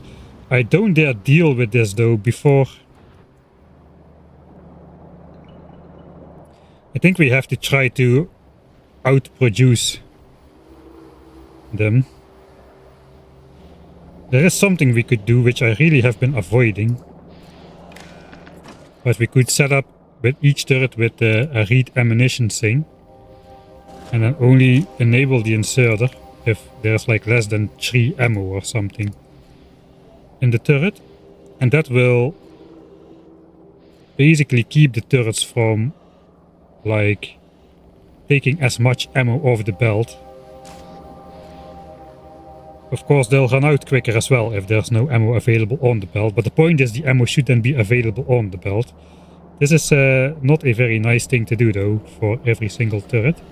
Yeah, of course we can copy it, that's not a problem, but I don't really want to have 27,000 circuit networks all over the place. We might have to. Right, first order of business, we are missing 6 drills. This is the lifeline. We want to build a second line basically as soon as possible, so we need 24 more furnaces. We are out of iron more than we are out of steel, I think. So we'll do iron first.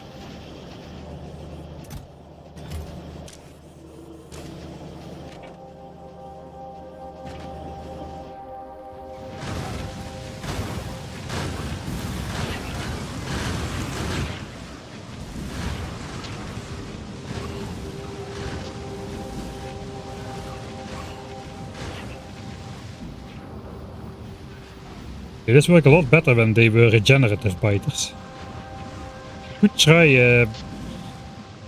they take extra damage from bullets, those laser biters, but they still take bullets, that's the problem.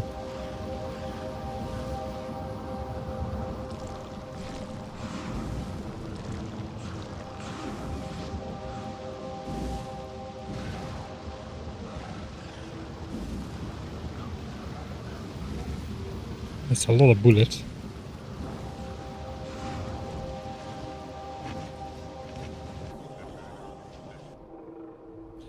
I think we do need a roboport system first though.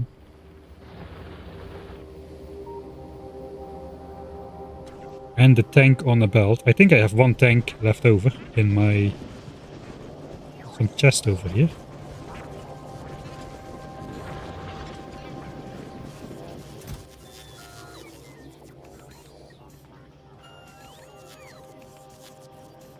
Maybe not.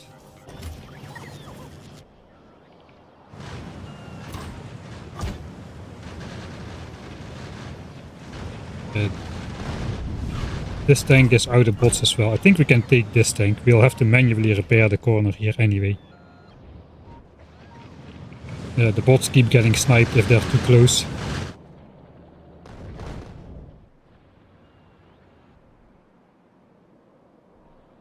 Guess we can take a tank from here.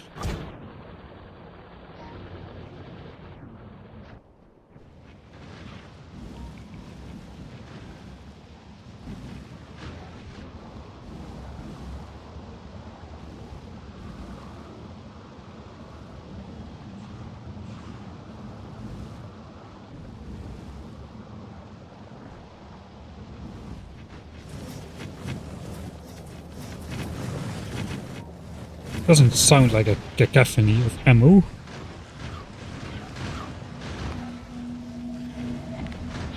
Okay, maybe things calm down again. I don't know. There's still a lot of magazines. Oh, we're still at 150 a minute. It's not lower. It just looks like it. But because of this spike, 240 magazines a minute. So we are in a bad space. Production is going up though. What's our maximum ammo production anyway, if all of this is running continuously? 0.25 a second, so that's 1, 2, 3.5 a second. That's 210 magazines a minute. So technically we can outproduce it if we have enough iron.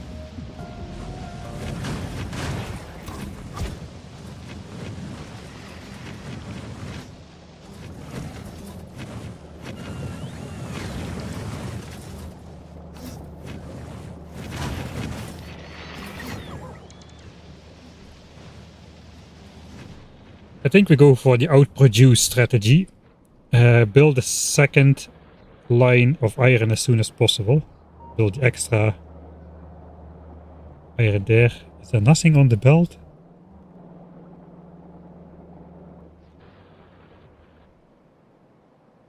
I guess there isn't. Alright, let's go. What do we need to do?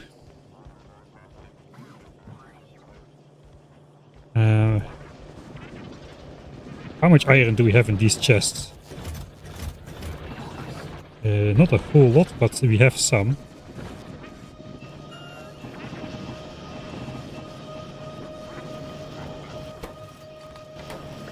Just ammo. Everything on ammo right now. As much as we can.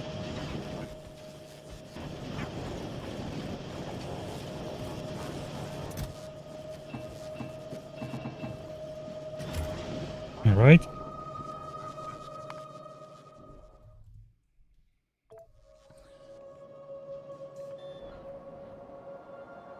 I guess we go for the Roboport network first. Not waste time. So we need to fill the buffer chest with things like a lot of walls. Hopefully we still have some. Now let's put those in the spider.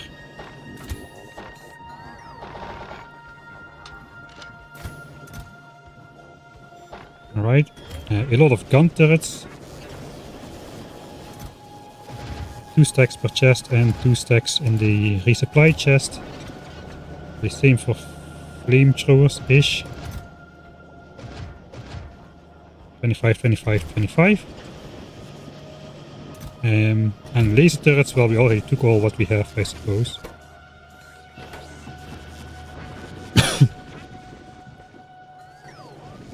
So that's about it. And then we just need the regular resupply stuff. Okay, let's look at the iron. Iron is now arriving. That should be filling up again. Soon all of this should be alight again. Yeah, more of them are turning on. Pretty sure. We got enough drills to build a second set. I think we need more efficiency modules for the third set.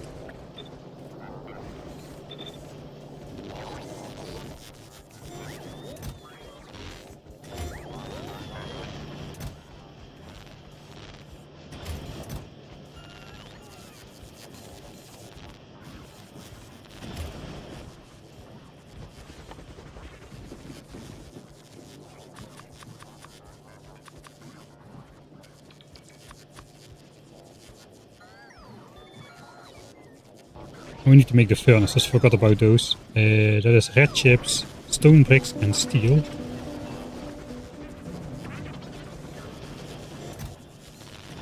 I guess we want 24, 48, 72 at least. Maybe more, but let's start with 72. We should have stone bricks somewhere. Not these. Stone bricks are here.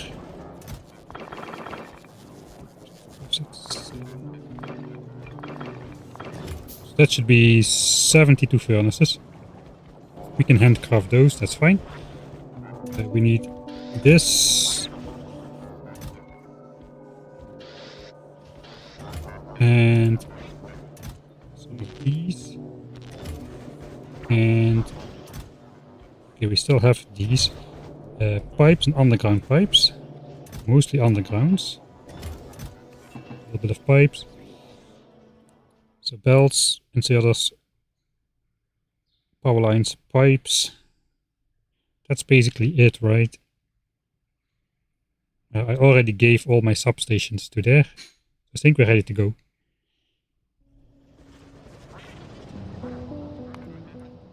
Why not just cover the entire patch? I don't have enough drills and I don't have the smelting capacity, so... How did this get destroyed?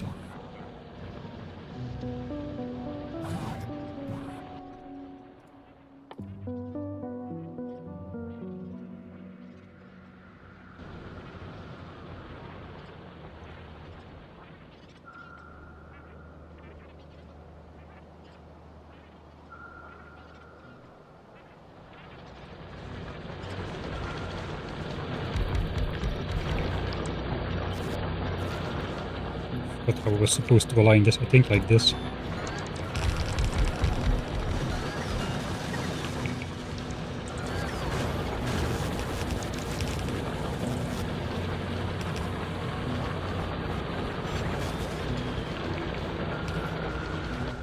Okay, we don't have enough modules, but that's fine.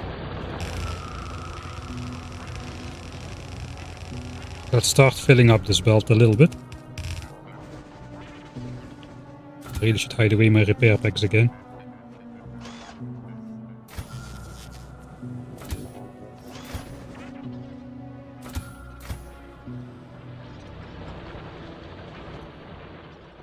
Okay. Time to set these up.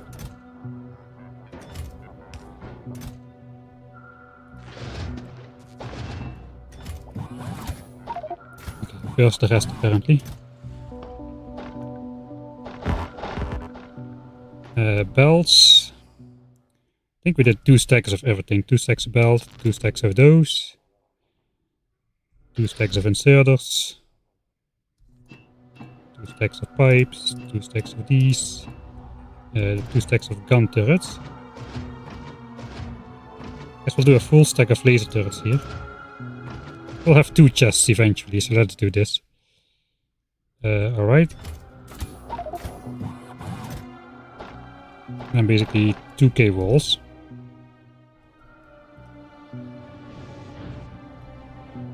And then we have the same setup here. I guess we need to request substations instead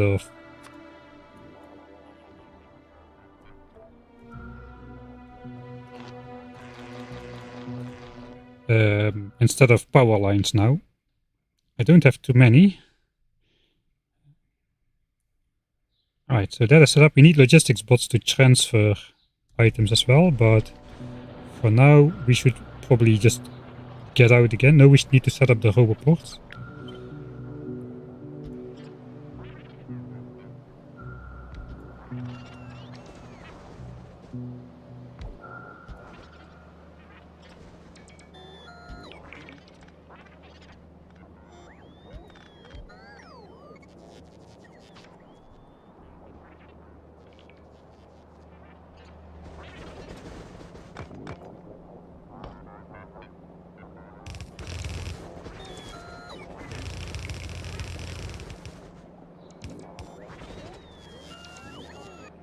I don't often use the cliffs.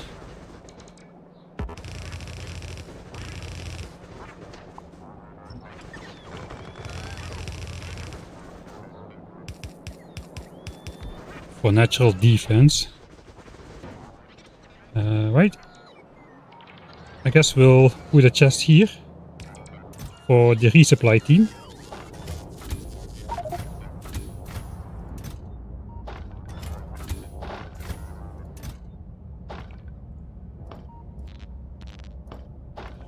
And that's gonna get the same stuff.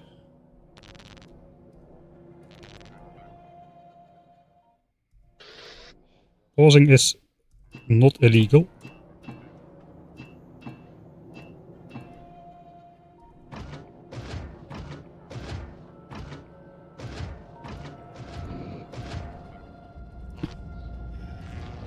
We need to make more substations as well. And I want to set up the 2 missing raiders in the middle.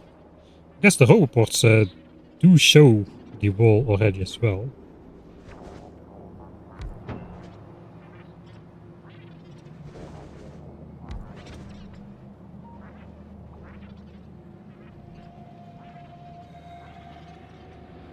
Okay. The second belt, forgot about the second belt.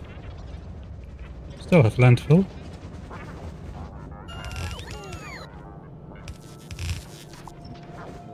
Okay, that's alright. That is alright as well. Because we got the bots now with the replacement stuff. So hopefully that means we are good. Don't really have time to keep watching that.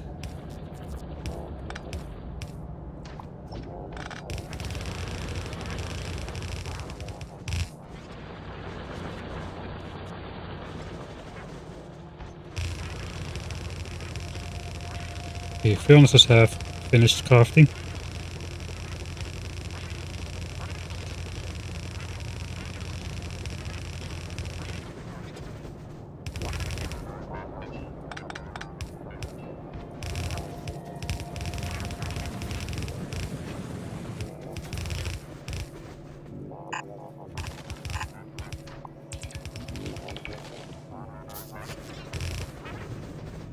Are the belts? That's okay. Oil is getting low too, man. It's not good.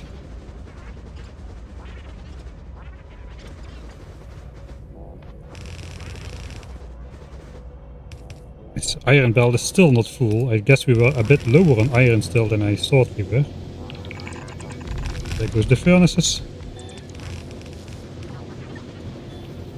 Just the second belt goes in here.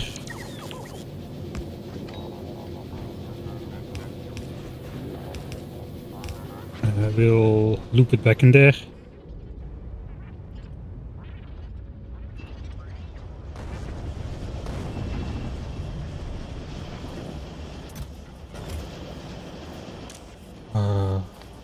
Let's switch that off. We just need to put it out.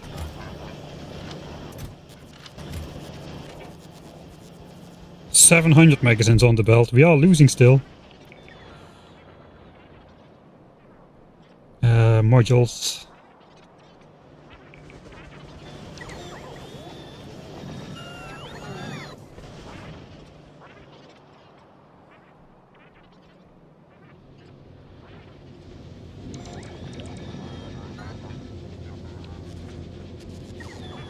Okay.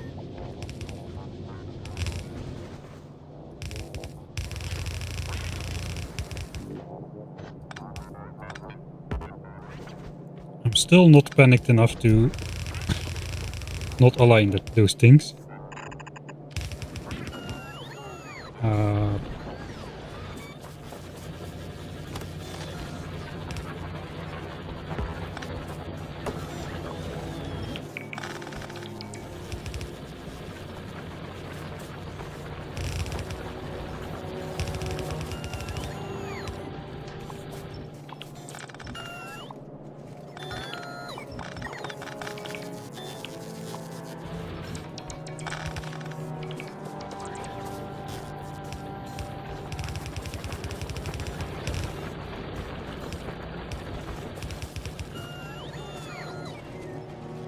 This needs to go here.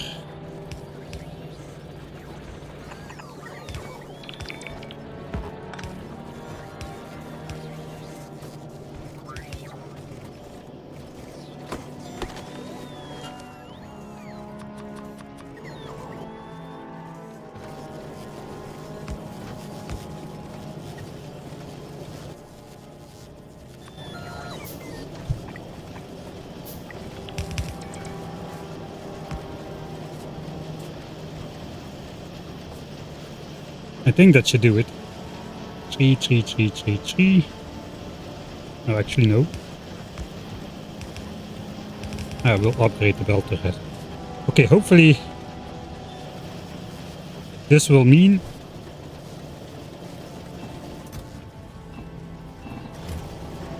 that's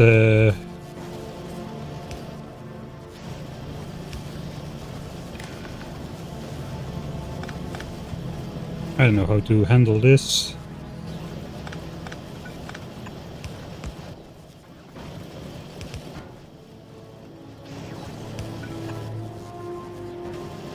A provider chest for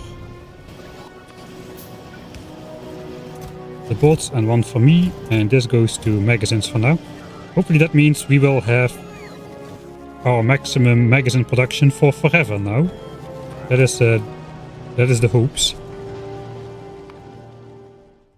That is 210 red ammo per hour, per minute, forever. That should be enough to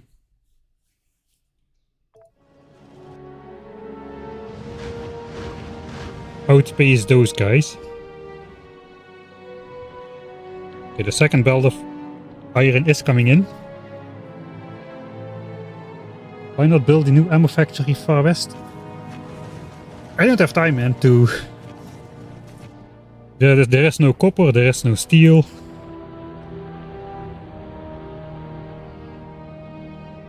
So then I would have to bring the copper this way. And I don't want to spend time in this area too much.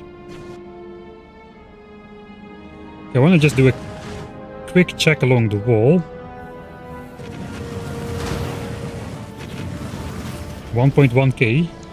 That does look better. So if you now look at magazine production, it should be 210 per hour, per minute. And we should stay there now for forever. And we are not producing ammo almost at all for a while. While we were spending a lot. That was my mistake. I should have priority outputted ammo before starting the attack. Now we have the troubles. So we are out of ammo in some locations. And everywhere where there's not 10 magazines inside, that is eating up all the ammo that comes by. Okay, now we need the logistics bots for the third part over there. I did fully build out these furnaces, so that should saturate the iron. All of this is backing up now. So now the question is, do we have the copper and steel to keep that up? This needs 3.5 copper a second and 3.5 steel a second. I don't think we have that steel production.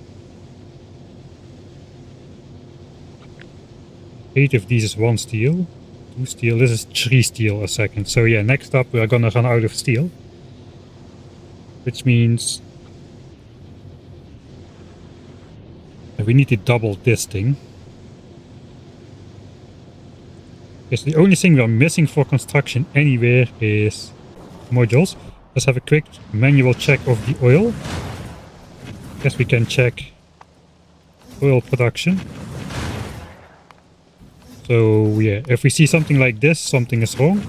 But it looks like we are okay. No, actually this oil is backed up.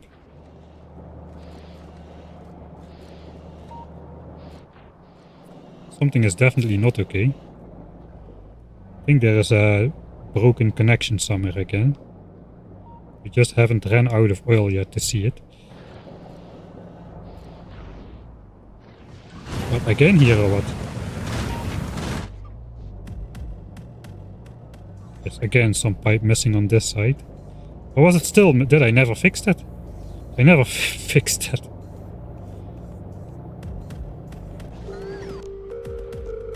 Because these are... We're spending oil faster than we're using it, I think. So production hasn't suffered.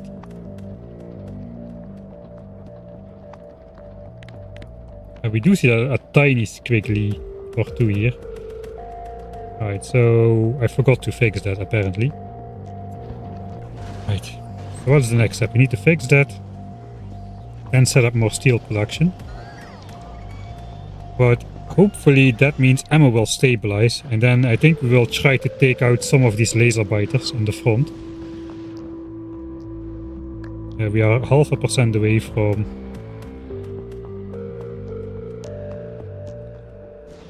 those dreaded super poison juggernaut biters.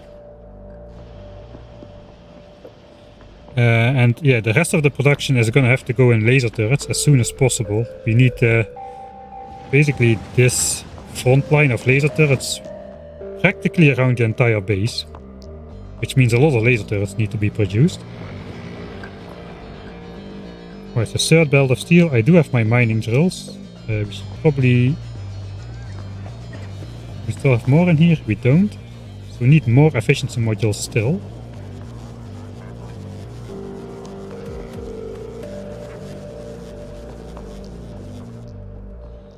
We can count the amount of roboports we need now. We need 7 more in the bottom. I have 4, so we need to make 3 more roboports, some more modules, 3 roboports, some more modules, and I forgot the last thing already, and do this thing over here. Let's do those 3 things.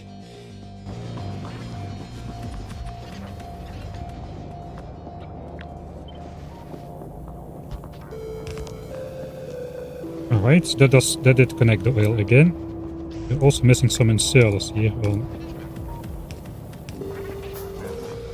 on there.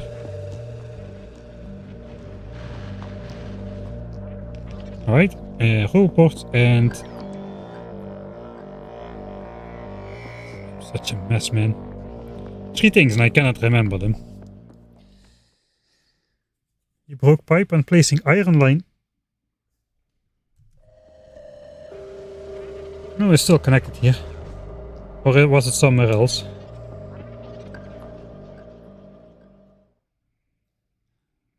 Yeah, we got it. Steel. Yeah, build steel. We'll first go modules for steel. Modules for steel. That was it. So more modules. We won't be waiting for that. The 7 roboports are ready. Logistics bots. Let's make 100.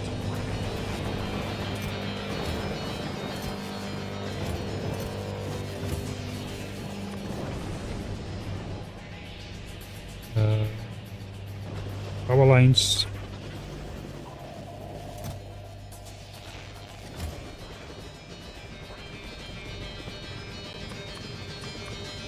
Underground belts, more yellow belts. We won't have enough to come back.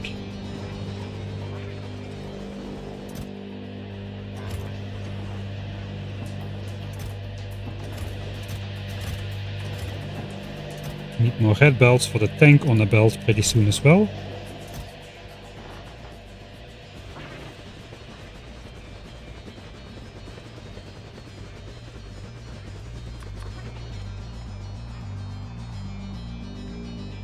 And hopefully we won't need iron for anything else. Okay, this will help with the modules. Why didn't I pick up the mining drills from the other iron patch? Is a good question. Our chest is here.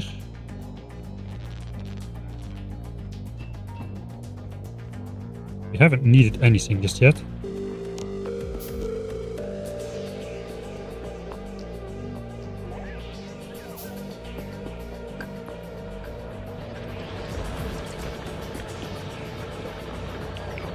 It's supposed to be aligned, right?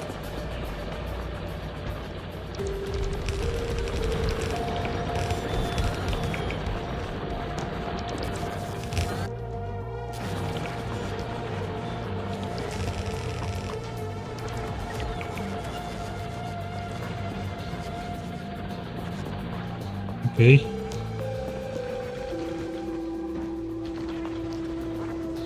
I'm gonna do a buffer chest on this side as well. We don't have the stuff to fill it though, so we probably should make our way out of here again.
Finally some iron in this base. We have never had 3 belts of iron in total at any point in the game.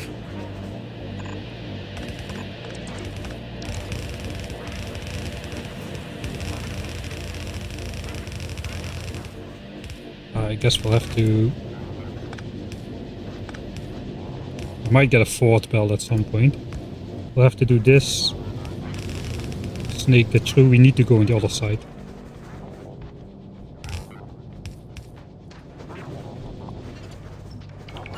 Let's get out of the spider. The mech armor is far superior for these kind of shenanigans. So this iron will go in here, and it goes on a red belt.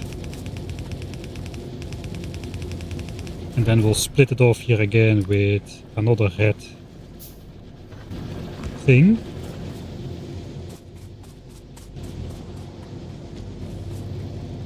And that should be alright once that comes in. So now we just need to expand this. I'm gonna say F the trees. We're just gonna expand this south. Just pick up all of that. No, stop it. I want all of it.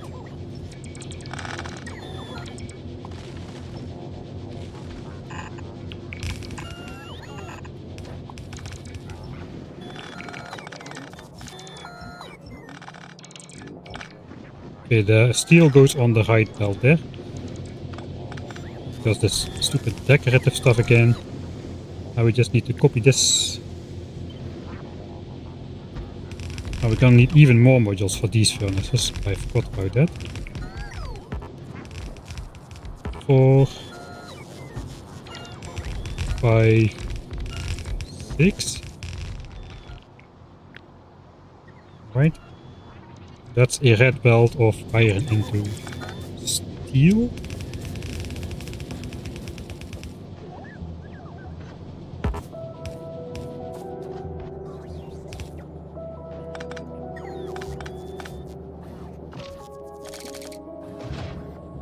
It's the wrong belt. I'm gonna move it over. This belt is obsolete and it's kinda obnoxiously in the way.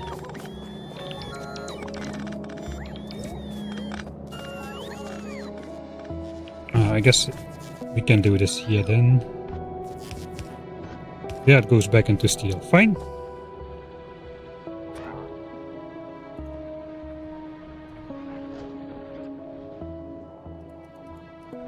How is this?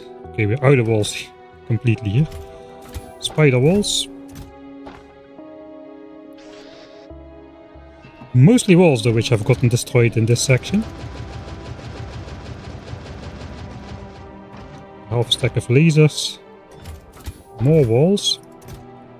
We have lost over 2,000 walls here, man. Holy moly. Okay, there is ammo in here again.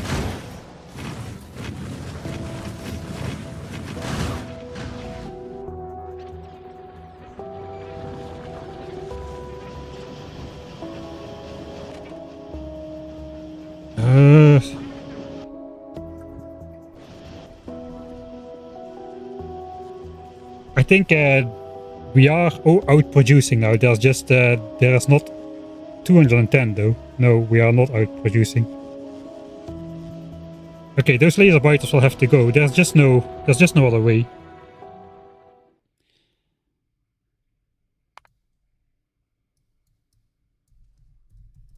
Laser biters take too much ammo. I don't think there's a different way, but the problem is how I'm going to attack these. Because that is going to trigger massive revenge attacks. Which is instantly going to empty out all the turrets.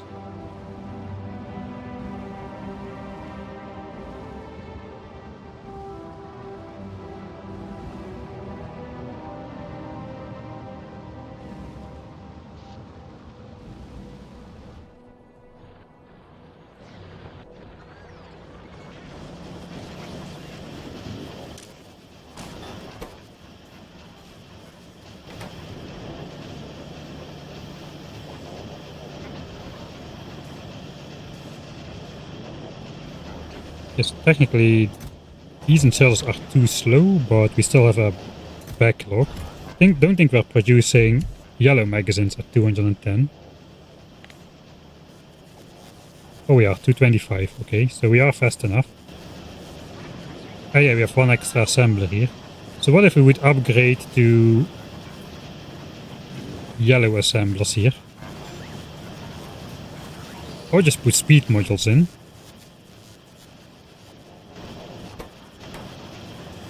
That should do the trick as well.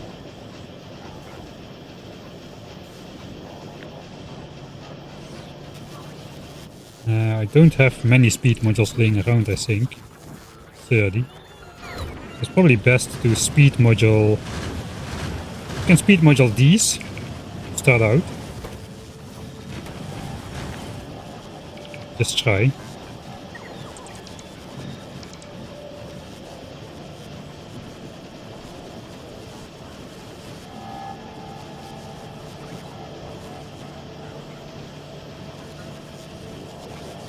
Then we can, we will probably be collecting some iron now. I hope. We can hand feed the additional iron into magazines here. And then throw those into this chest every now and then. Because I don't have a super easy way to increase this over here. I think I'll first try to take out some biters there. Laser biters do take poison damage, so we can throw poison. But these are immune, the regenerative ones, but the lasers are not. The sappers are immune as well, though.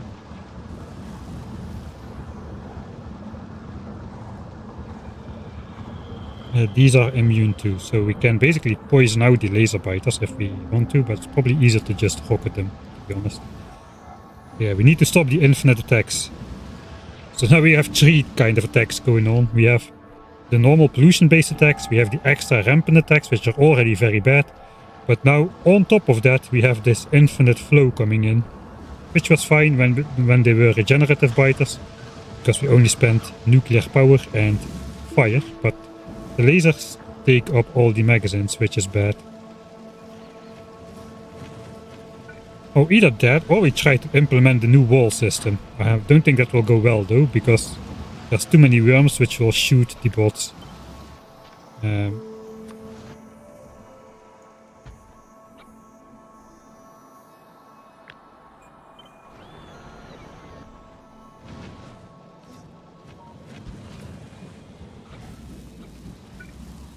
But that will leave the gun turrets unable to fire at the laser biters. Let's see what happens if we do that.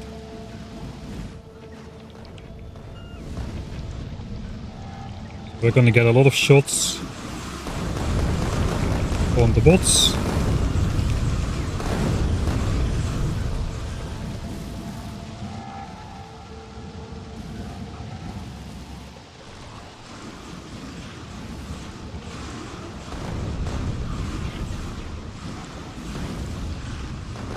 And the lasers do die in the fire. Yeah, it's costing us a bunch of bots.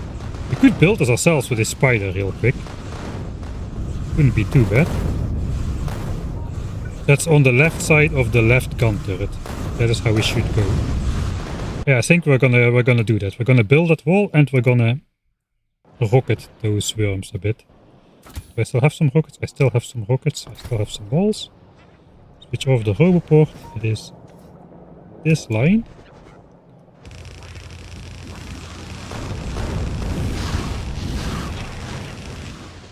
Alright, I'm burning up from my own fire damage.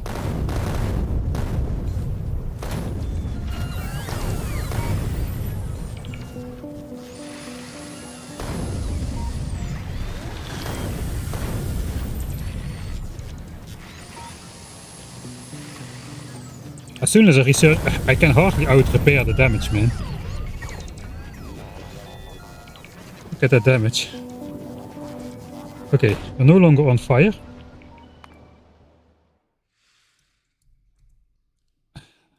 Last resort.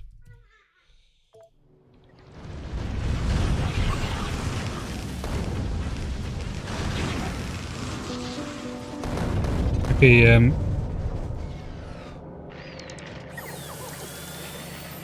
I think the roboports are not in place. Are the roboports in place to deal with? I think they are actually. Are the worms actively shooting the walls or are they just shooting the bots?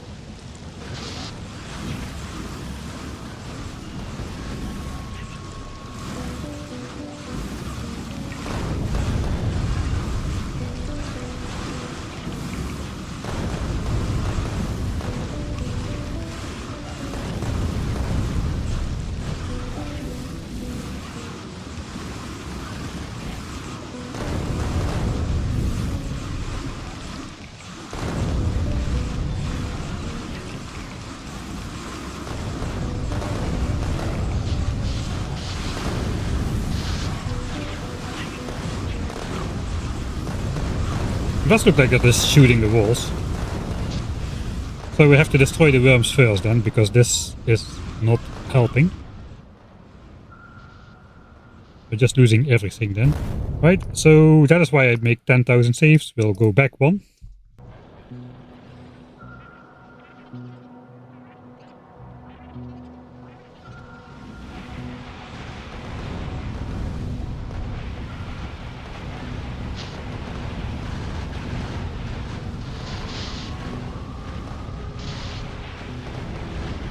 This is not gonna go well, I think.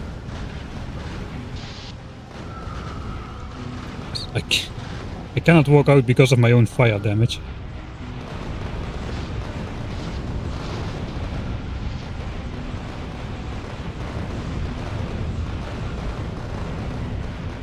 I was gonna get so much revenge attacks in.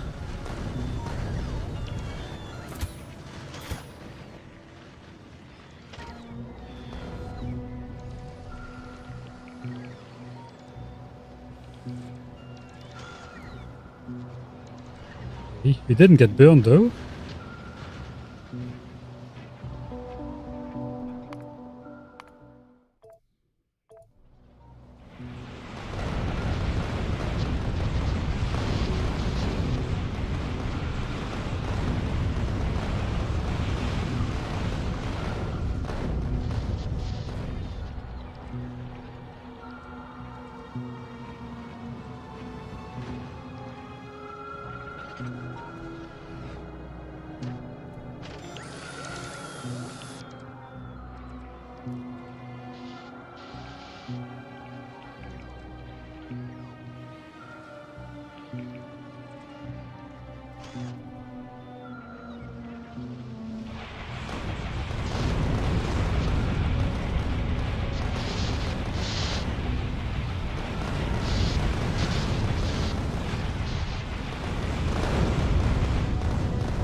It might be too much.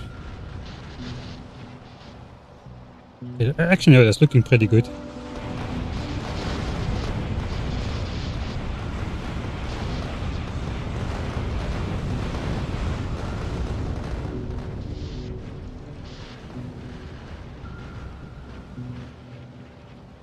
All right.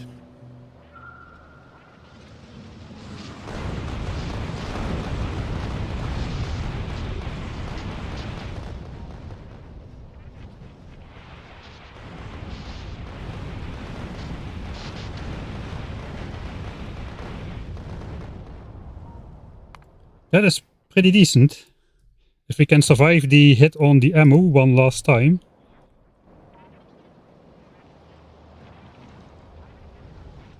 That may solve the issue. We're gonna get a whole lot of revenge attacks coming in. Which is gonna drain more ammo. Yeah, that was a very spiky spike right there.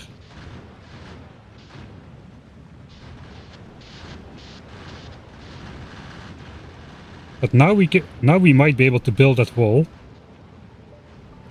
Let's try that. I think we're first gonna help out defending against those attacks a little bit. Okay.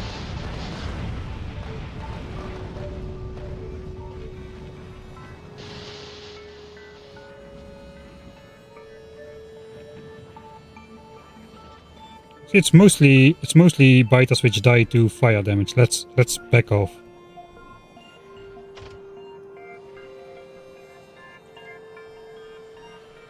This music is way too peaceful, man, for this part of the saga. The worst part is research is stalled as well, which is not great. I cannot build the wall just yet. I can build the first piece.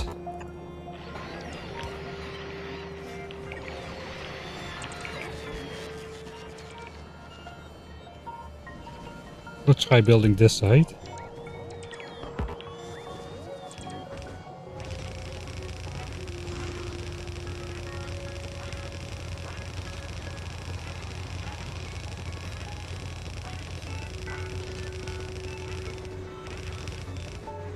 Okay, that was a pretty straight build for the spiders.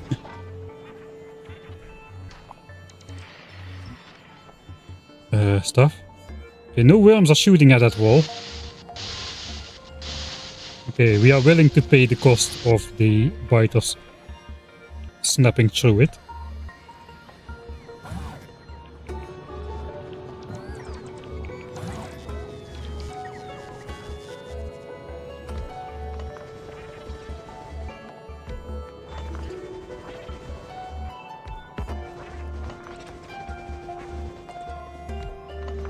We'll move the robots in closer.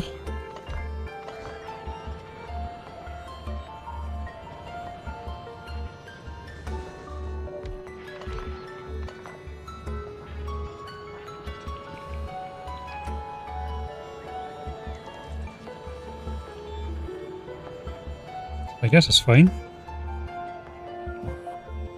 They shoot. Let's look if they shoot at the bots here.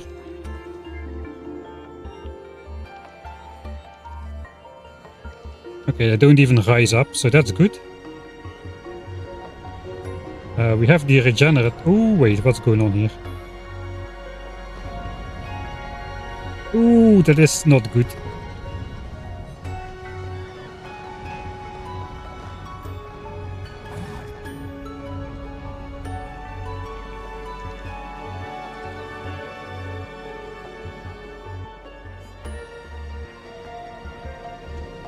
I will have to do something else to connect those.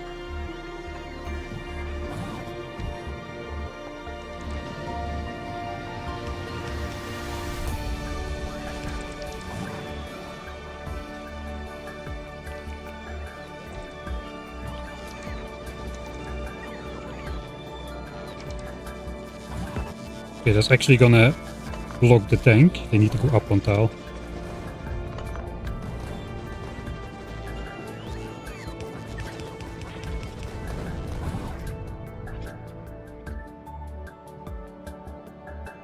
Yeah, these guys need to not reach those walls. I guess for now like this.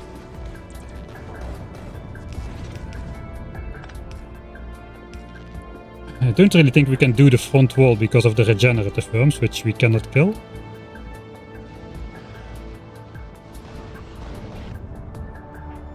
There's one laser nest left, but it looks like the only biters walking into the fire are regeneratives once again. So maybe we don't even want to build this wall. And maybe we don't want to build this wall then. Because yeah, if the lasers stop attacking like non-stop, we don't need to do that anymore. It does look like I didn't save after...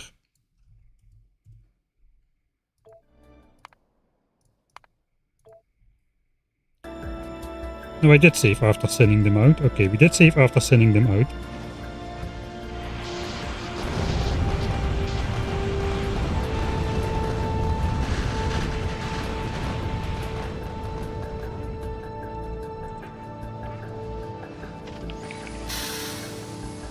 Okay, so we don't need to move the roboports.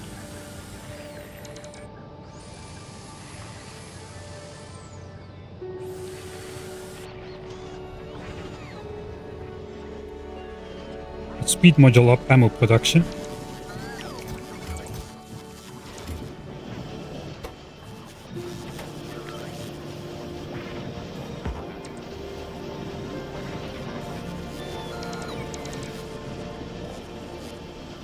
I need to hide my repair packs, man. Alright.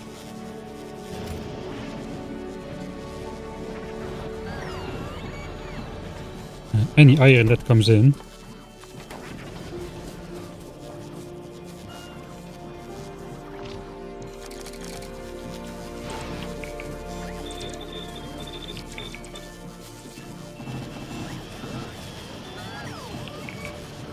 It has never been as late game as this, where we were still struggling like we are right now. Pretty intense.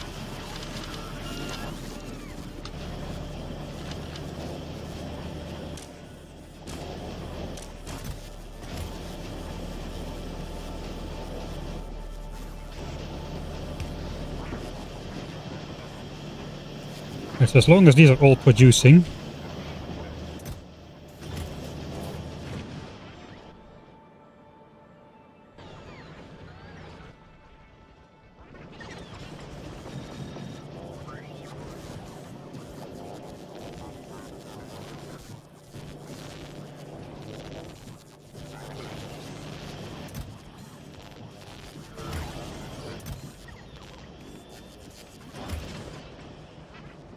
Thanks 40 for the 10 months, man. Just remind to fix your copper belt merger near nuclear plant. Yeah, I haven't fixed that. There's a yellow belt there. Single yellow belt, I think. Can easily test to see if it...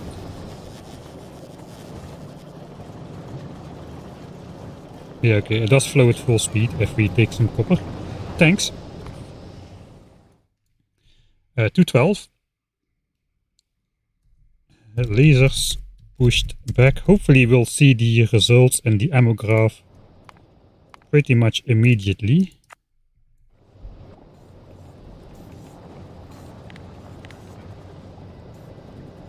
Yeah, I think we do. Magazine production, magazine consumption is down to 80 and 100, whereas before it was over 240 without us doing anything.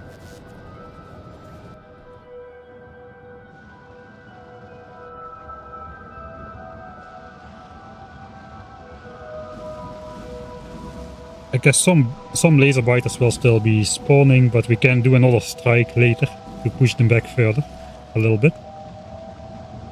They are mutating into lasers still, I think. Lasers and sappers.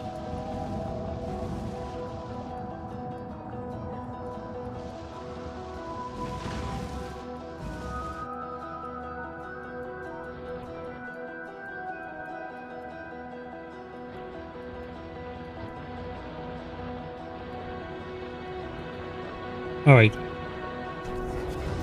So I guess we prepare for the second set of 7 roboports, which we do have. We have the logistics bots. I think we were about to go there before we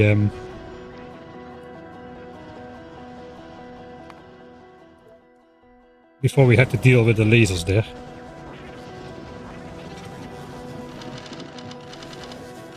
And that is all my backup iron.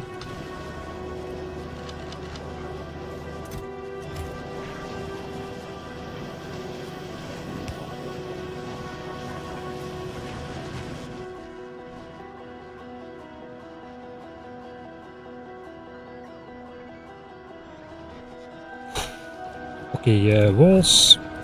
We took all the walls. We need more walls. And all of the other things as well, which we need to put in the chest. We probably don't have everything anymore. We do have these. No pipes. We don't have pipes. Some of those. Red inserters. We are just out of inserters in general because the mall is not operating. Because we don't have resources to operate the mall. Just make some. Power lines we don't need at all over there. They have no power lines there. We need substations. Yeah, let's make a bunch of those. We will need those anyway. And then the turret types. I think we have enough.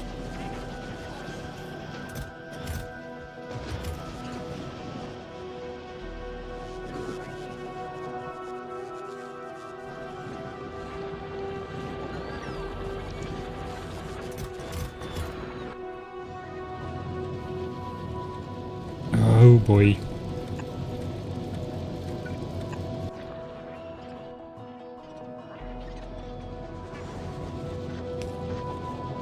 Well, at least that means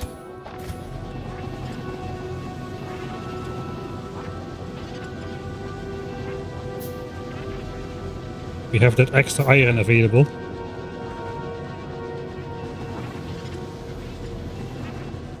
To make magazines by hand, I suppose.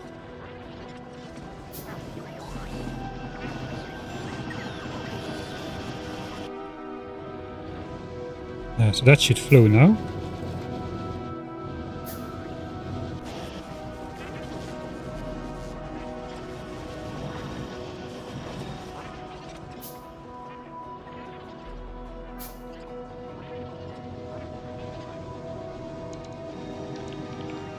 It would be so cool with Rampant, Arsenal, difficulty and mod. Yeah, I'm not sure. I think Rampant, first of all, is not intended to be played on that world. And second of all, if you do play it on that world, it is not intended to try and stay on the planet, I feel like. I think normally the goal is just to win the game and be done with it.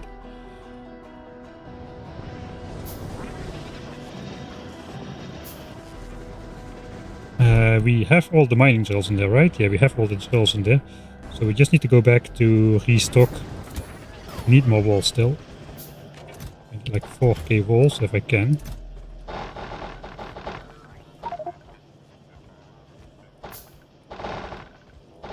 Let's keep it readable. I don't really want to spend more walls at the moment. I think we're gonna make it. I think we're gonna stabilize.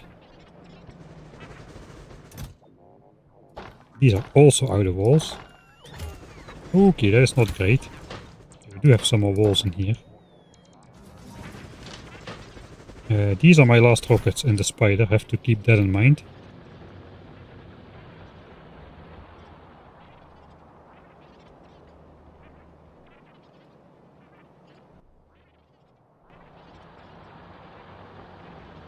Oh, we can let the bots deconstruct walls in here. Alright. Those. These, I have to organize them. I cannot not organize them.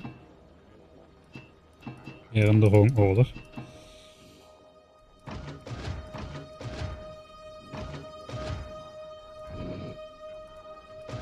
Alright. That's that. Get out of here.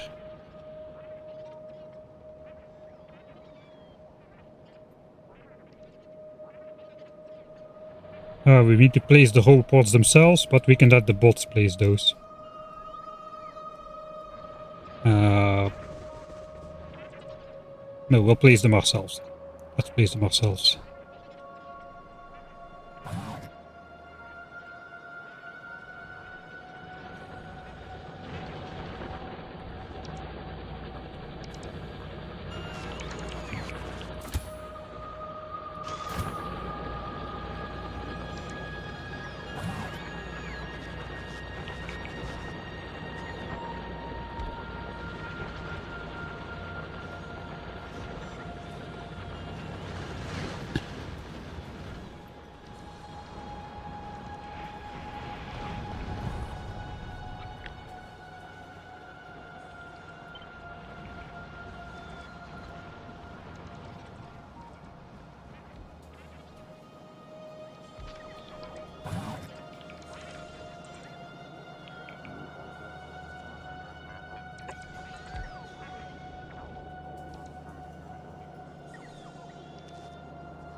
Alright, let's interrupt the crucial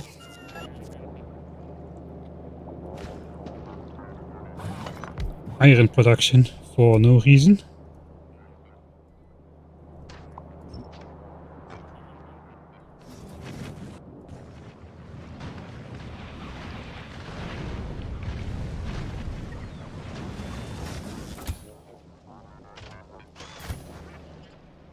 Okay.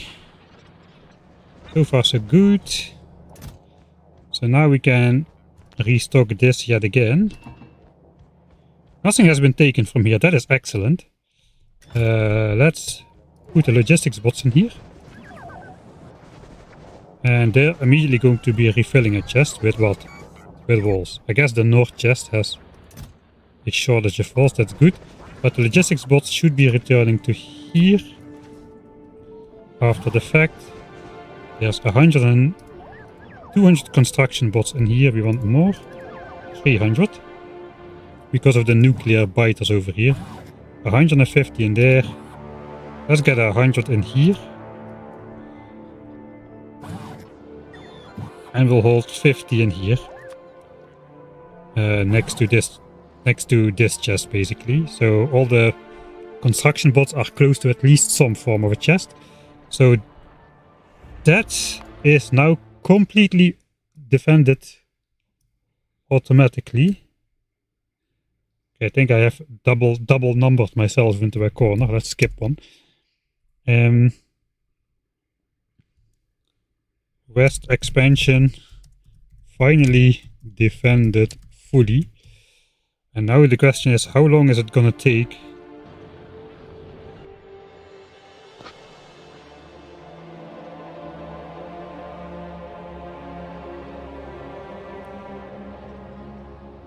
to stabilize an ammo production? We're gonna keep the iron, or yeah, I don't want to. Okay, let's go up there.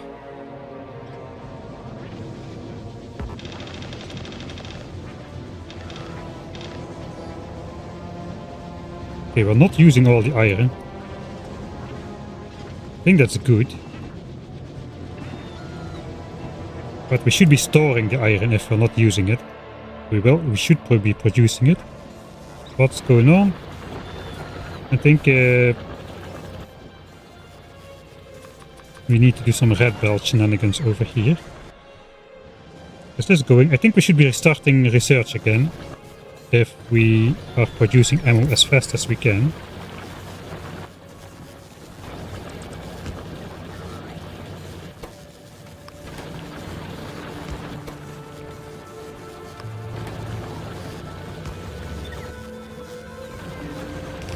Okay, that bypasses here, preferably.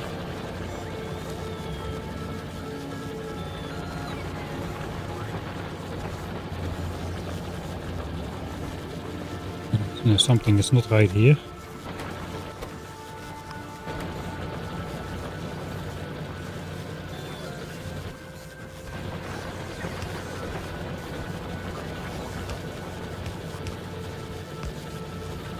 Okay, whatever.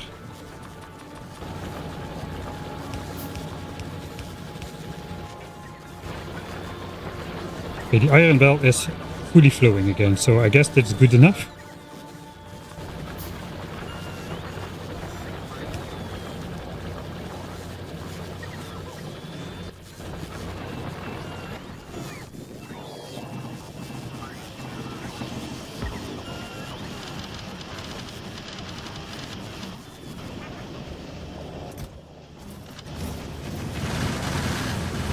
Okay, it's going up. Number goes up. Number goes up.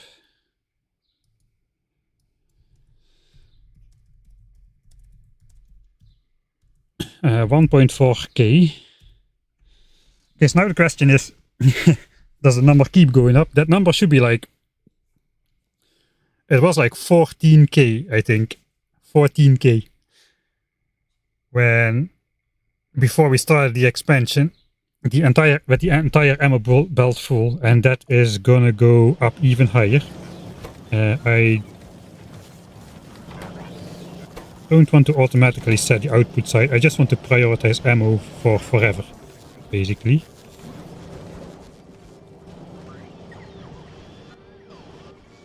All right. Rockets.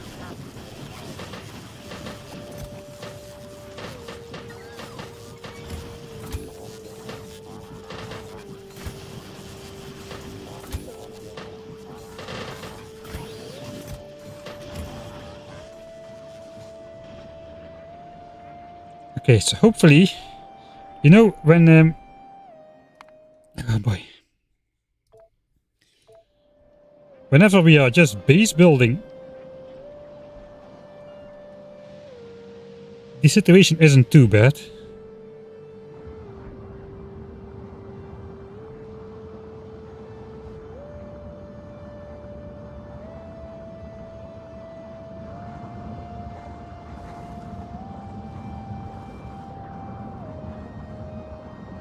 Was this all laser bases which we pushed back.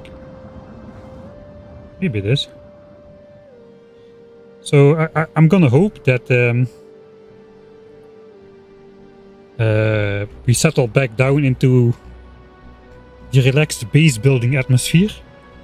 You know, relaxed base building with sometimes a nuclear explosion on the background which tries to penetrate your walls, but in general, relaxed base building. That's the dream.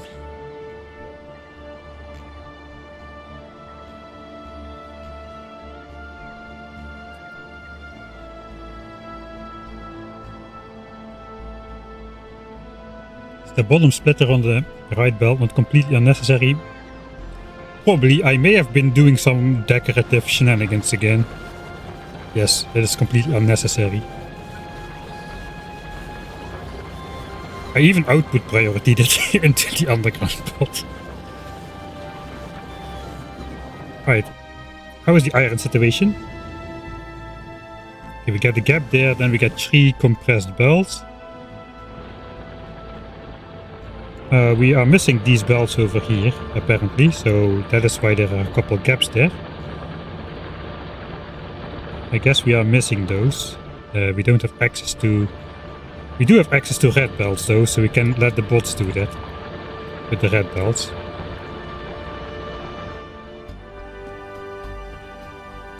We have these supply chests on both ends. We still need to do the request, which will request these. I forgot to put substations in here, I'm pretty sure. Yeah, we put power lines in there which are unnecessary.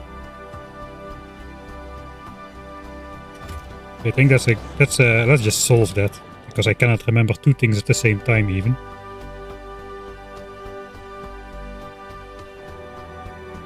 And also, I probably, if I'm not doing anything, I should not be staying where all these laser biters are.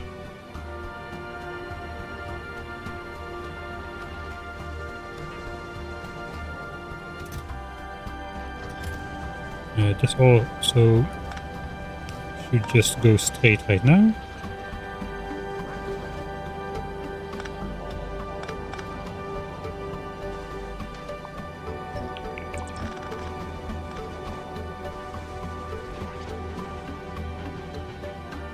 That's the belts. All modules are in there, so that's gonna get built. We need substations in here.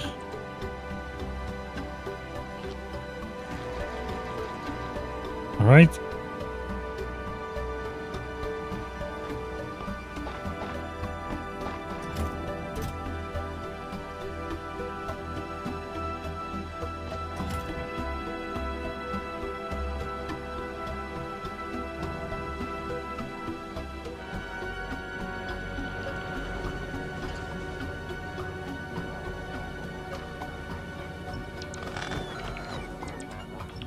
And we can start picking this part up. We got the substation power line going through. Let's hook that up there as well.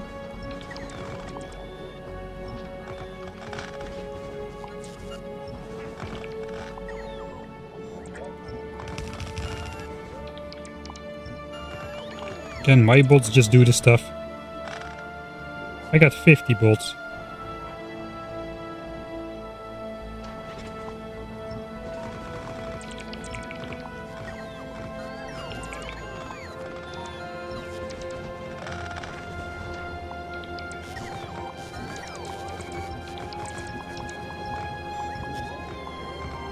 Okay, this weird corner will have to exist for a while, I suppose.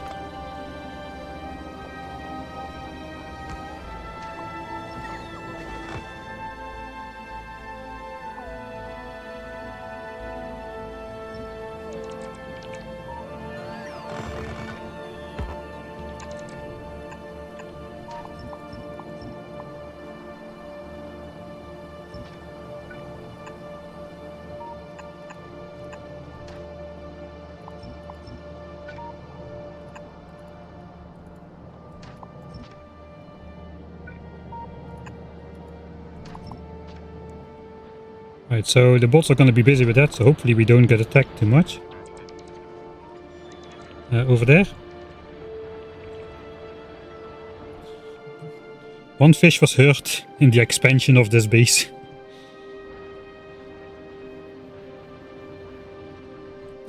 Number, go up. Please go up, number. Where is number? Number up, go. Go up, number. 2.7k, it goes up very fast. Number goes up very fast. It was 1.4k. It's 2.8k. We're stabilizing. Look at that ammo. There's ammo flowing on the belts. Holy shenanigans.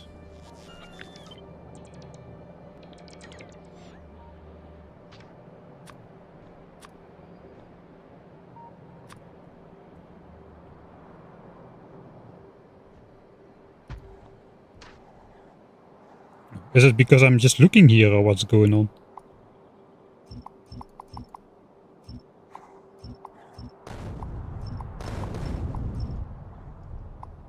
Fine, you can explode all you want.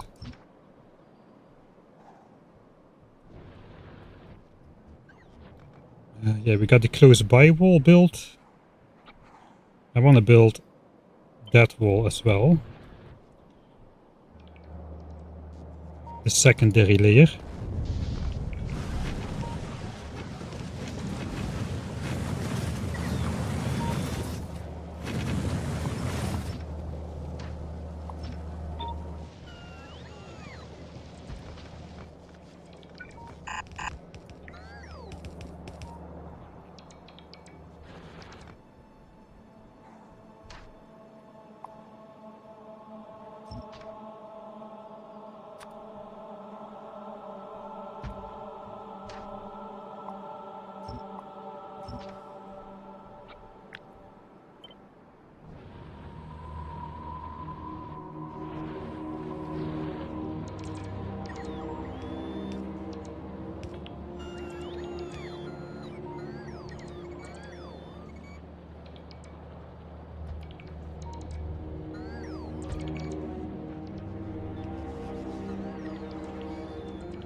I was gonna spend some extra laser turrets, but I think that's fine.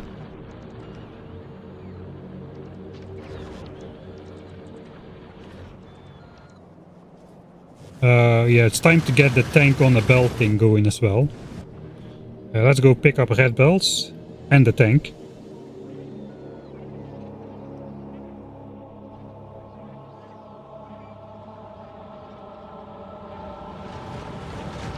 Why is there a giant hole in my wall? Okay, it just exploded apparently.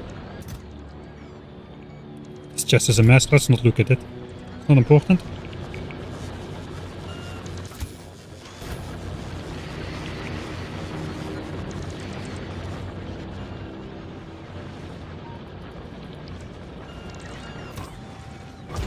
Okay, these tanks they don't work anymore, the bots just keep dying. So if there's no tank on the belt...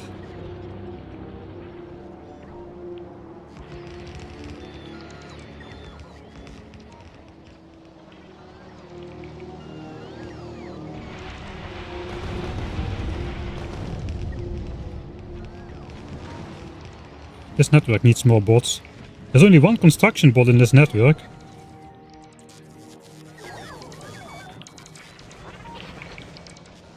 Okay, we need to get out of here. Come on, come on, come on, bots, get back in my inventory.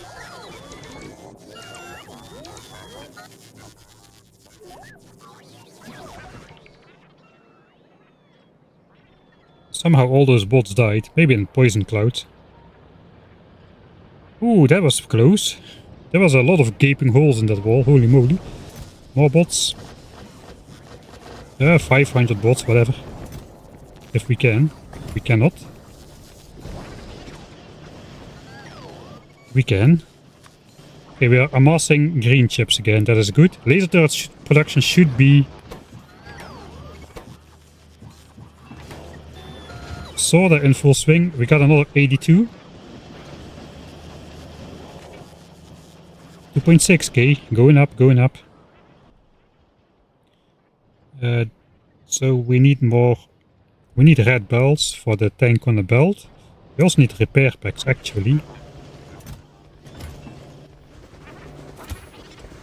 When was the last time that I crafted 1,000 repair packs?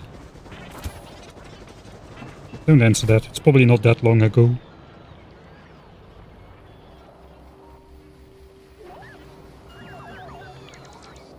Right, 142. Yeah, we want more in there as well.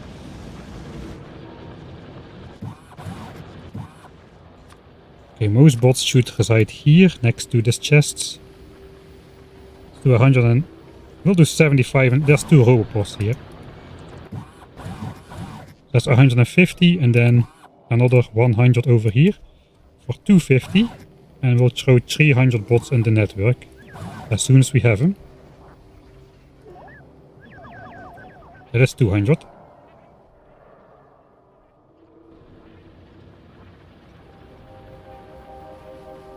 We were supposed to do stuff here. Tank on the belt. I forgot the red belts. I'm just... I don't know, I cannot do this, man. I'm too unorganized for this playthrough. Yeah, Ben the Fish still alive. Nothing ever happened to Ben the Fish. Ben the Fish is doing just fine.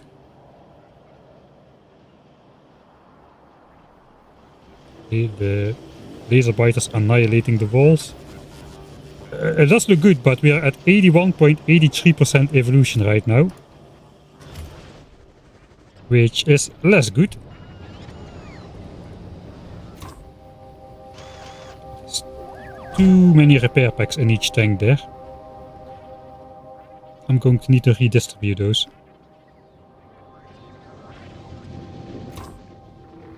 Okay, not in this tank apparently.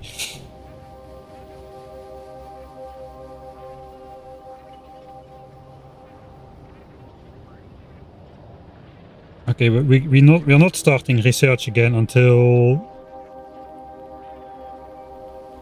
we can afford. Until we can afford it. We need more logistics bots in each side as well. The rate at which we're losing stuff is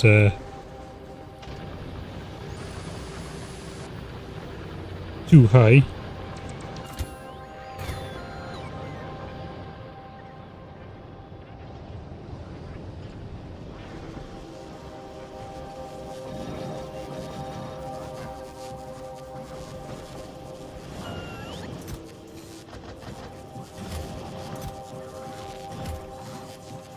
Make another 200 logistics bots.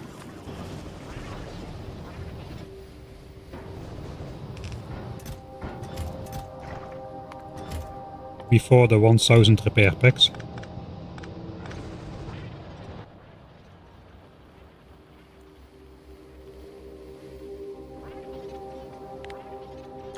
I'm traveling so much with the spider that it's just running out of battery. Alright.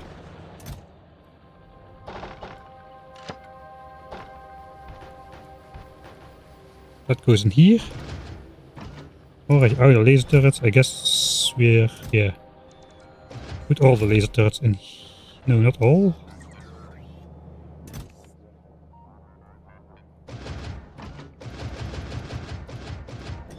That is okay. 100 logistics bots are in here. Tank on a belt time.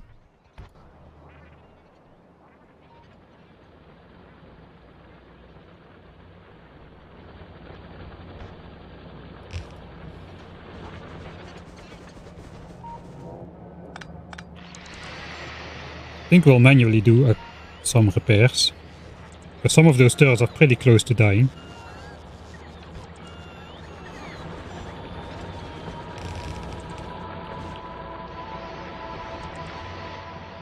Don't really want to be repairing the walls, but let's just accept it for now.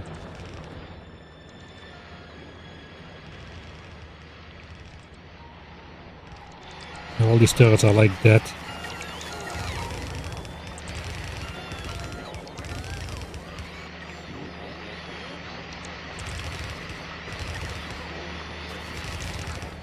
Okay.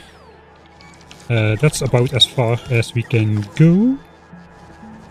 Question? Guess no, we can...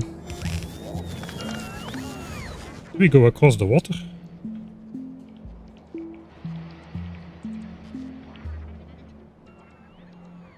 Yeah, I think we do actually. We might need more landfill than we have. I think the tank will need a full strip, right? Yeah, that's gonna block it. So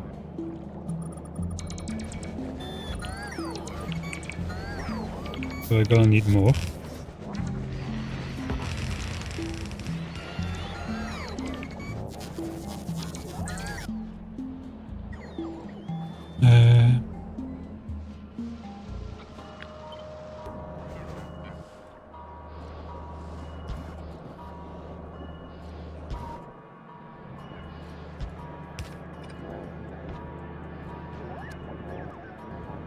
Huh?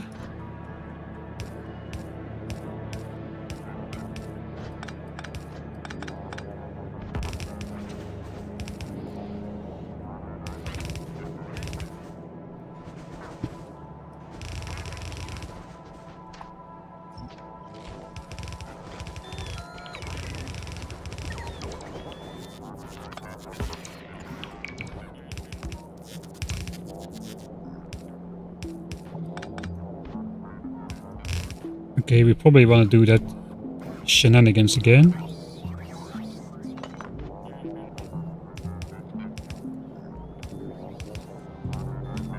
Something like that.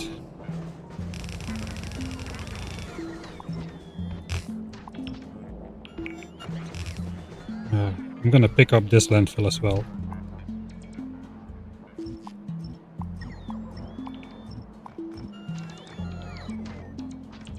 Let's repair the fish. We'll take the fish and we'll put it back. There, now you're healthy again. Thank you, Dr. Mike.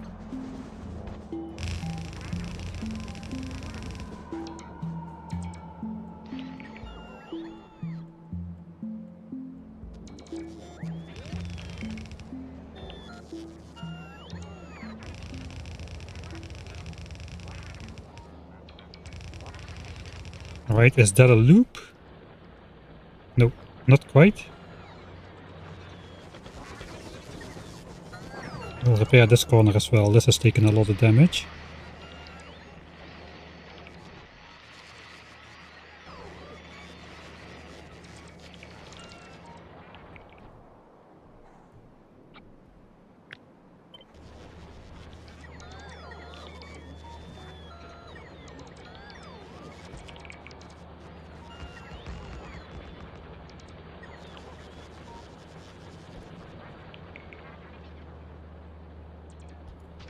Okay, I hope I'm not overspending laser turrets here. That is the full set.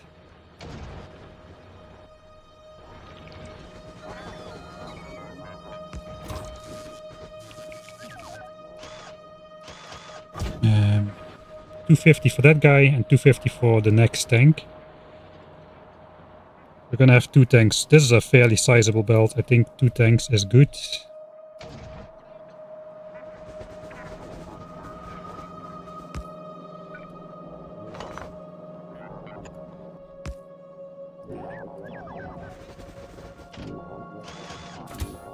Okay, I don't have enough repair packs, but that's alright.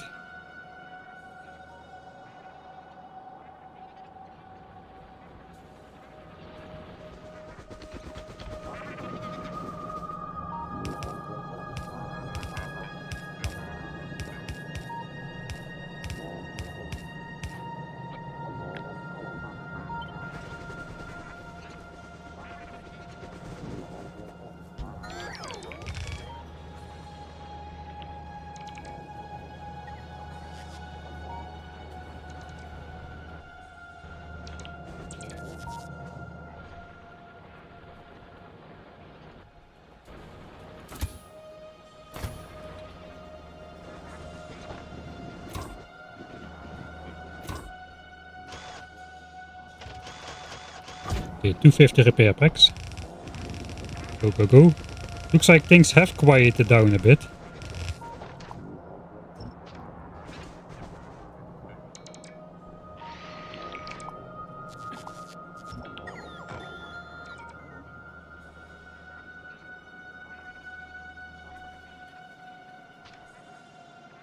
Maybe it just feels that way because we don't hear the alert sound anymore.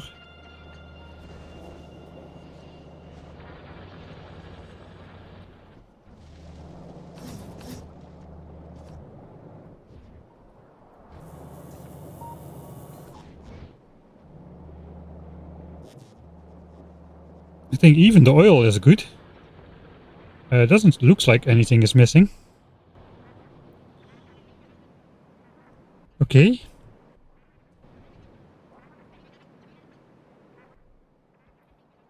I think, yeah, logistics bots in this guy's network.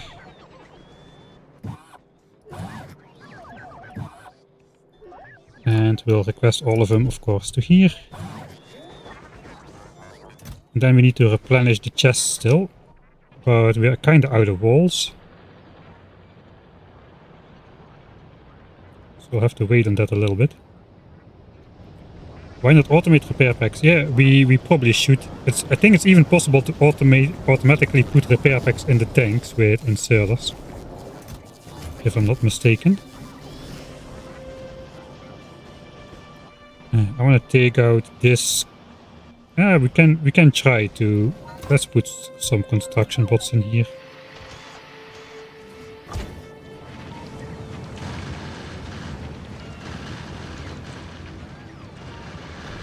Oh, there's a nuclear biter in there.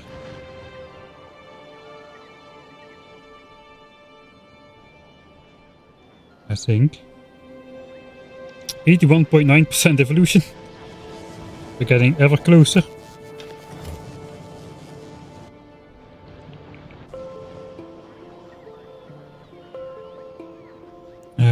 Check number. Number go up. That looks better. 3.8k. Okay, we are stabilizing. I think we are officially stabilizing.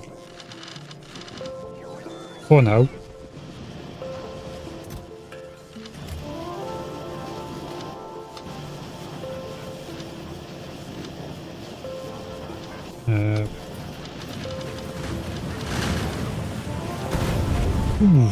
Okay, yeah, there are nuclear biters. I knew I wasn't crazy. Okay, so I think we're gonna have to check out where those guys are coming from.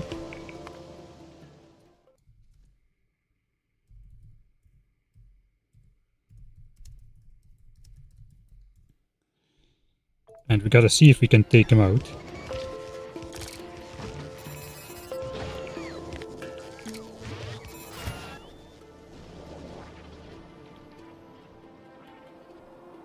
Those are poisons. Yeah, let's just first, we'll cheat. We'll just go look.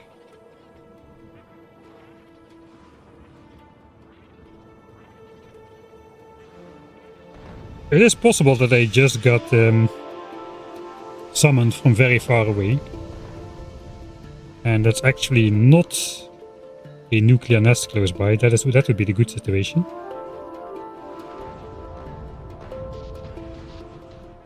Yeah, I don't see any nuclear biters here.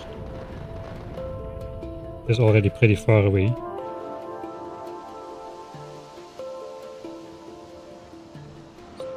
Try to find any new settlements.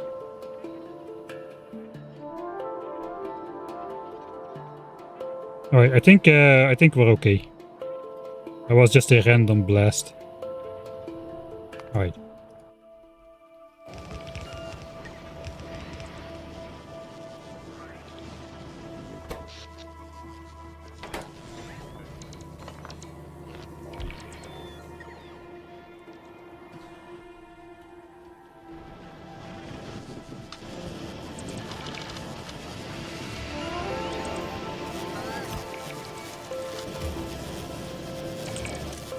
I think it is the time. The time has come to research +1 capacity for the non-bulk inserters. We need to keep up with production here. Okay, we are having a ton of iron.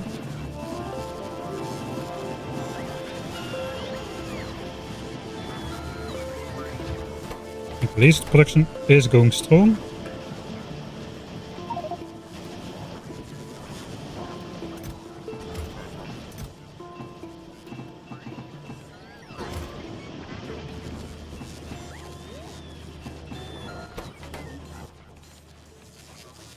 Yeah, we are basically reliant on those. Okay, we have 2 more coins. And maybe have more.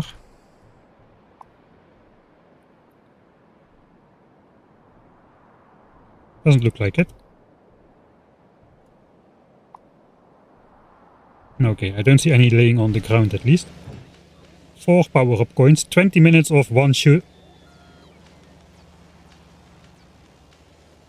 Wait a second. Okay, we need to test something. OMG. I had a epiphany. Let's carefully read what it says. Rarely obtained by destroying rampant nests by the player. Chances higher when at close range. When used, give the player a boost for 5 minutes. Number 1. Infinite ammo if more than 1. That is the important line. Destroying biters with 1 shot, physical and explosive damage only. Increase damage to biters with 4k health. If there's ammo in the main inventory, it is spent. I just got an idea for the late game. So infinite ammo if more than 1, right? Let's consume 1. Okay. I consumed 1.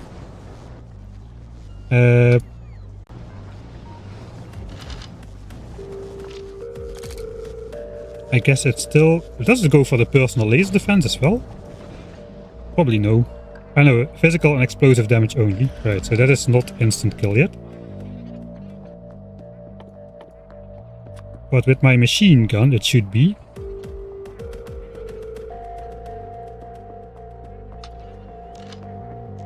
As soon as it's crafted, come on already. Right, so now I can insta-kill, right? I insta-kill all the biters because of that power-up. And I'm not spending any magazines. I got...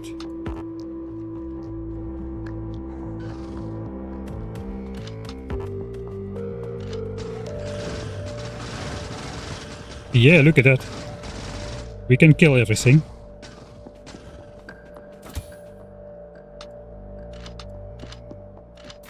And I only need 1 single ammo. Ammo is not spent. I got infinite ammo. There is the... Okay, I don't have infinite ammo. Okay, this might not work then.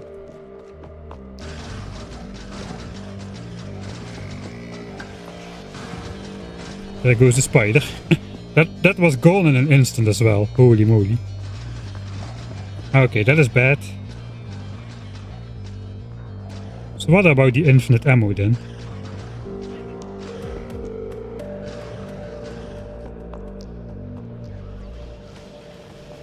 Did I read that wrong?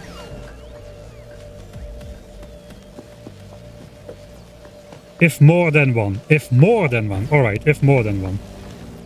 But I don't really see what's going on. If more than 1. Let's give myself 2 ammo.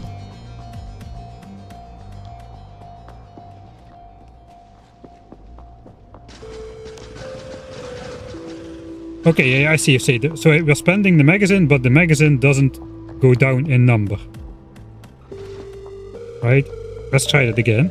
I cannot get close to the nest though because of the worms. But I do have infinite ammo. And instant kills. Alright, so here's the question, right? Let's say... I mean, this is the question. We research Kovarex enrichment process. and the atomic bomb. We cannot afford atomic bombs, right? It is research now. We cannot afford atomic bombs because they cost 30 shiny rocks. We can make that with Covarex enrichment, but we still got such a small patch that it's not sustainable to produce those. But let's say we produce 2 pieces and 2 pieces only. Right?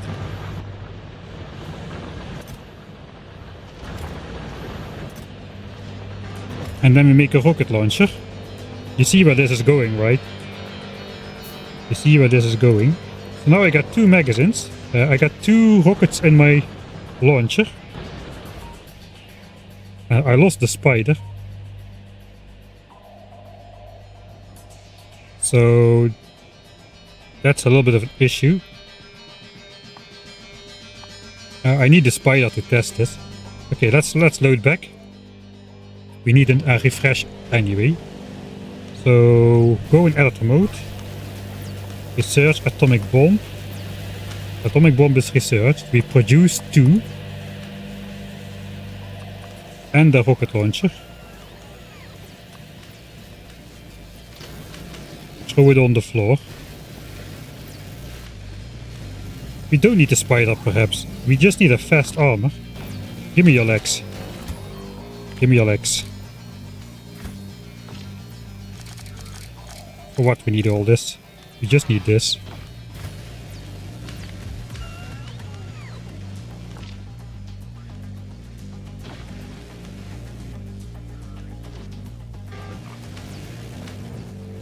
Alright, so if we collect some of these things, that gives... We already have 20 minutes of this. So, this is the moment of truth. We might have a new weapon in our arsenal.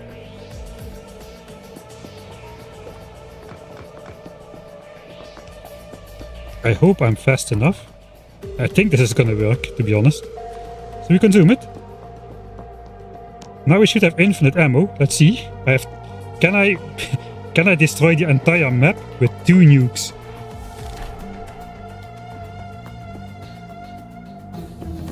It appears so.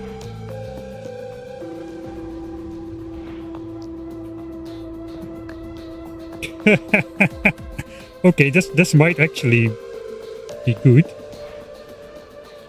We should still be very careful, especially because of the ranged biters.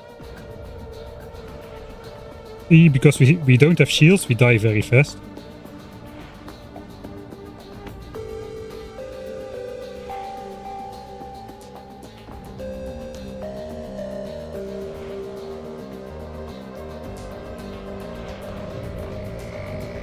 This is already fun.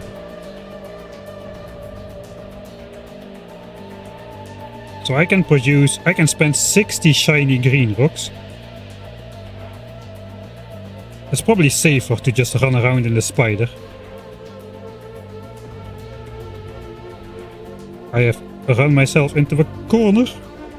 Ow.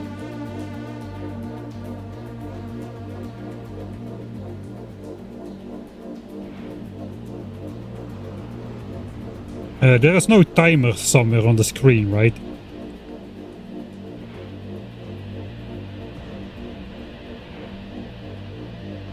So this power is gonna run out pretty quickly.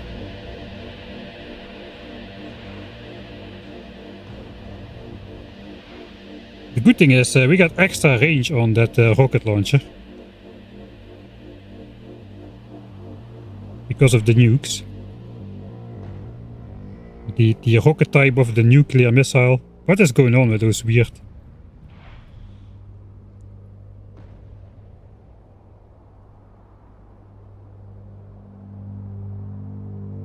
Alright, we'll move over here. Hop.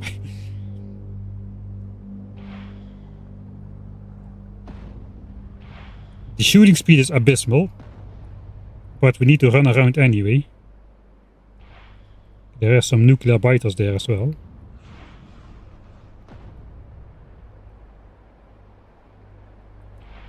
Come on, nuke against nuke, Mr. Biter. There. Okay, my missile launcher has a little bit of lag.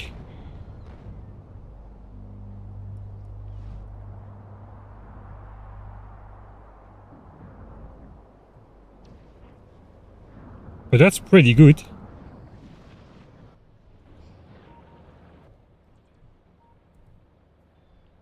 Okay, we still see the consumption. So the consumption goes up. So what are the stats on the launcher? So the nuke gives a shooting speed modifier of 10%, which means we'll be shooting 0.31 per second. I guess we still have one shooting speed upgrade to research.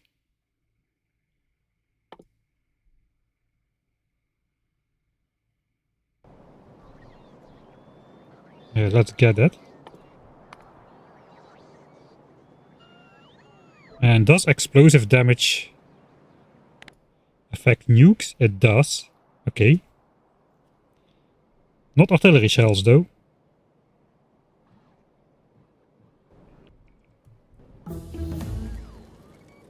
So now we got a shooting speed of 0.44. So basically we can shoot once every 2 point something seconds. Which is pretty good. This is the max shooting speed.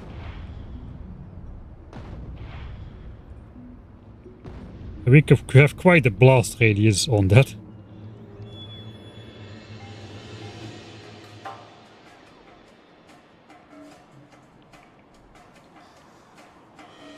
So if we run around for 5 minutes, we can probably spend over 100 nukes quite easily.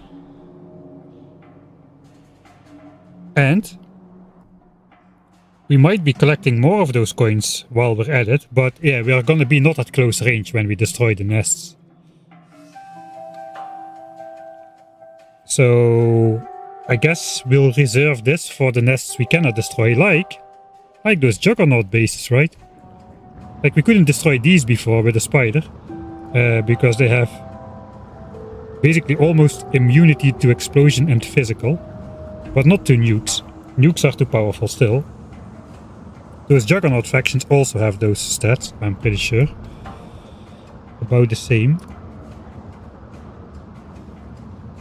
Yeah, they have this high explosion and physical resistance. They are physical immune, basically, but not to explosion. There's 93% instead of 99.99. That is a very, very, very large difference.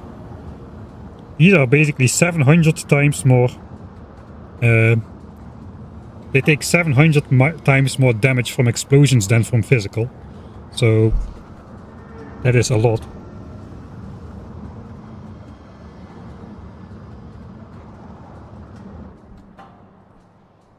Okay, we got a weapon to deal with the Juggernaut. It's a limited weapon though.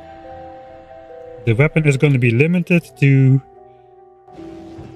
the amount of power-ups we can collect. I thought those things were nice to fill up the ship for the museum, but it looks like they're actually going to be useful. Infinite nukes from a stack of 2. The revenge attacks will be crazy. I don't know. Will they? Yeah, they might be crazy. Like from the point spending, but I don't think they're gonna be crazy like... I think artillery is... I still didn't try that, but I think artillery has a special type of revenge attack in Rampant.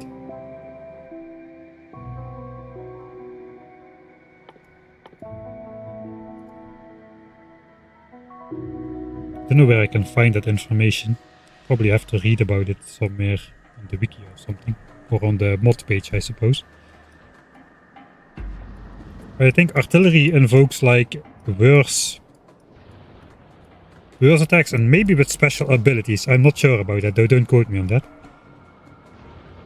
Which is why I shied away from using it. But still, artillery... I don't think it even takes out a simple base in one shot. And the shells are not very cheap either. Since we're editing anyway, let's try it out.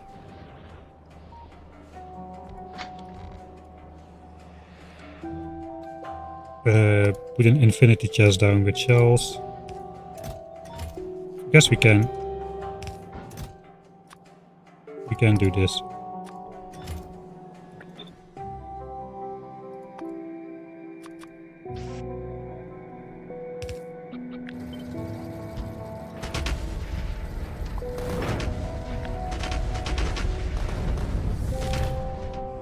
So we're getting achievements. That was not the intention, but oh well.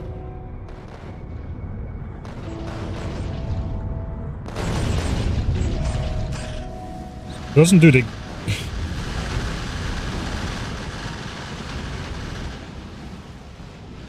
Right, that got melted real quick.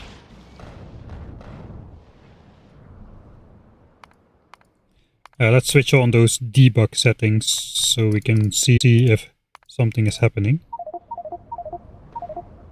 Okay, wait, we don't need point gained. Points gained is gonna happen all the time.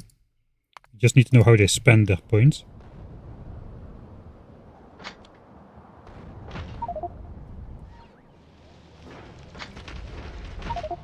Oh boy, but yeah, that's a lot of revenge attacks. I don't think we're ready to take that though.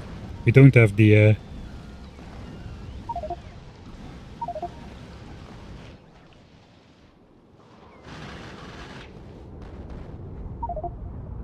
the capacity to take that. Look at that. That was a whole salvo. They need so much. So many shells.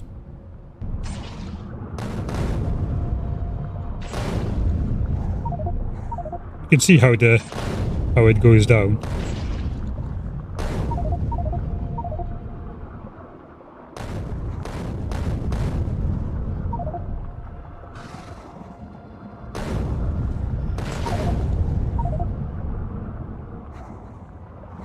Right, they do die though. I thought they would die way slower. They do die quite slow. Right, so we'll come back to that area. Okay, let's watch this area.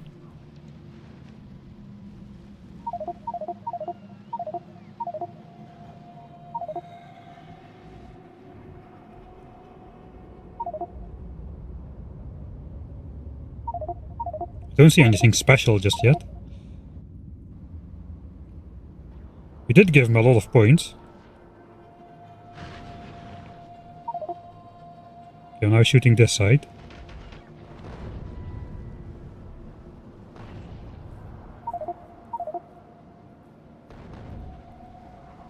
Yeah, but taking it out with a spider and just drawing and destroying the majority of the revenge attacks with explosive rockets immediately was a way softer impact for the base. We're gonna lose here. I don't think we can withstand the pressure like this. Okay, it looks like we have stopped. Okay, so my theory was that a regenerative hive would take, maybe the Juggernaut, they would take like 70 damage from an artillery shell. Let's try that.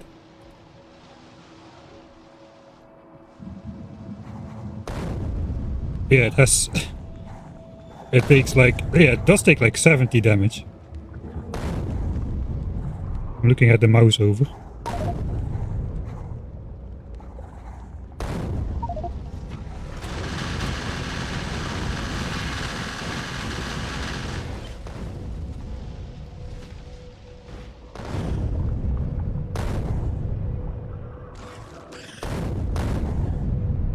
That is insane. They also create that healing cloud when they spawn a biter that dies.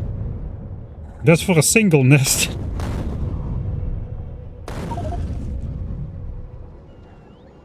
That's a single nest. That's all those artillery turrets barraging a single nest. I guess technically it is possible to take them out. But you need a lot of artillery shells per second to overcome the healing.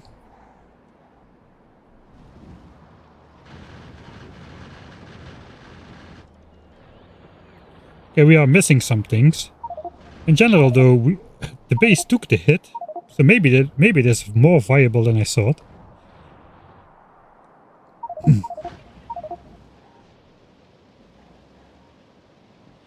I think world peace is possible now. World peace is possible.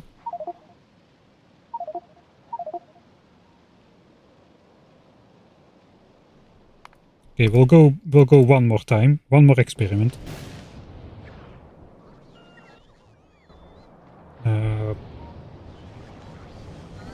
Yeah, we can take the spider actually. We can take the spider. We just need to cheat in a single nuke. Can do a stack.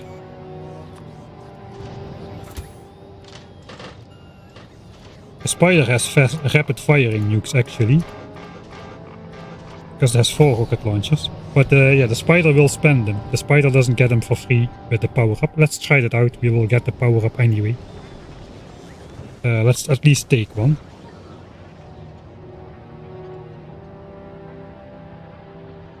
Alright, so now we need some...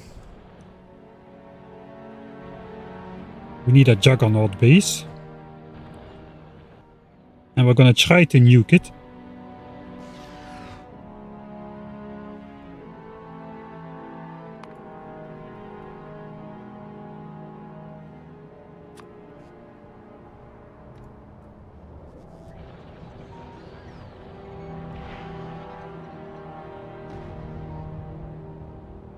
Okay, a direct hit on the nest itself didn't kill it. Took about 9,000 damage, and it's healing for about a lot per second. So the second one will take it out, I suppose. Also, the biters are not dying from the indirect hit. It was too slow.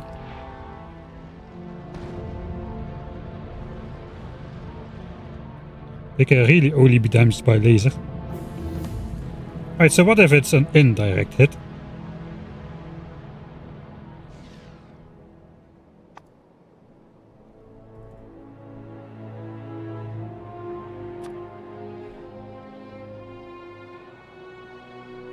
We'll have 2 hives, a nest. Is that maxed out in size already or what? Okay, so the nests have half the hit points. I'll take a worm there as well. Worms have 2,500 hit points. Okay, I'm gonna shoot one of the hives and then look at the collateral damage on the other 3. Stuck behind the wall. Okay, so we'll target this one.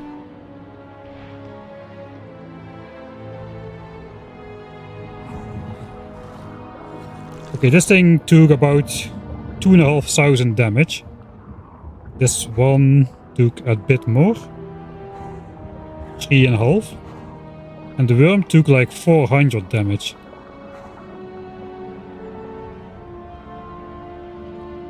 Alright, so...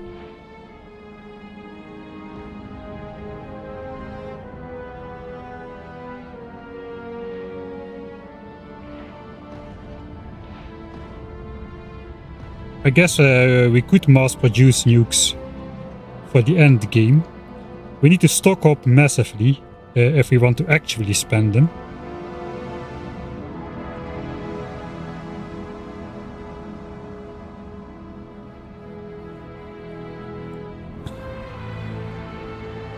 What is the range of the spider?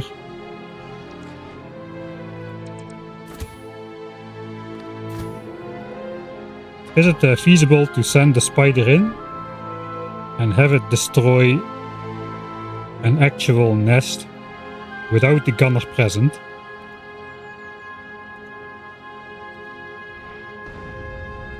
The problem is it targets the closest thing.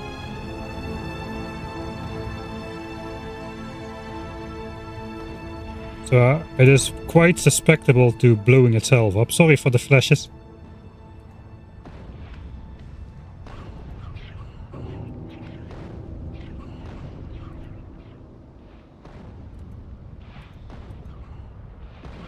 So yeah, it's not really effective in blowing up nests.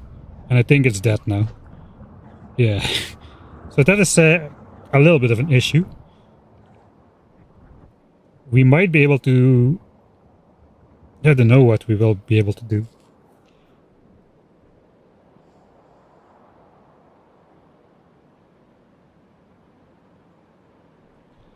Remotely controlled Spidertron with rockets might be possible though.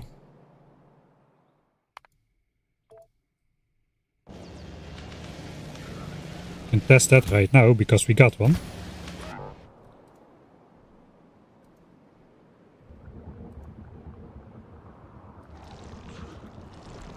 Oh wait, we should enable that option.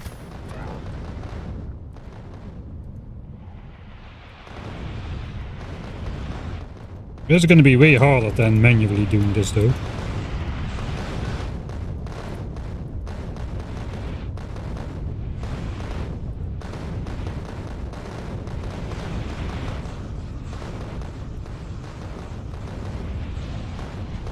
Yeah. That's going to be pretty hard.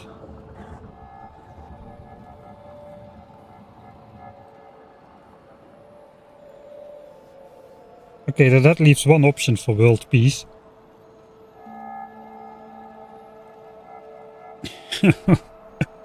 Oh, that's a massive amount of work. Basically, we're gonna have to build a square base. We're gonna have to keep track of where we were, like in what chunk, like in this one. I don't think we ventured beyond this line. But eventually, once we get powerful enough, we want to build a rectangular base. As out to the furthest we have been. We will probably just verify that by checking what amount of land has been created with the command.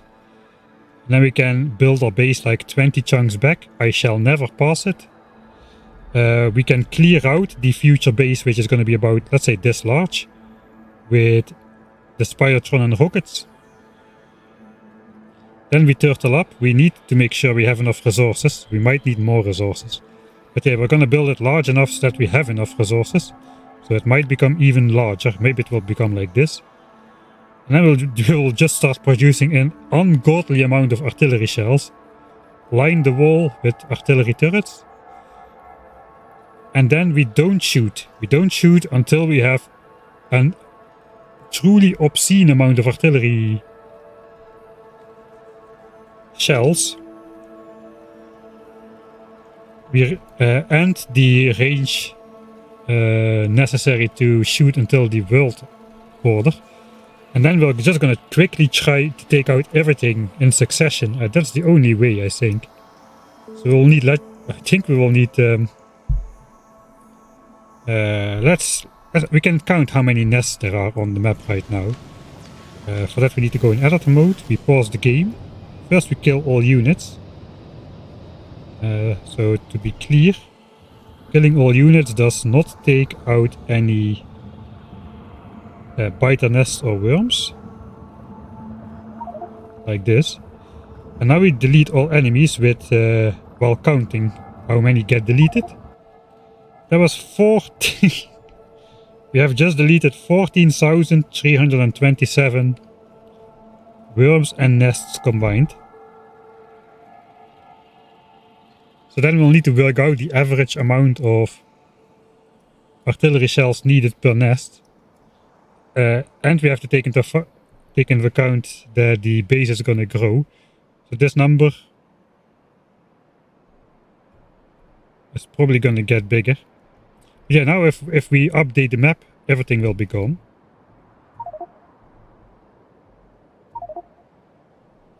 Like it's all gone.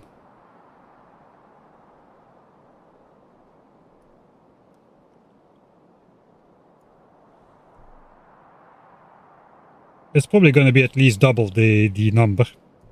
And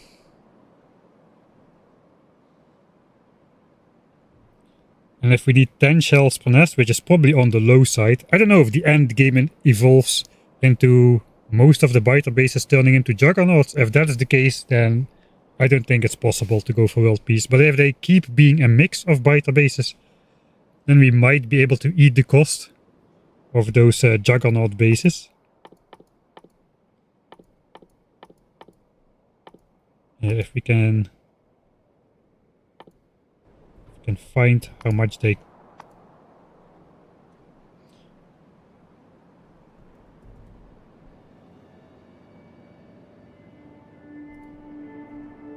So 20,000 hit points against... This is just so stupid. 20,000 hit points against 70 damage artillery shells. Is and healing. So it's gonna be like probably like 400 artillery shells, including the healing. Maybe a little bit less.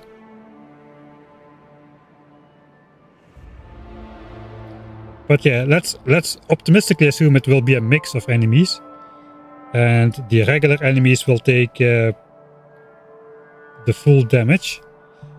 I think nests are 5,000 hit points in the end game, and they take 2,000 damage. That's 3 shells, and then like 3 shells per nest and 6 per hive, basically.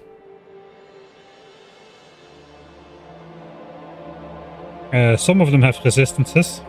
The regenerative ones also have resistances, but only against the explosive, not against the physical. It is kind of hard to calculate an average from some nests requiring 3 and 6 and other requiring 400. But let's presume it's all gonna be like easy kills. We'll assume an average of, let's go with 25. 25 by, we're gonna expand the base, 25,000 nests and worms to kill. So we'll need to, let's round this up to 1,000,000. We need 1,000,000 artillery shells. How much, how expensive are 1,000,000 artillery shells?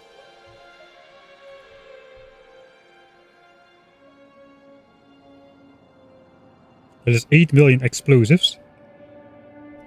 That is 16 million explosives. 8 million plastics and 8 million steel, basically. And 8 million radars, not to forget.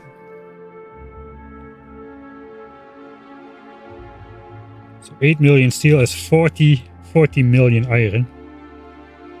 That's the most expensive part, I think. 40 million iron. And then the raiders, 8 million raiders. No, steel is not the expensive part. The raiders are the expensive part.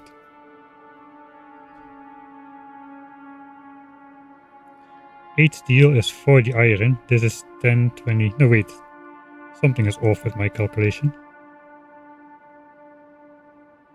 4 shells make...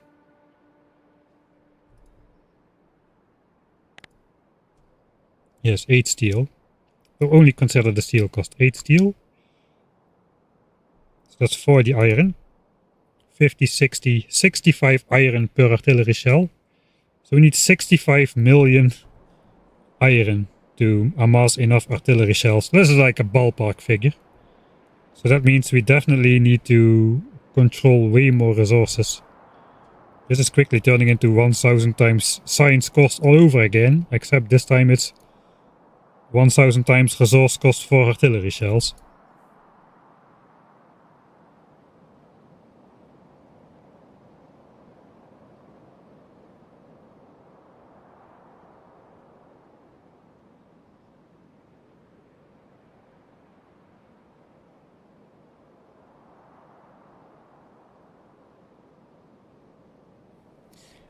Oh boy. No, we don't have infinite ore, that's the problem. We have default settings ore. And the problem is the further we grow the base to assimilate more resource patches, obviously, the more terrain is gonna be revealed. But you know, we grow in, at least our square grows in area, while the biter's 20 chunk generation distance increases in perimeter. So it should be possible in the end. But then you're already looking at another multiplicative factor in how much larger the base is going to have to be. Plus, of course, we'll need to defend ourselves all this time, which is not free at all either in terms of iron.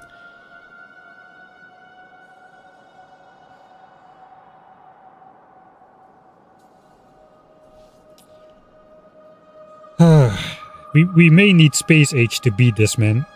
Space Age is gonna make this way less painless. And I don't mean because we can have infinite iron rain down from space, although that will help, or use Vulcanus, etc, etc. Oh yeah, actually we will need the Vulcan stuff to make artillery shells in Space Age. But what I mean is we will have access to quality. And very important, I think artillery shell damage, I'm pretty sure, right? Please confirm this, but artillery shell damage is a technology, right? In Space Age. Because it is not in vanilla.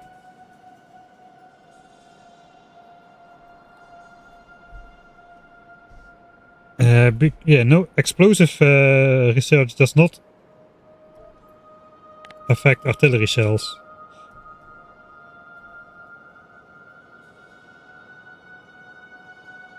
Or does it? No, it doesn't. We are up at the level where infinite science is unlocked and artillery shells is not in the list. So I don't think there's anything we can do. Yeah, Space Age thing. Alright, thanks. It is a research. Yeah, okay, I remember that correctly. There were three researches. I remember there were 3. I wasn't positive it was damage, but figured it had to be.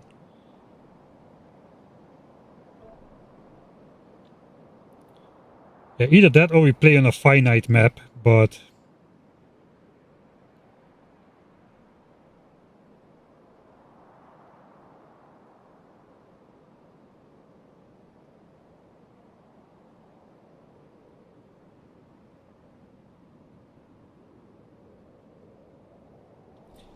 yeah, automatic laser turret creep. The thing is though, the worms, they have so much range and do so much damage that it is literally impossible to build out. I'm pretty sure of it.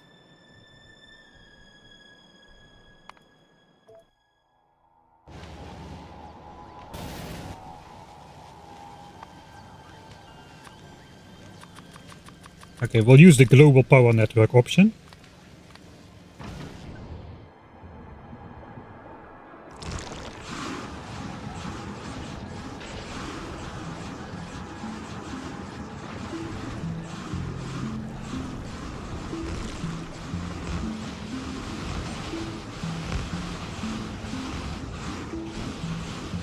Cannot see what's happening. There's too much poison.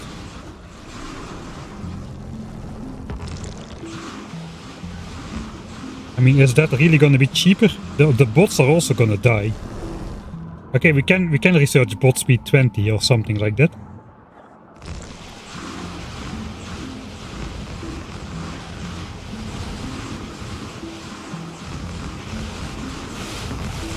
Let's look at the hit points.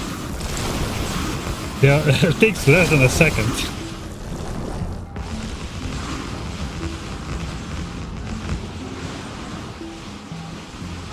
I don't think automatic laser creep is gonna be the answer.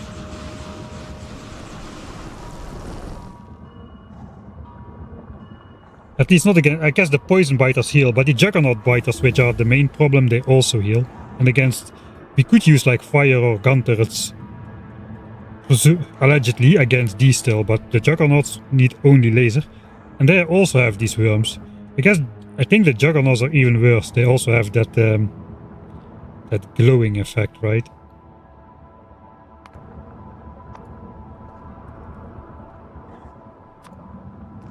Let's put a couple in. Ah no, it's just regular poison. Alright.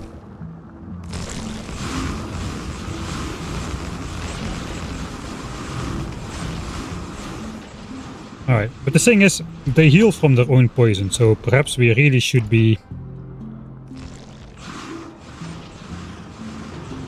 doing it a little bit smarter. Alright, so we'll just have to accept that everything gets broken. Maybe we start from further back.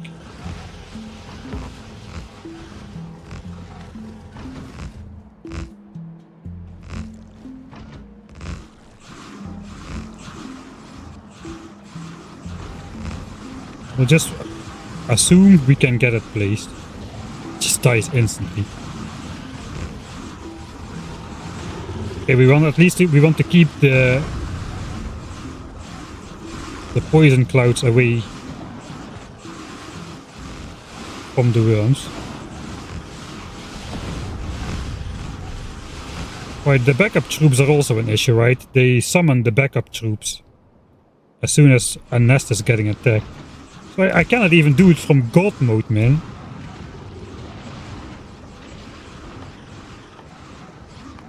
Okay, laser shooting speed 7. We can invest in some infinite upgrades as well.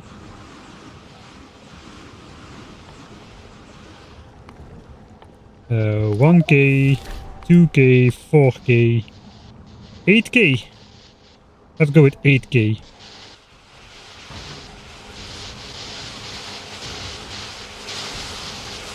Alright, and yeah, we got... It doesn't matter how many infinite researches we got against those guys. Those are 100% immune to laser turrets. And they put those power draining crystals in place, so... we'll try again. But that is about as sturdy as we're gonna get.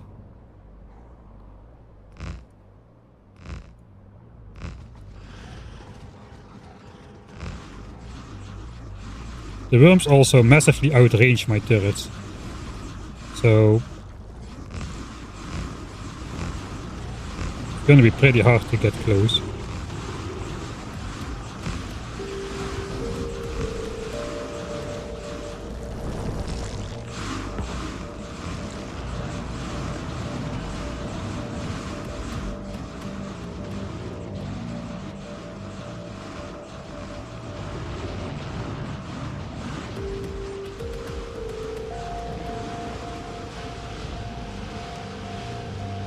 I don't think so.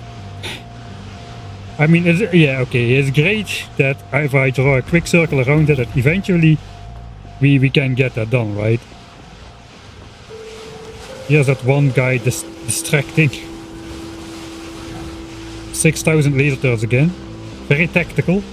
The one that is 100% immune takes all the fire while the rest gets destroyed. Alright, so it only took us like 1,500 laser turrets to take out a single nest.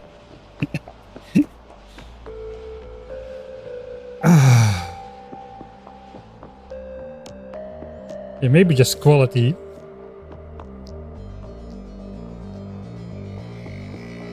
The thing is though, right now it seems that Spiratron carrying nukes is not gonna destroy the nest, it's just gonna shoot wildly at biters and kill itself very quickly. The player cannot go out, so because it will generate new terrain, just as like this. Okay, this terrain is not generated.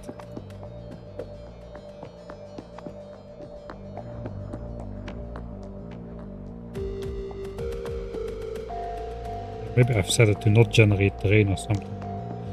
Anyway.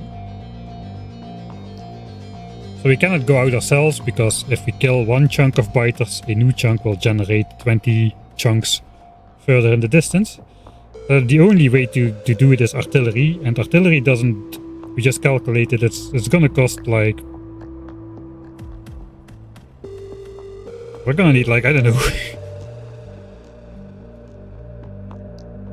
hundreds of millions of iron. That is literally the amount of resources we needed for the 1000 times science cost playthrough. So it does seem possible, but I don't think I want to grind all the way through that.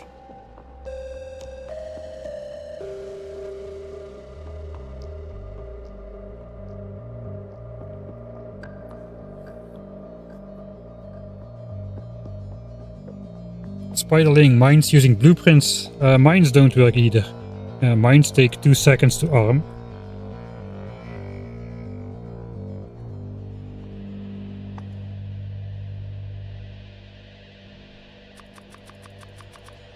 So I cannot even from God mode sprinkle those in. all the mines just get destroyed instantly.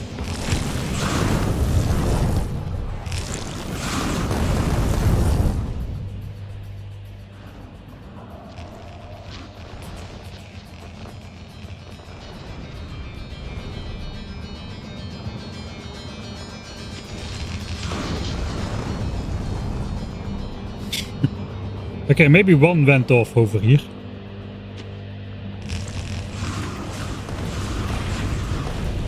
Okay, we did do some damage on some nests.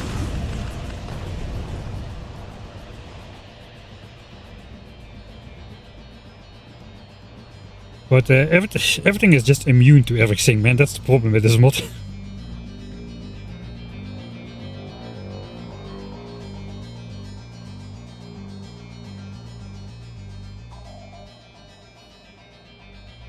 We could try to use nuclear reactors and heat them up, but the problem with rampant biters is like vanilla biters ignore the non-military things, but rampant biters they do not. They will just attack anything. Can I find it already? And we need a lot of time to bring this up to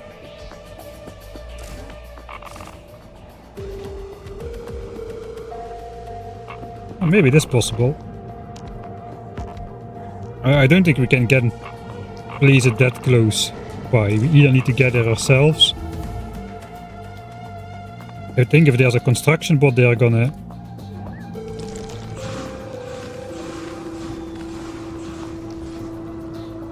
We might be able to... We might be able. Do they react to a spider? If it's not shooting weapons, I think they do react to the spider. They are gonna kill the spider. The biters, I mean. Yeah, the biters do go for the spider. Okay, this thing is up to temperature almost. Okay. I think they're coming for it. But it is up to no, it's not up to temperature. No, it needs to be 900 degrees, not 500. So yeah, they didn't survive long enough to reach 900 degrees. I noticed that in the early game with furnaces and what, they just go after like empty furnaces, which we tried to use that actually against them, but unsuccessfully.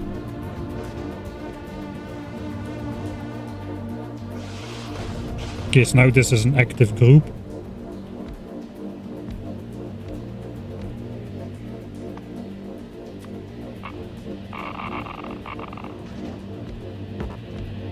This is prohibitively they're already coming. Alright. So we would have to have a massive heat network. It's already up to temperature. I think they're even gonna come for this thing over here, to be honest.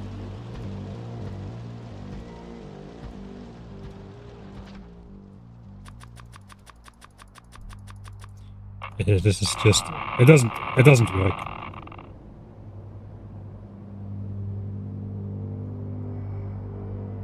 Kill all units. All units have suddenly teleported into an alternate dimension. Of course they're going to be replenished. Let's see if they come for this. So this needs to be in a safe location. I didn't build it in a safe location. So now it is 900 degrees. And then we can build the network out. Yeah. And then we get the freeze frame.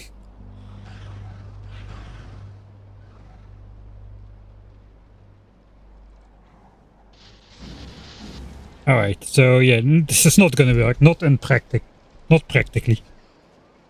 It's also not cheaper. I don't think so too.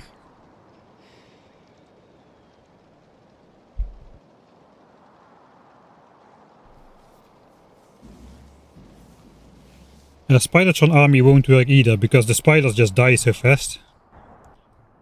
Like, let me demonstrate you how fast a spider dies. Okay, let's first find a nest which will instantly kill it. 3, 2, 1.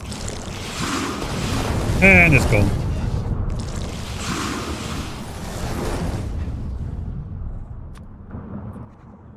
So that means if a spider is following some other spiders,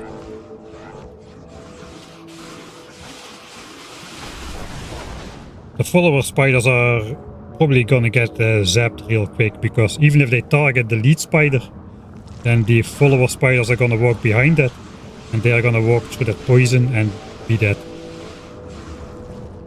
We're not even at the end level yet of evolution, right? This is level 8.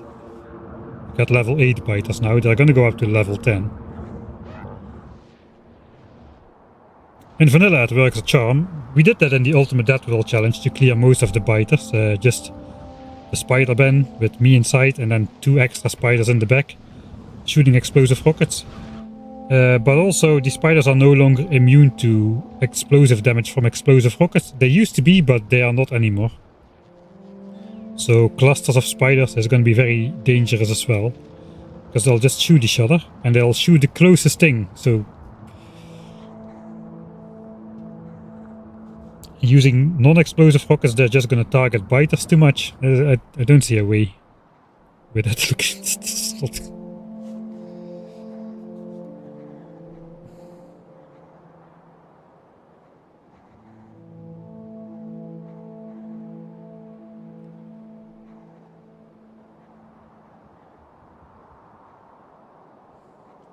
It did occur to me that we don't have rocket turrets in vanilla, but we kinda do. If we give them non-explosive rockets. We have rocket turrets in vanilla. I don't think they're a very good addition to our defenses, because they don't have target priority. So they'll just waste tons and tons of rockets on biters that die anyway. It would be good if we could set spiders to only shoot at a certain type of enemy, but they shoot at everything. Yeah, it was a neat idea, but not really practical.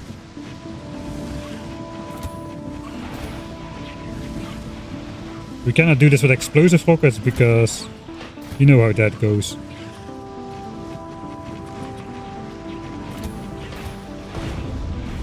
We're just gonna blow up our walls all the time, if not our own defenses. And our own bots probably as well.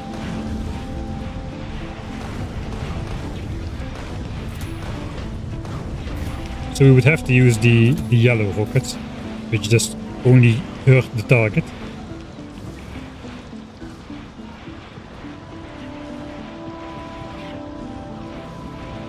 But yeah, that level of rocket production is insane, even if we just use one rocket launcher.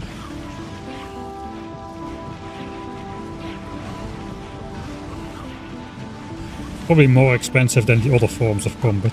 Also the turret itself is very expensive, I must say.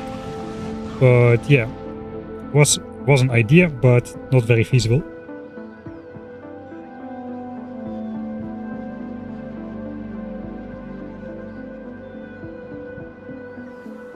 You cannot turret creep against worms that outrange you. No matter how.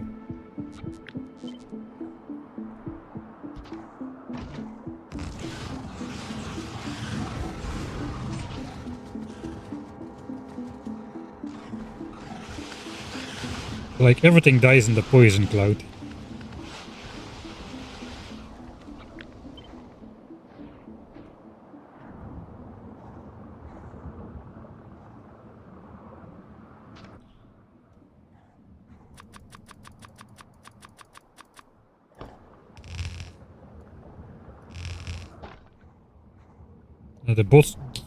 If the bots place it, the worms would already be firing at the bots, but let's assume we have enough bot speed to not worry about that.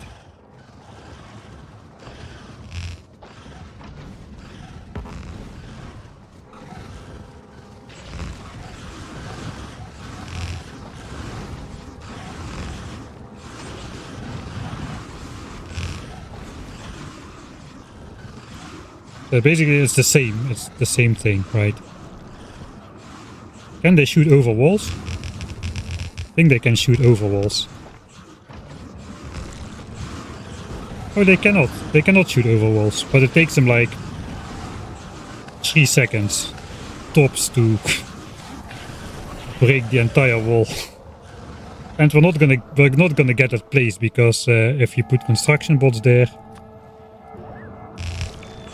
they're shooting the bots as well. Do rampant bots shoot at logistics bots? No, logistics bots are still best friends. That holds true still. Worms do not target logistics bots, but they do target the construction bots. Can we use logistics bots in some way? I don't think we can use logistics bots even. What is Spidertron range? A 36. There are a lot of worms that have larger range than that.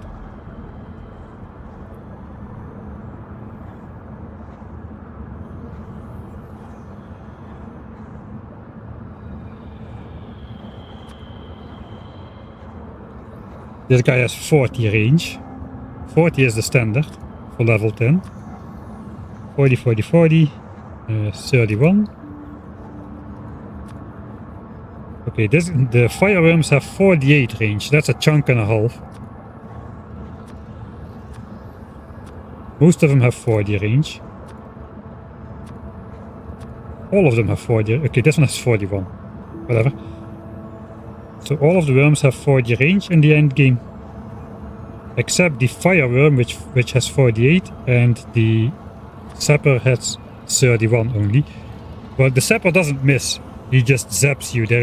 You cannot avoid the sapper worm attack, which is probably why it does less damage. Or it has less range.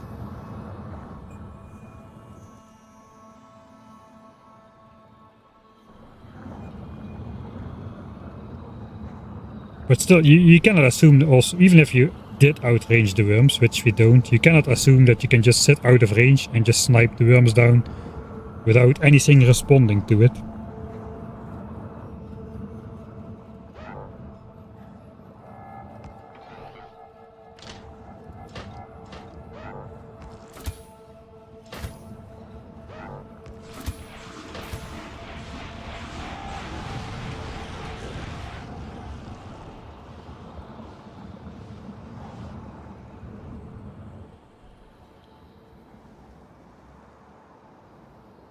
No, I'm not. I have calculated the resource requirements, the 65 million iron or something like it, with the assumption we would need 25 artillery shells per nest on average, whereas normal nests take 3 to 6 and the juggernauts take like 400 per nest to kill. 400 artillery shells to kill a single hive of the juggernauts. So basically, if we simplify that and assume the other bases are free, I'm assuming that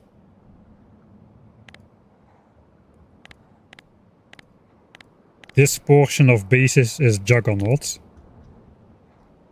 There's like 6% juggernaut bases. If we assume they are not free, it's gonna be even worse, I think. Like 5%. If 5% is juggernaut bases, we're gonna need 65 million iron. And if 10% is gonna be juggernaut bases, we're gonna need twice that.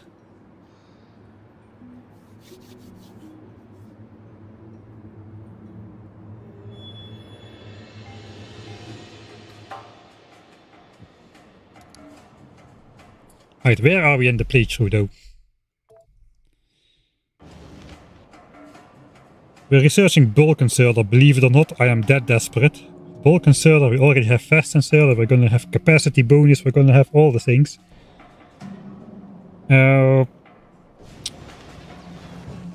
we got sidetracked by those coins and the infinite nuclear missiles. That is still a great find though. It is still a great find. We might have to just, if I don't think of anything else, we might have to tone down our expectations. Maybe we'll just... maybe I can still... Can I still change the map size with commands? I think you cannot do that.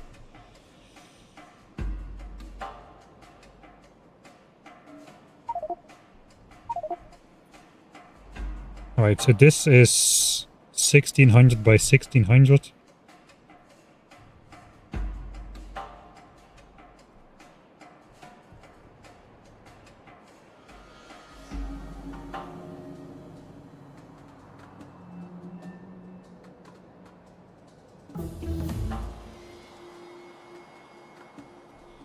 I mean, we could give the map a finite size.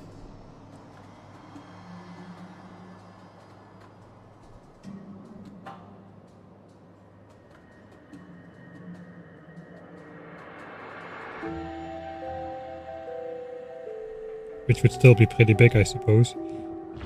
Hey, good old vanilla biters. We're not even in the behemoth biter era. In vanilla, look at that, it's just big biters. Nice and harmless big biters. So yeah, we could define a size, like maybe a 4 kilometer perimeter, which we need to capture or something. But it's gonna get grindy real fast like that, right? Even like that.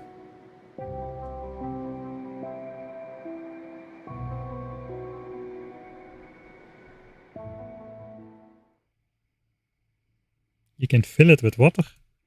Water fill is not what we can fill with water.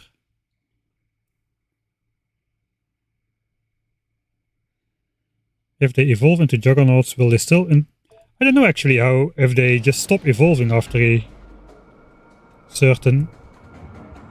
I don't know if they have a last evolution per nest. Is it like based on the... If it's based on the number that is the evolution factor, they just go through a fixed amount of mutations from the beginning of the game, and then they don't mutate anymore. The thing is though, as long as there are factions alive, they are gonna be settling new bases, and pretty rapidly as well. So we cannot just simply wait for the juggernauts to devolve to something else, because in the meantime there's just gonna be more nests among which more juggernaut bases are gonna be spreading.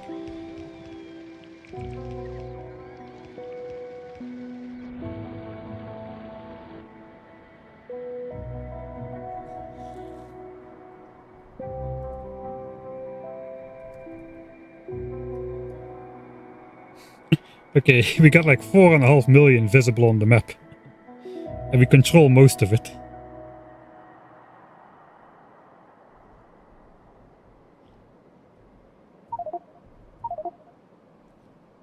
Just a little bit more.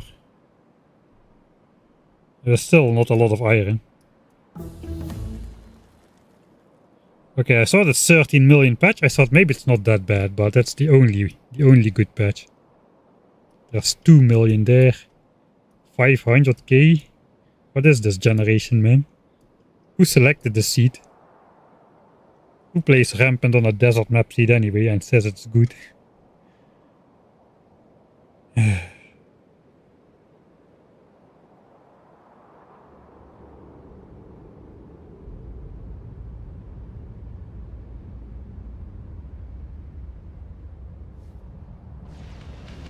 Alright, one more thing.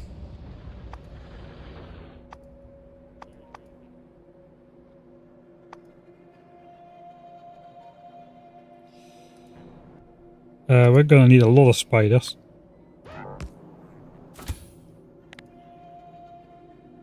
I think if I make a blueprint of the spider, it should come pre-charged. I'm not entirely sure of it. Hey, I have a spider. What am I doing? I have a spider with the configuration I want. Actually, no, we cannot do that for the idea I have now.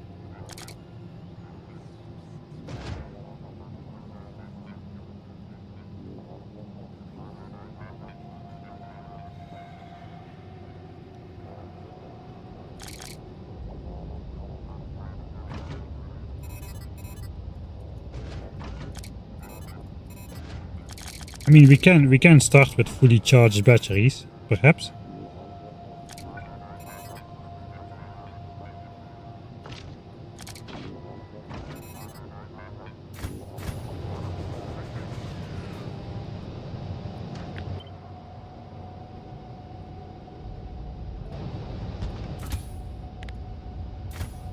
Okay.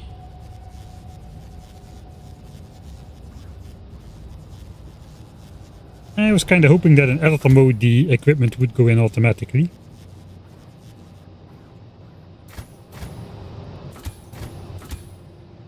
Alright, so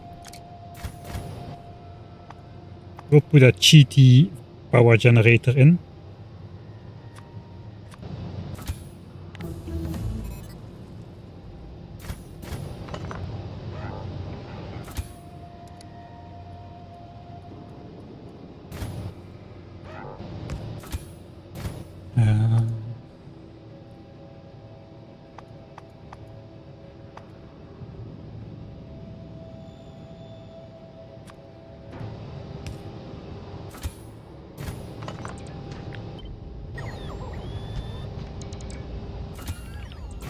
Oh no, it's gonna have repair packs.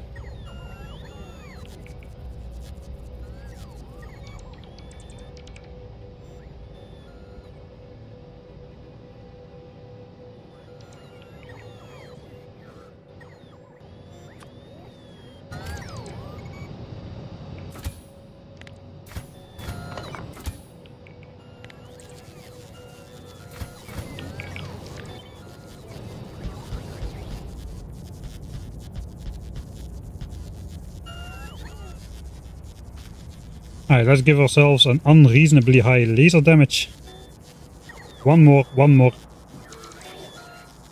idea. First, let's give ourselves the laser damage.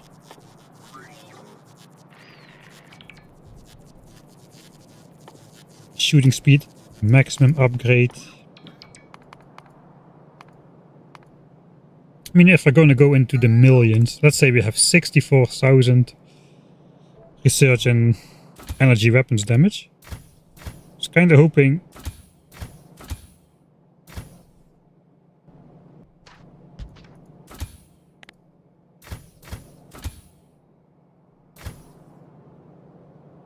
that the bots would bring the stuff. It should be in here.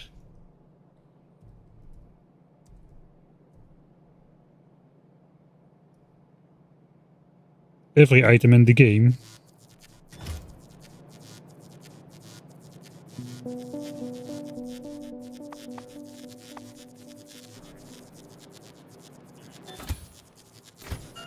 Okay, maybe...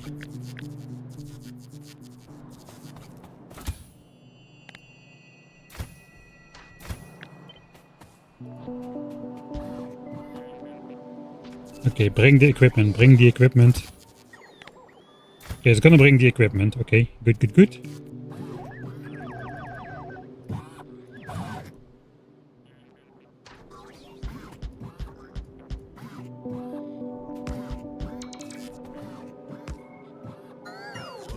Right, 10 spiders.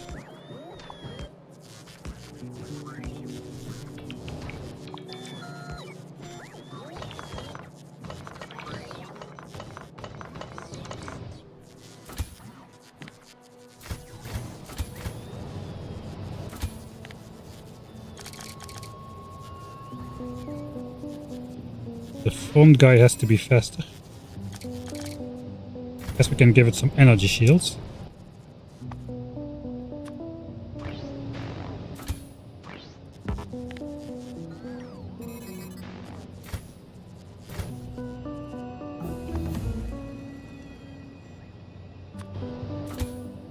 And we'll presume it never runs out of power. Okay, then we get the annoying part.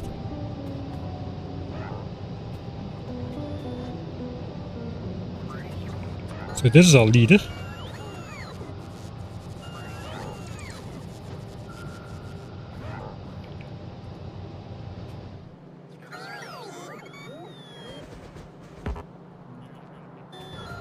Now, how does it work again? You can chain them.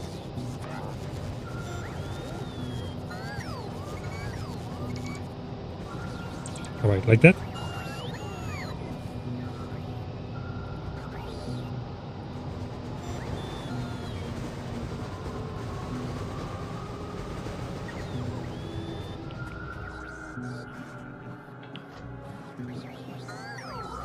You now only have one. You have one remote available. Oh, that's a little bit annoying. Let's change the lead spider to some other color. Right, lead spider goes here.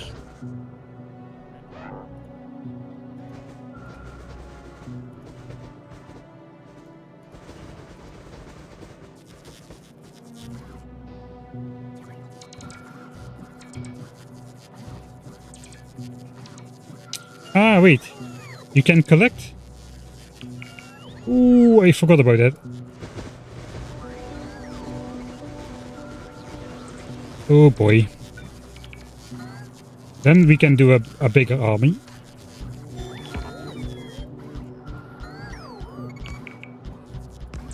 Okay, we're gonna have 25 spiders. Hurry up, construction bots. We don't have all the...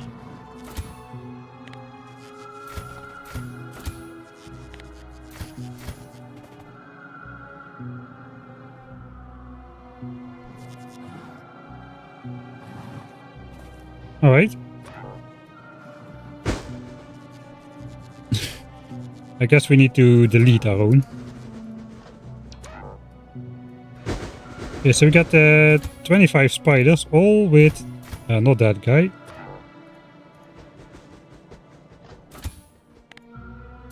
All with 2 legs and some personal laser defenses.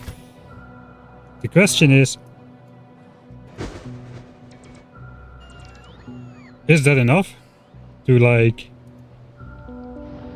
get in there and laser something and get out again before the spiders get destroyed? We're gonna make a save here. I did give myself the absurd laser damage already, so that's basically most of what we can do. We could actually... I forgot about that.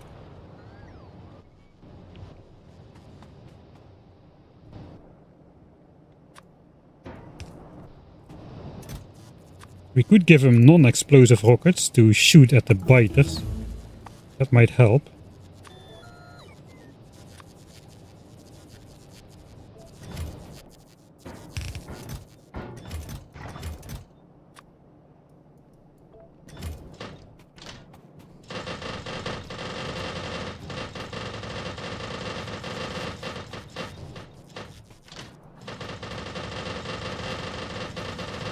Please tell me... Oh god, they are set to...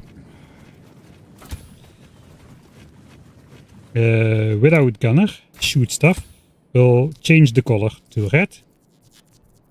Then we can copy paste that onto all the other ones. We can see if we had it. Alright, there we go.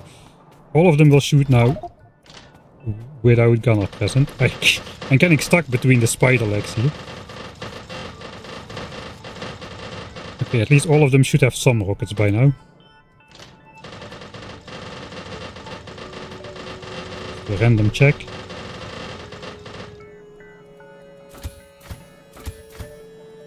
Yes, all of them should have some.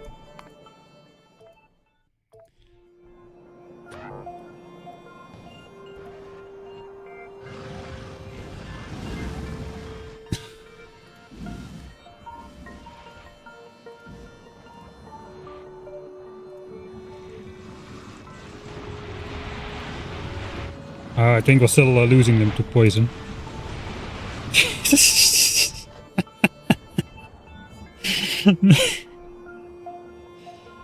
Alright, well if it's not a poison nest. The thing is though, the nest against which to need to use this, they do the poison thing. The juggernauts. Let's at least have a feel good moment then. Let's try finding some other biters.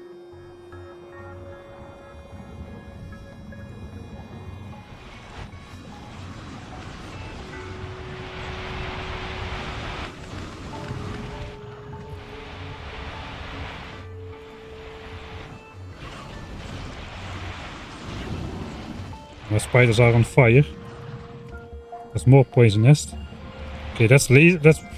lasers. That doesn't work against the lasers.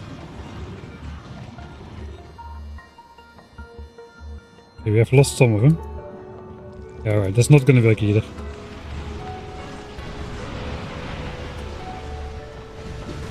RIP army. I was thinking if you have an absurdly high enough amount of spiders with personal laser defenses and a high, we have like 64,000 research in the laser damage upgrade. I was hoping it would do something. 82 laser damage per turret. It seems kind of hopeless.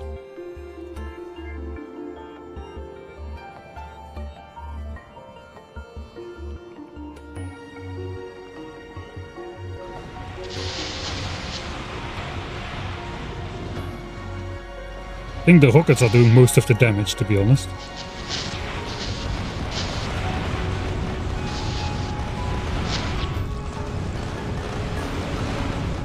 It does kind of work against the regenerative fighters.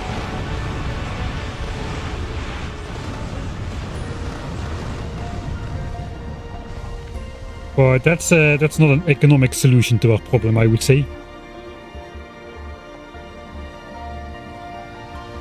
Poison makes everything unviable. More armor? There is no more armor. The Spidertron is the armor. It has 3000 hit points. The shields have like 150. And they have a maximum recharge rate, which is a drop in the bucket against 12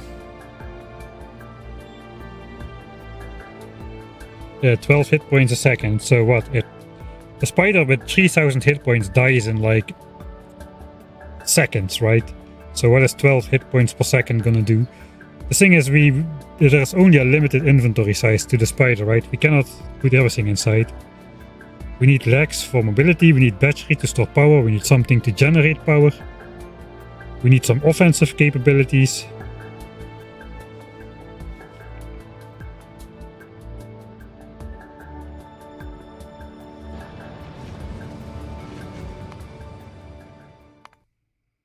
Alright.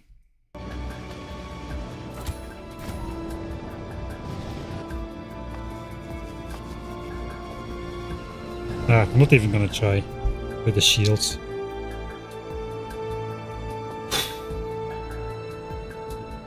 Yeah, the laser defenses were nerfed in 2.0 as well. They do half damage now, so that is that's also an issue. This was the infinite nukes confirmed. So at least we got that going for us.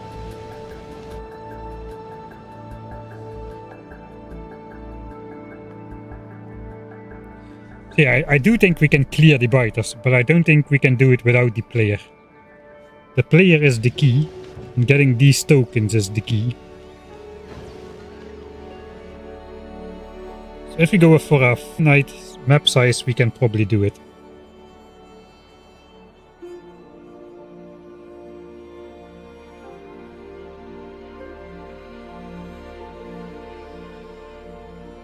You cannot change map size by command. We could do something else. There is something we could do.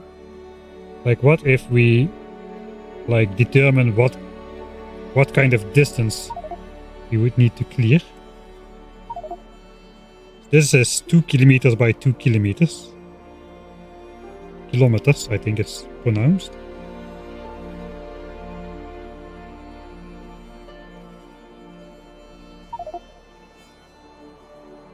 So we could set it to something so large that, you know,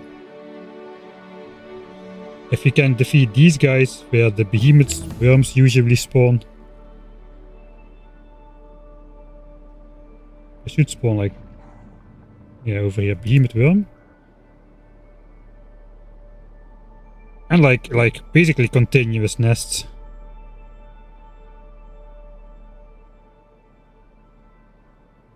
So what if we generate the map ahead of time via commands like this? And then I'll just download a mod, or I don't know if that exists actually, but we could just make it so that all the chunks that generate beyond this are only water, right? So 100% water. All chunks pure water, no biters.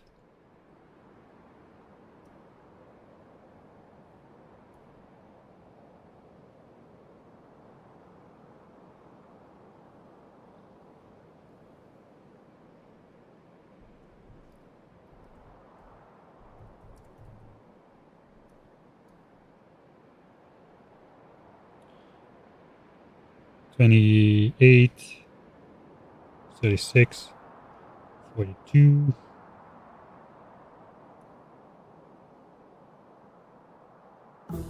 Yeah, I think this area contains roughly 100 million iron so far. 100 million iron. Okay, there are some more sources. Okay, let's count the largest ones. 16, 29, 41, 52, 62, 63, 71, 79. It's probably about 150 million iron visible right now, which is the amount we would need to clear 20,000 nests. Right. Let's say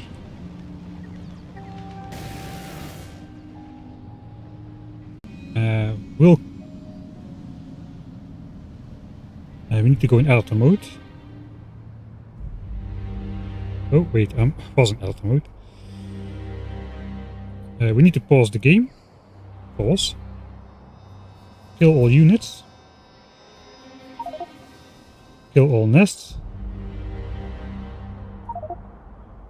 Right, so let's say if we take this area, that is 80,000 nests. Let's say this is our base. Like we will have walled this completely like we did over here. And we are sustainable against the biters. That means another 20 chunks will generate outside. So that's 2640. 20 chunks outside of that range. Game is still paused. All of this is empty. So this is the 20 chunk border that is now generating right now. It's only generating nests because the game is paused. No units are spawning. So we can do the command again.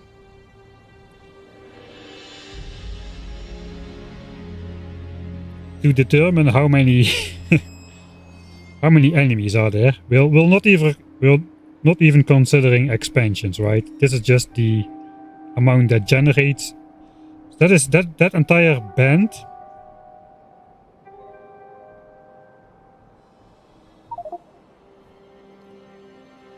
is the biters that will have spawned once we have completed our base with all of this. We basically have a sharp divide here. This is the border. So these biter bases are in the left chunk. And if we will make sure we will have never stepped outside of that base, this is the area that enough resources to produce all the artillery shells for sure. So that's already 500,000 artillery shells just if none of the biters have any explosion resistance.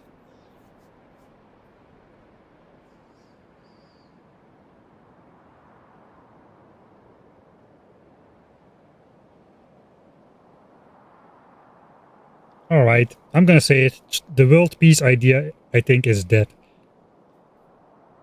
Not in the way we did it in the Ultimate Death World challenge, at least. The way we envisioned it.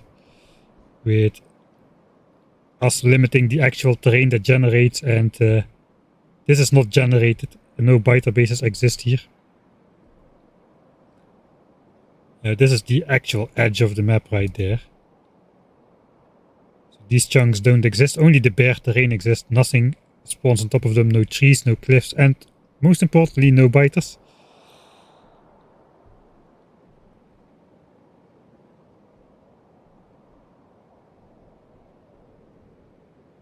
So yeah, you know, while it is technically possible to kill a Juggernaut base with artillery, yes, it is possible. It takes 400 shells. It becomes a production problem, right? When you look at this.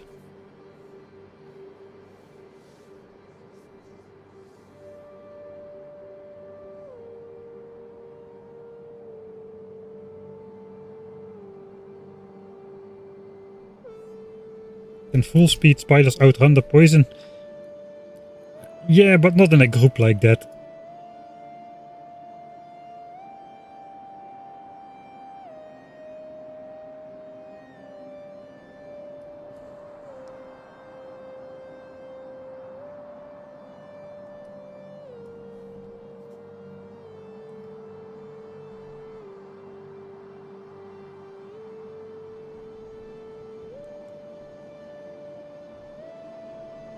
Yeah, if artillery damage was a thing, we could research that. Space Age makes it probably a lot easier. Since everything will eventually graduate into quality versions. Especially the larger range on turrets is going to be fantastic for Space Age. That's going to prevent so much damage. Because now the biters kinda outrange a lot of us. A lot of the... Not outrange us, but they get a lot of attacks in before they get destroyed. Okay, these the flame ammo yet. That all the biters have mysteriously disappeared.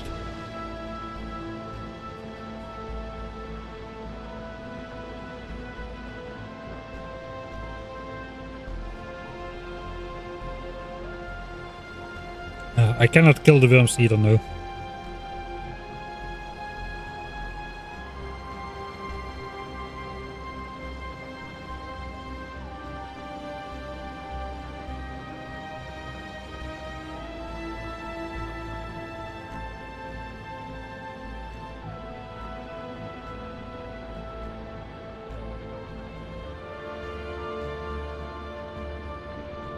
I think we would be able to overcome the expansion speed of the biters. I think that would not be the problem. It's a massive area, man.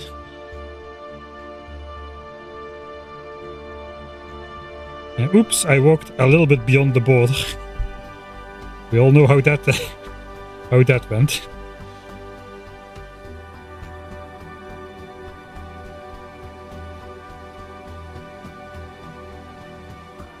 I think artillery range is the range is doable, but the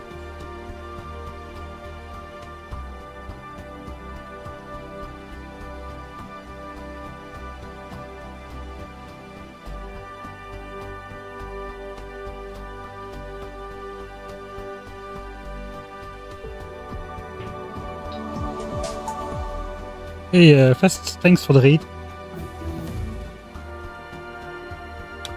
We are playing, well, now we're theorizing Rampant.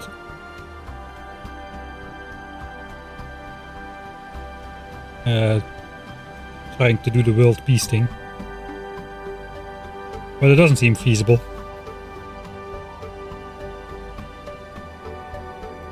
Leave the worms alive. I cannot, you cannot target select on a artillery turret. I'll just check that once more, just to make sure I'm not full of it. So this has the menu for target priorities, but this thing doesn't. You can either set it to automatically target or not, and that's all. So it will shoot the worms, unless you painstakingly manually try to shoot. Well, in that case, if you do it manually, you won't be able to shoot the biters fast enough anymore.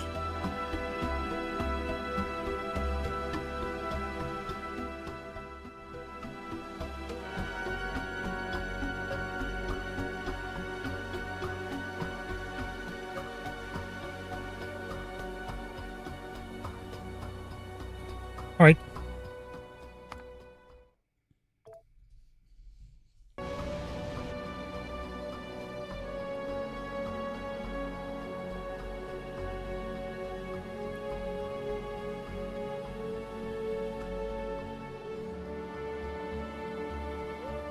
I'm not completely giving up on the idea just yet. We might always come up with something along the way. There's probably some stuff I haven't thought of yet.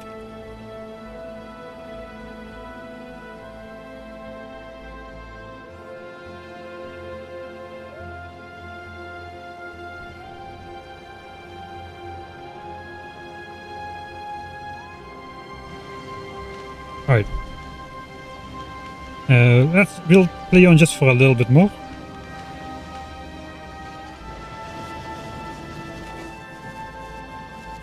Okay, we got 4,000 ammo again on the belt, so the number is stabilizing. Pushing back the laser worms and laser biters here has helped. So now the main guys that just walk into the fire are the ones that the gun turrets don't shoot at. So we are saving the ammo.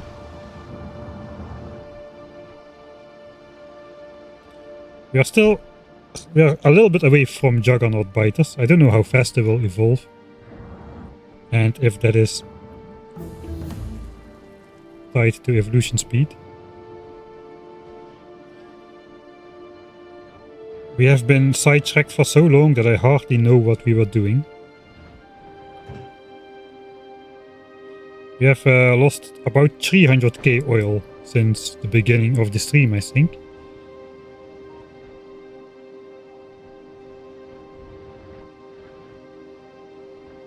You know what? I think we are not gonna play on for today. What we'll do is we will speed up the game, and we'll just see how stuff develops. Let's go stand. I guess let's go stand over here. We'll be spending most of our time in the base.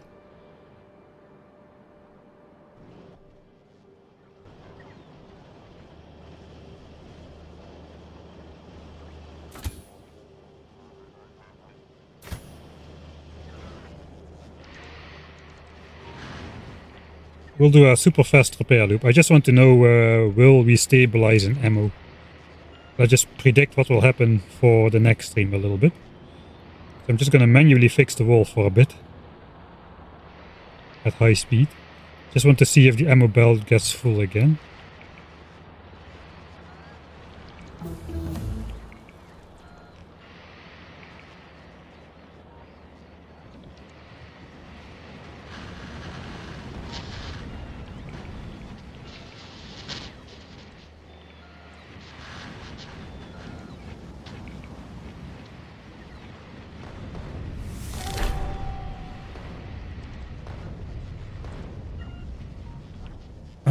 Hey, thanks D-Siren for the $10. Replace the repair tanks with repair Spidertrons. Give them non-explosive rockets and have them augment the defenses. Yeah, we just tried that. The problem is they're shooting so many rockets at targets that don't need to have rockets shot at them. It basically doesn't make sense to spend the rockets when the fire or the lasers do the damage anyway. And we cannot set target priorities on the spider like we can with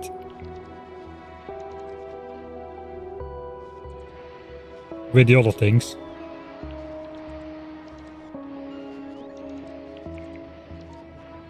We're gonna get a nuclear blast or two.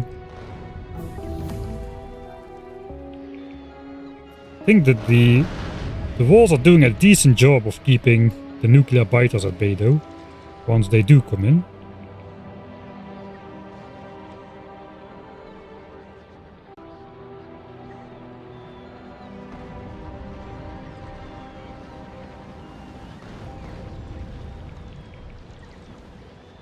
Yeah, it's pretty good even without all the damage upgrades. We are now back to the actual level of damage upgrades we have.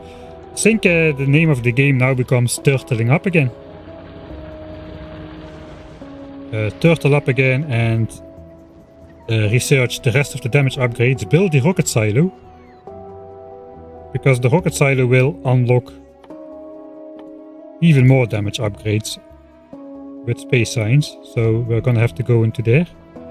We'll just keep speccing up until it becomes unreasonable.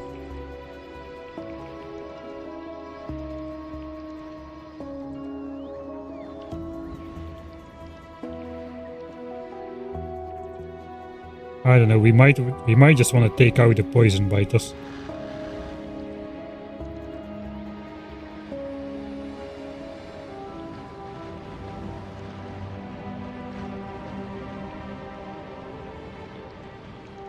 What the heck was that? Something broke in there.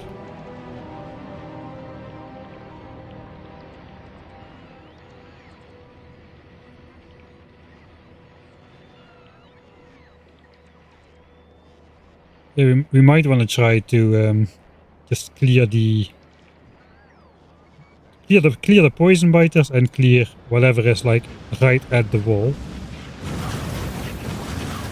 All that gunfire is unnecessary. Need to play the economic minigame. Oh, the repair packs. Alright. A pump.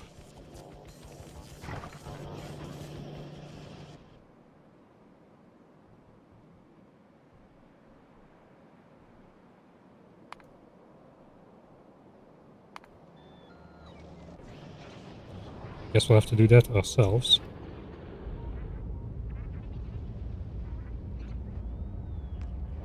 The pump has been placed back. I did not install the alarms just yet, the oil flow alarms.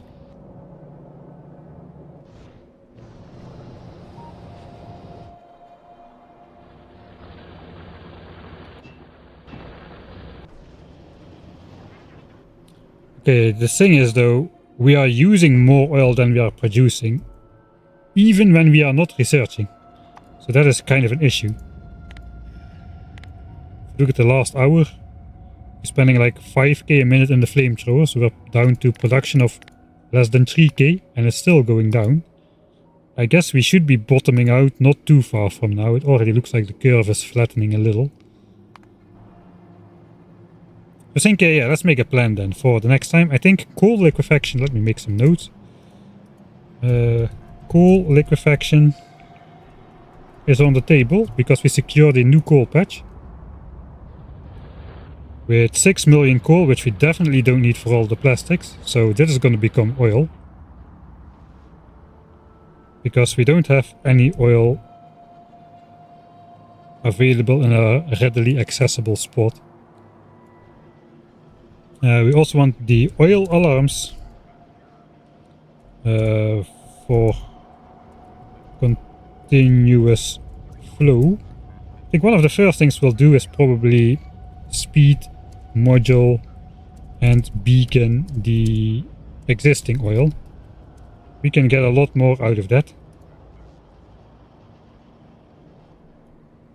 Once they are at infinite minimum production, we just put speed modules and a speed beacon as well. We don't really care about pollution anymore. I mean, what is pollution gonna do? It takes like what?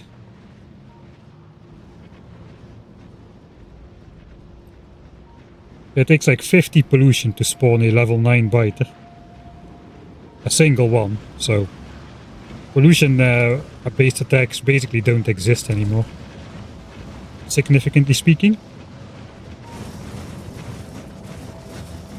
But we could get this up to probably at least double. We got Mark II speed modules available now. Let's say we just go speed once. We don't have quality, man. Quality would make this a lot more powerful. But with a single beacon and speed modules, that's basically 5 speed modules.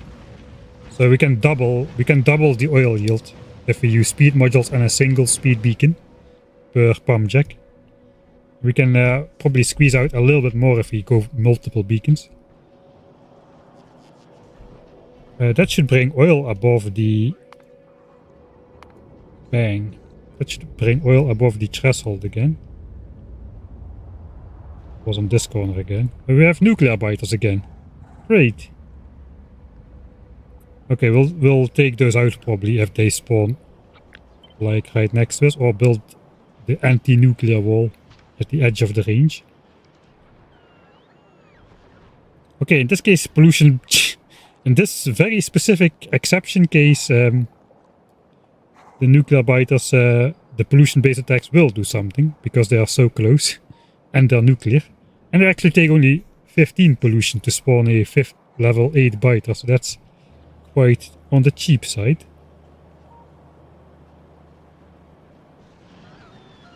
Okay, what I'm curious about though is this number. 6.9k. Okay, this is going up. And this production graph.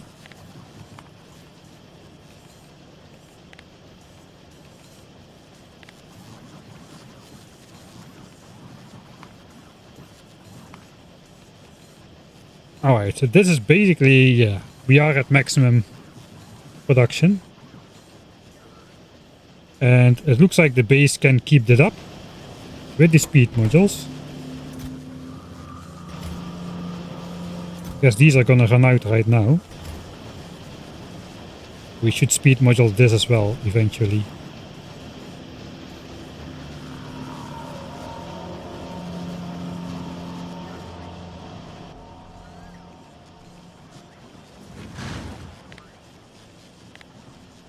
But we are still spending 140 magazines per minute. 200 a minute even in the last 10 minutes. So again, what is happening then? Where is the continuous gunfire happening?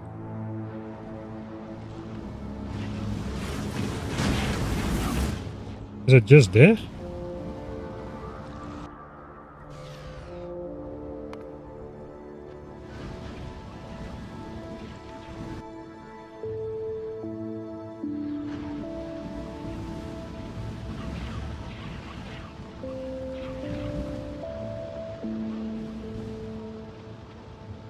Okay, that should stop infinite attacks there. I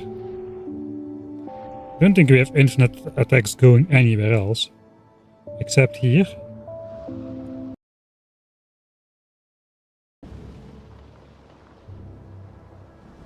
So maybe we should make an effort to push all of that back.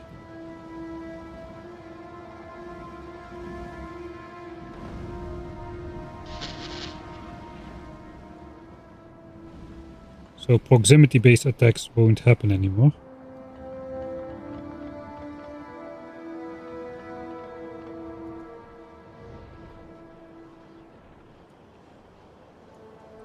Now, while we're at it, we might as well take out that nuclear biter nest.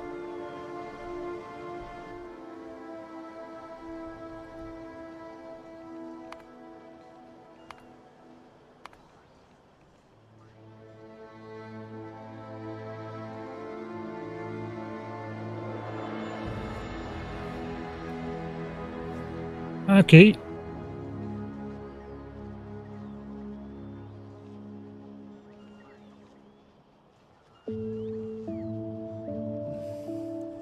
Don't really see production dipping or consumption dipping just yet. 160, it's still at 160.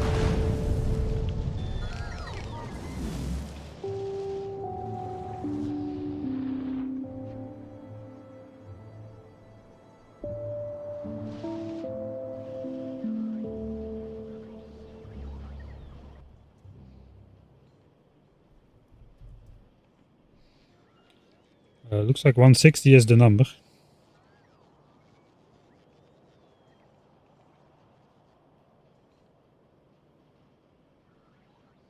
Yeah, there's not a, we don't see the dip in the graph, right? So I guess we're going to be spending 160 magazines a minute. Let's say we have damage upgrades researched.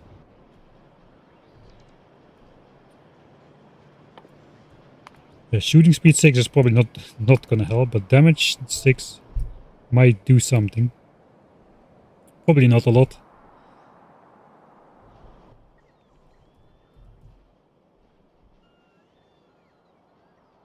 This is not yet the effects of that, for sure.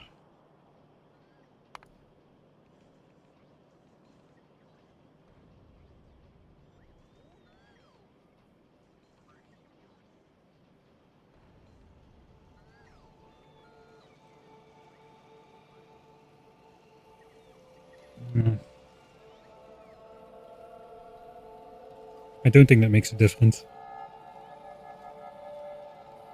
Missed the other stream. Projectile damage 50.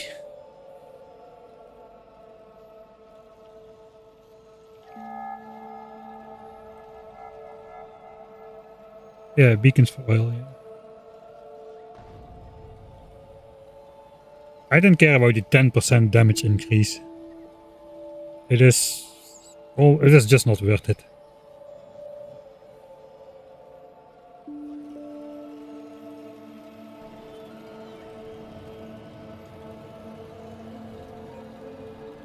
Like we're already at the moment running out of crude. Of course, after coal liquefaction.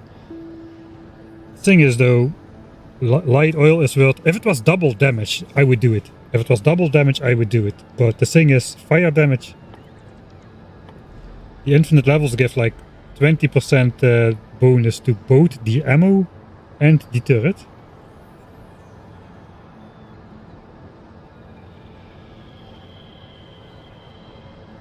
The turrets get buffed twice. Pretty sure.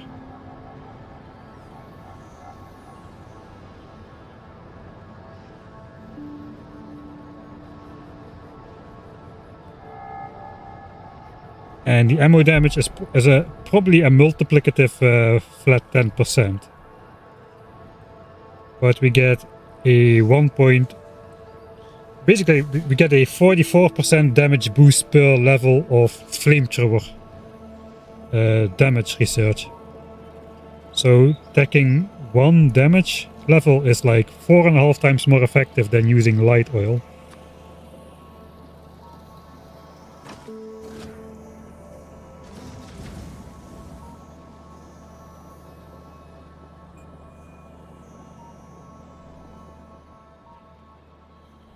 And before the infinite level, that's way better still, because the damage numbers are higher. We get plus 30% for this level, plus 40% for this level, and only when it's infinite it drops to plus 20. So light oil is basically not worth the hassle ever, basically, in my opinion.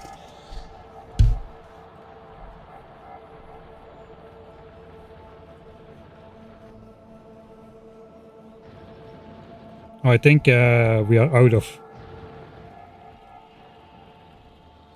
The stuff is out of the stuff. Alright, then that's for fun, to close off the stream. Let's see what happens if...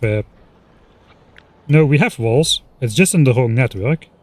So we just need to connect our Roboport networks and all will be fine.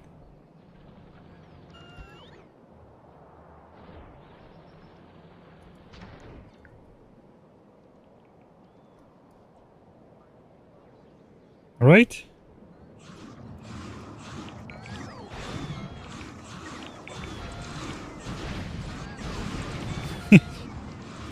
Well, the walls are getting replaced. The bots are taking sort of a shortcut though. It's I wouldn't recommend this part. Here, bots.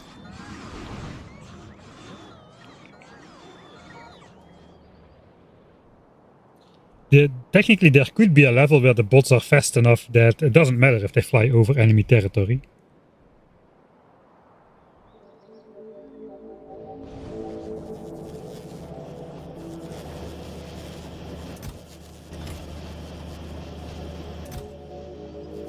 Alright, 11k magazines on the belt.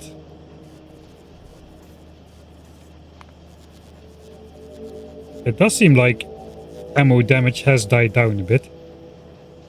I think that's after we pushed the biter bases. Yeah, look at that. There's like points where we're not using any ammo at all. Whereas before that was never the case. Okay, so I'm wasting way too much ammo by having these guys at the wall, basically. And to a lesser degree, these guys here, the regenerative ones. We already pushed back the laser biters, but it looks like we just need to kind of make sense, right? When you think about it, we shouldn't let the biters draw out. Fire is fine, literal fire is fine, but not the red ammo fire.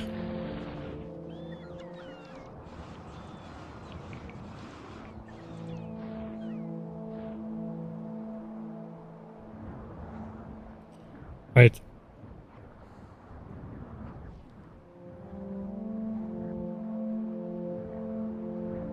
I don't think I see any Juggernaut faction just yet. We are 82.3% evolution. The bots are just continuously flying.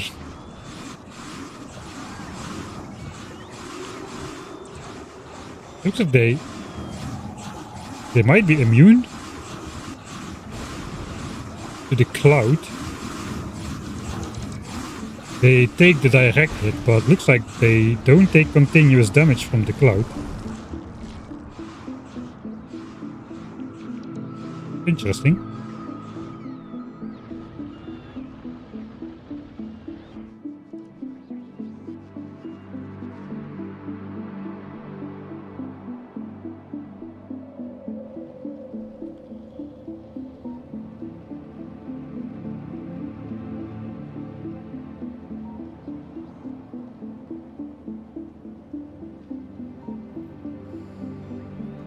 Yeah, we're gonna use light oil for launching rockets, Siren. So we have some solid fuel already from light oil. We're gonna automate the rocket fuel and launch rockets with that to get the infinite researches.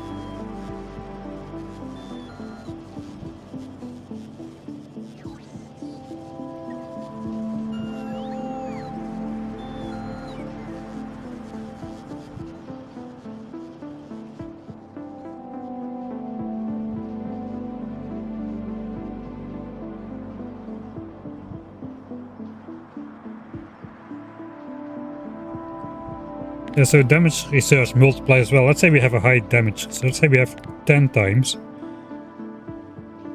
At some point light oil might become worth it. Because if we have a 10 time in total...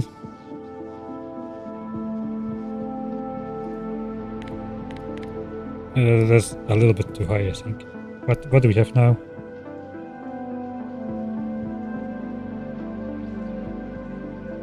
Can I hover over a flamethrower turret, maybe?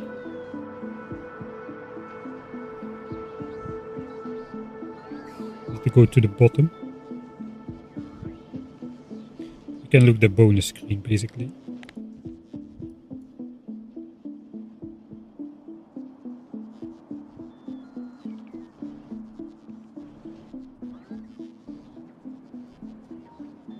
Okay, we're gonna have all of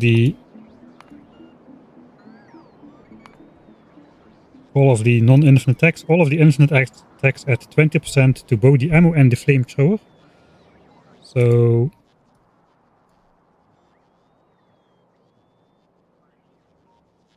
currently we have 160% bonus twice. So that's a 6.76 times multiplier. So the first level of damage research will give us 7.84. Which, if we divide it against the previous one, it is not as bad as I said it was. It is way closer.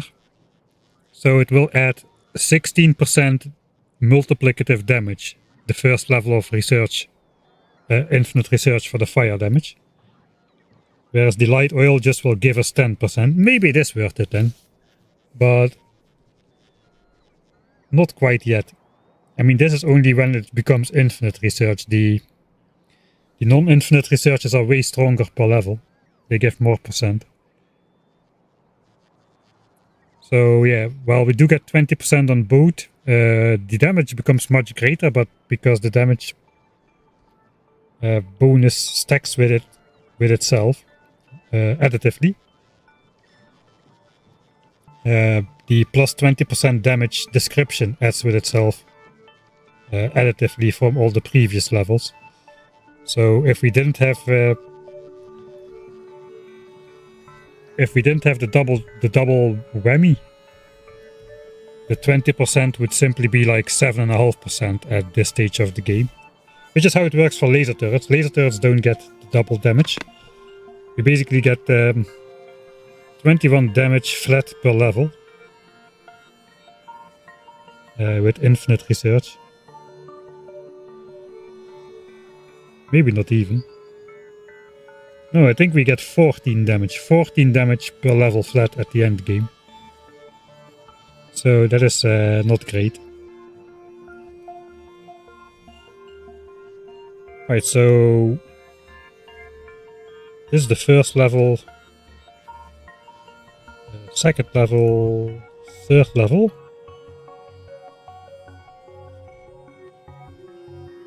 Obviously.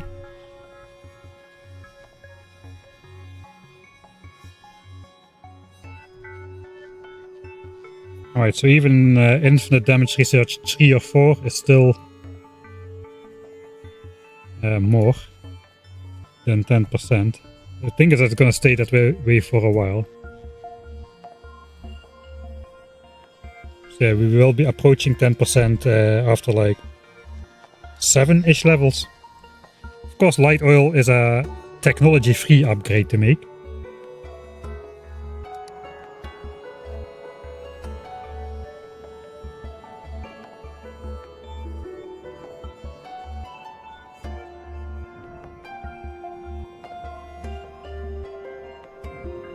Alright, I kind of thought they would be all over the place. But they haven't evolved just yet. I think the ammo belt is full again. It's moving slowly.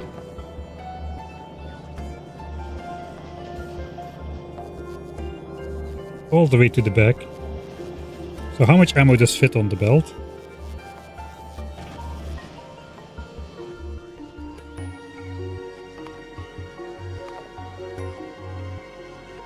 This is a massive difference.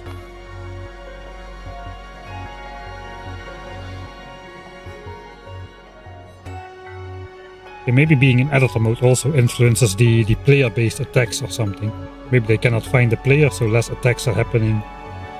Yeah, we shouldn't really trust that. Trust those results from editor mode. Well, I'm sure glad I cleared this area over here. Right. Anyway, that's gonna be it for me today. Well, we did claim the resources we were after. We did stabilize the area.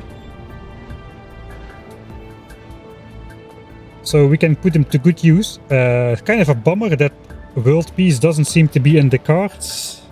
At least not in any sort of normal way.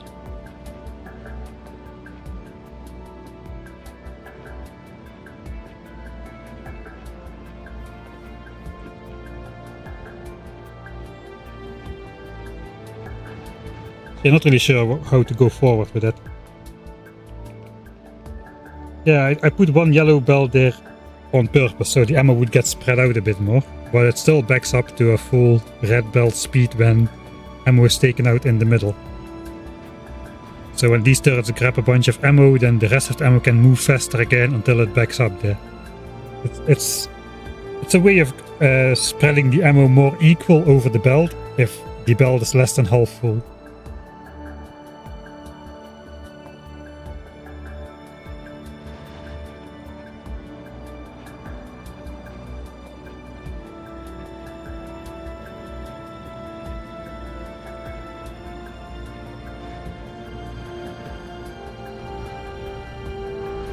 You can belt spidertrons around, but yeah, you need like an 8 wide belt, and they might get stuck in some corners. Feels a lot more annoying than tanks.